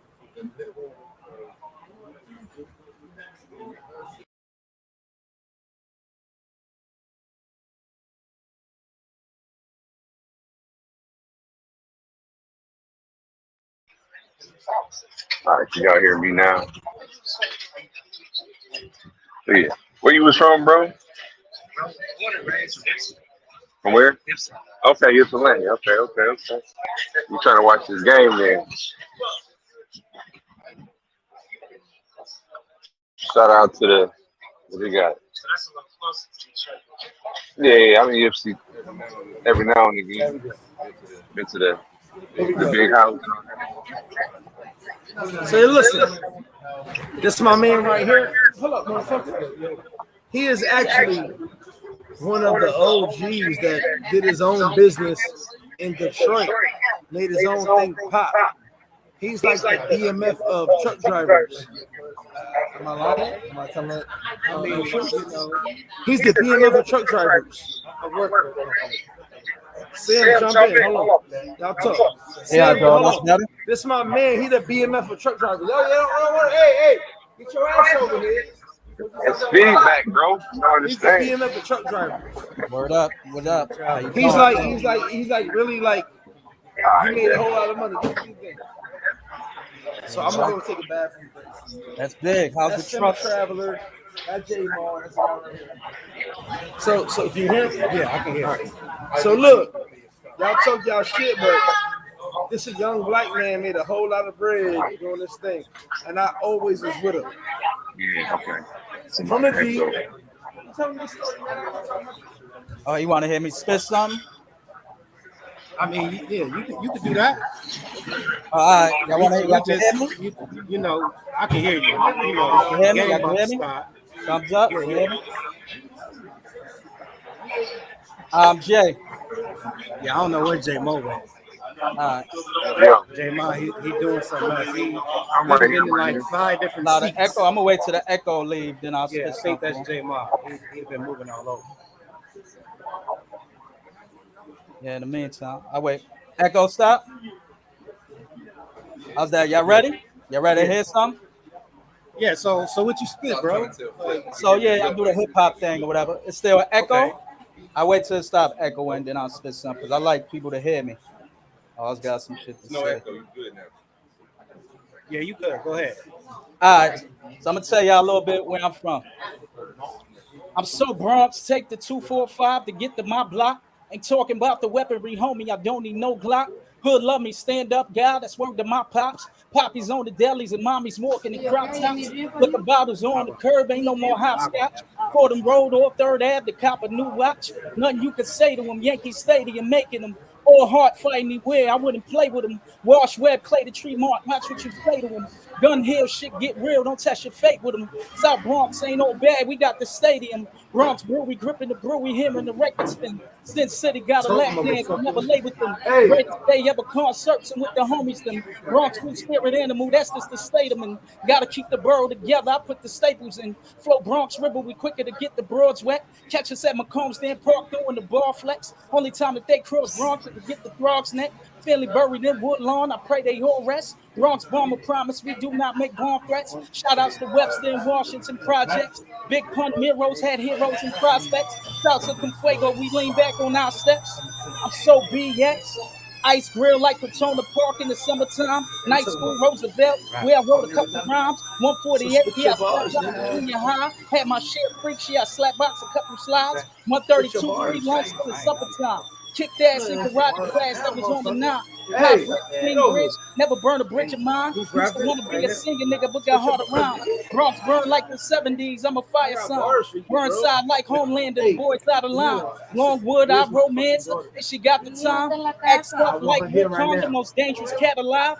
Every other bird like touches, but we the darker side. Yeah, then I must be aligned. This way my father died. Yeah, then we must be applying pressure to different sides. Never freeze like Black Panther. I'm always down to rise. Young, you know his face, my face. Word to Pennywise. Boys trying to climb my borough, but y'all not Pennywise. Hope you don't read my transcript. That's the 35. My borough, that X-Factor. Though your borough child. I'm so BS. Hopefully y'all heard that. Bro. Hey, I'm Park. Y'all hear me? Hopefully they heard that. You know what? My man, you know, he's like the toughest nigga I know, but he like the softest nigga I know. Because he really be like, he don't want to tell nobody nothing. I said, what I told you, bro, spit. And not even that, like, show your muscles and something, bro. Hey, yo, so Sim, I didn't hear you spit. Look, Oh, you hear me now? I can take it back if you want. Take it back, Sim. Take it back, Sim. All right, everybody can hear me? Let's go. I'm with you. All right, so I was letting everybody know. Can I ad lib?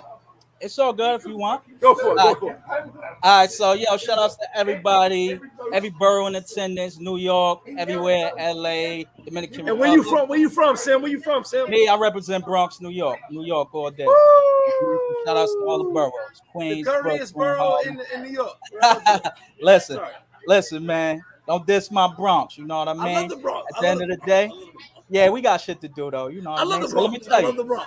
All right, let me let you know. Let me remind you. I know you've been in the Bronx. Let me remind you. I'm so Bronx. 245 to get to my block. Ain't talking about the weaponry, homie. I don't need no Glock. Hood love me, stand up, guy. That's word to my pops. Poppies on the delis and mommies walking in crop tops. Liquor bottles on the curb. Ain't no more hopscotch. Fordham Road on 3rd Ave to cop a new watch. Nothing you could say to them. Yankee Stadium making them. All hard fighting me where I wouldn't play with them. Wash Web, Clay the Tree Mark. Watch what you say to them. Gun Hill, shit get real. Don't test your fate with them. South Bronx ain't all bad. We got the stadium. Bronx Brewery gripping the brewery, hearing the record spin. Sin City got a lap dance, but never lay with them.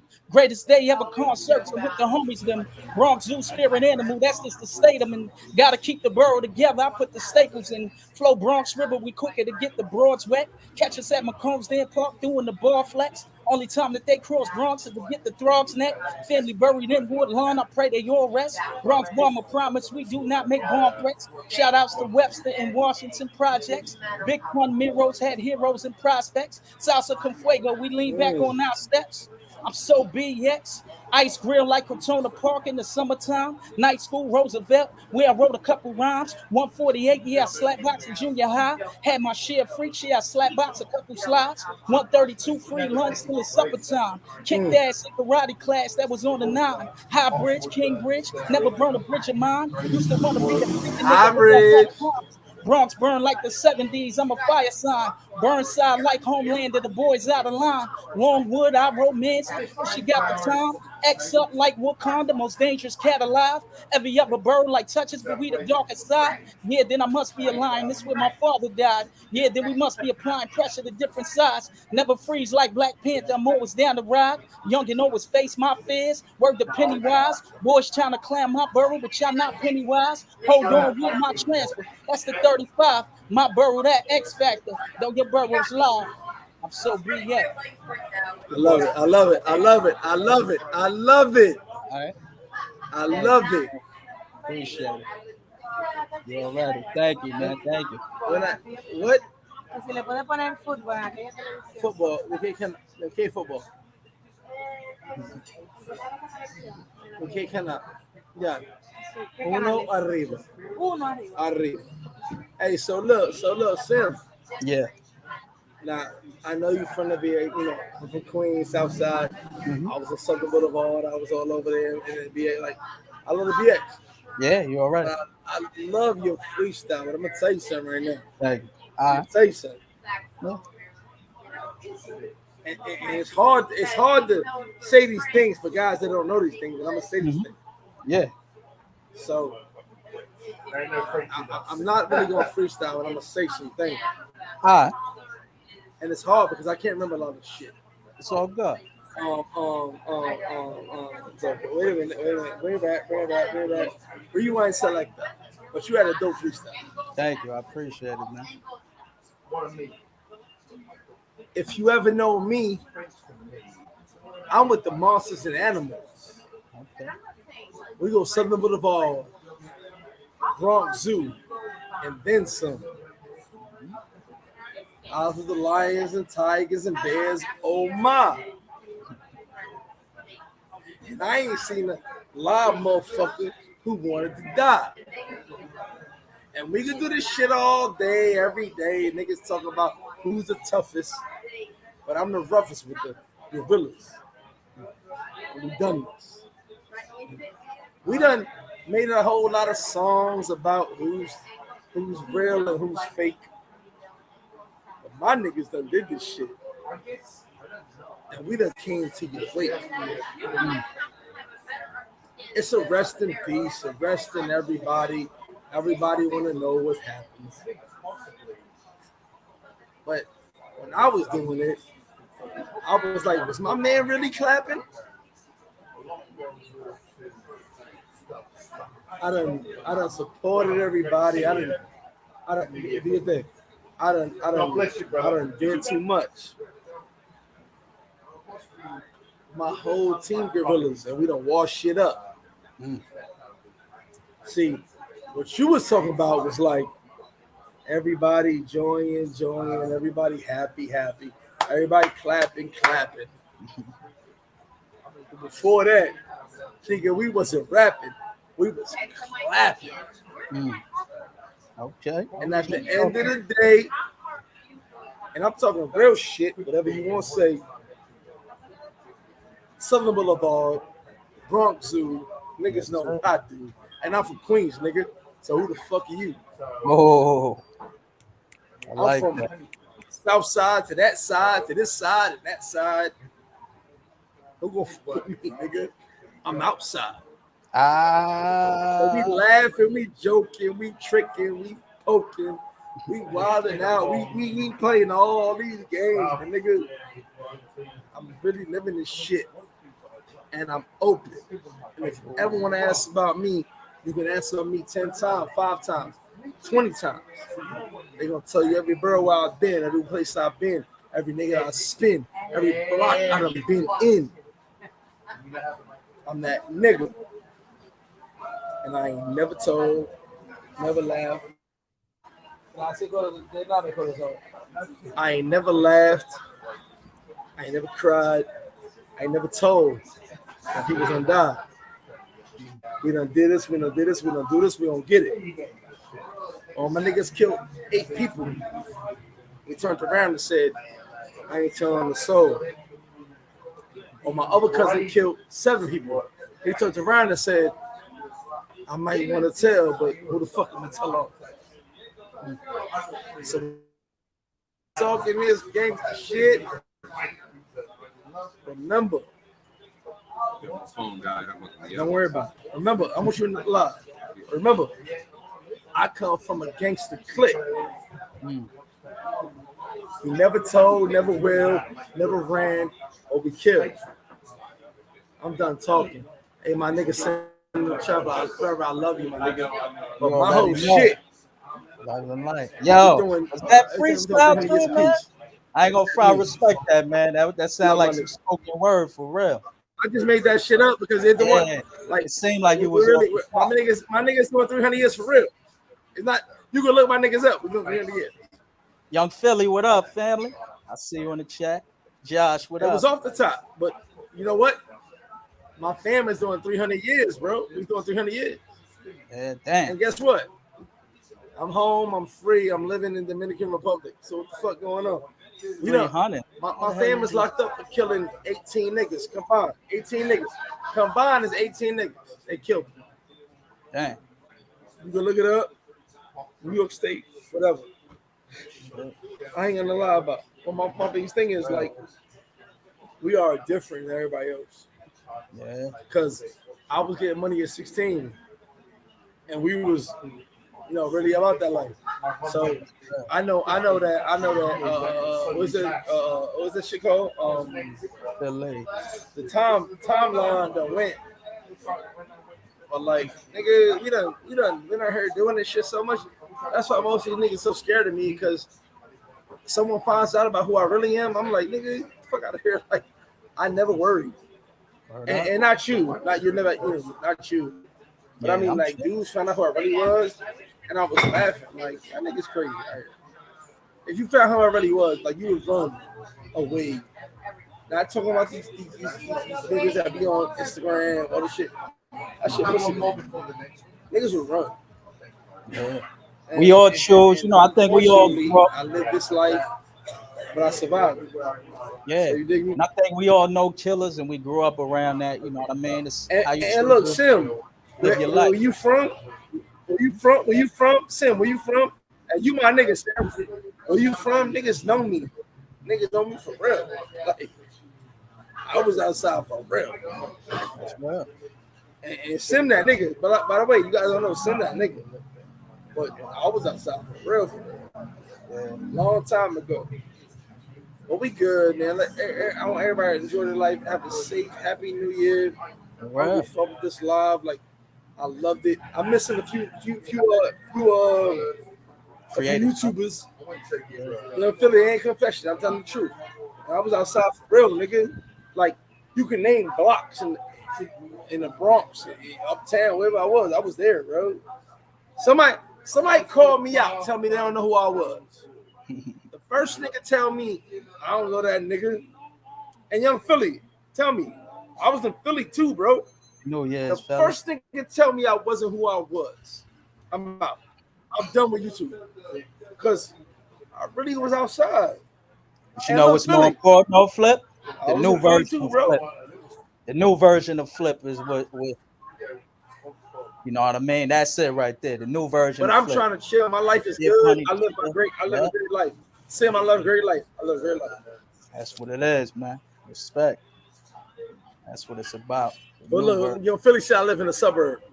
I'm a good dude. I live a great life. I don't want no violence, none of that shit. But don't glorify. Look, we got a Philly nigga here. He a wild ass nigga. Yo, get out of my face. Don't talk to me no more. This nigga here was one of the wildest niggas in Philly. I love you, bro. I'm talking on you alive. This nigga was one of the wildest niggas in Philly. He's right here next to me right now. Yo, go get a seat. Get your fucking tacos, bro. I want to talk to you. And this nigga was like, I'll never say his name. This nigga living here. Yo, you know you got titties, right? You fat now. Because he got titties now, and he's over here chilling because he eating so well. And he's from Philly, and he's like, I don't got to be for nobody. And when an ill nigga from Philly. Now we be chilling in the Bronx Supreme. Like, I mean, it's wild in the South Bronx. He's my best friend. He's my best friend. Hey, look, turn your punk ass around. Eat your fucking. I don't want to talk to you. Because these niggas don't believe me. It's a lot to do. Like in Brooklyn. I got love for Harlem. I got love for all the boroughs. Everybody who positive, man, I rock with. I don't be out here on that. You know? It's a corny ass Harlem nigga right here. He a corny Harlem nigga. Yo. Harlem niggas ain't popping like that. I'm sorry. It's good. My nigga over there, sir. All right. Across the street from the Bronx. Oh, that Harlem world. Sit your punk ass down. Get out of here. Go sit your punk ass down. Happy New Year, bro. Happy New Year, man. Happy New Year, son. What's good? What's good? I love him. What's good? My Philly nigga was over there. My Philly nigga really outside. Easy, what's good? You all right, Rob, with this nigga? Yeah. If he's your friend, you got a whole problem. Go over there, you got a whole problem. But you get what I'm saying? Like Sim. Yeah. I know, man, niggas like we not out here doing no dumb shit. Word up. And niggas is living their life. Like, that's a Philly nigga, that's a New York nigga, Harlem nigga, that's a Philly nigga over there. Bro, niggas is living like, what we talking about? Yeah. What are we talking about? And I feel like it should be that way outside of paradise too. Like if I see because y'all, it should be that way. Good, I show love outside of paradise. What I gotta be with you about? I ain't gotta be with you. Word up. Exactly. So when niggas go to paradise, they got beef. Mm-hmm. I'm gonna tell you, son. I'm never going to deny this until the day I die. Then one nigga got on the plane get punched in their face. Word up. Damn. Nobody ever got on the plane and get punched in the face. Damn. All see do is get on with a smile. Yo, Sim, we gotta do another live together real soon. Yes, sir. But look, I love you, bro. I appreciate you, bro. You already. I'm about to get out of here. Watch this goddamn game. Yes, sir. Sim, you better get with me because I have a good live for you too. Yes, A sir. very good live. And I appreciate the platform, brother. I always tune in. It's love. It's that love, right? info too. Most importantly, you nice with the info, man. I'm trying to get big on do I it. not speak the truth? Yeah, you do. A lot of the time. Yeah. Hey, look, everybody watching this, stay tuned for more. I'm gonna end this live right now. We watching this joint, and I want to thank everybody that joined me today. But I definitely gotta thank Sim, the travel rapper, for the last minute jump in. He been here with me. He been rocking. You better understand something, man. Like I only fuck with those that fuck with me. So it is what it is. Thank you, but hey Sim, thank you. And the other guys, I said, that's cool. But I dropped my whole shit. I think somebody like the feds come in the crib. But look, did the feds come in the crib? What happened? Nah, I dropped my shit. I forgot my life. Feds Right. in there. Like now, the feds came in. I got a lot going on. I got my punching bag. I'm about to get in some work. You know what I mean? So when I saw the shit, I was like, oh shit, feds came. So look, I need you to be like, the feds came. We good. Feds came, but they left though. They realized it was a false alarm. They was looking for the nigga next door. New live. They was looking for the dude next door. Hey, Sam, I love you. Sam, I love you, bro. I love you, bro. You already. Yo, Javante Davis fight next weekend.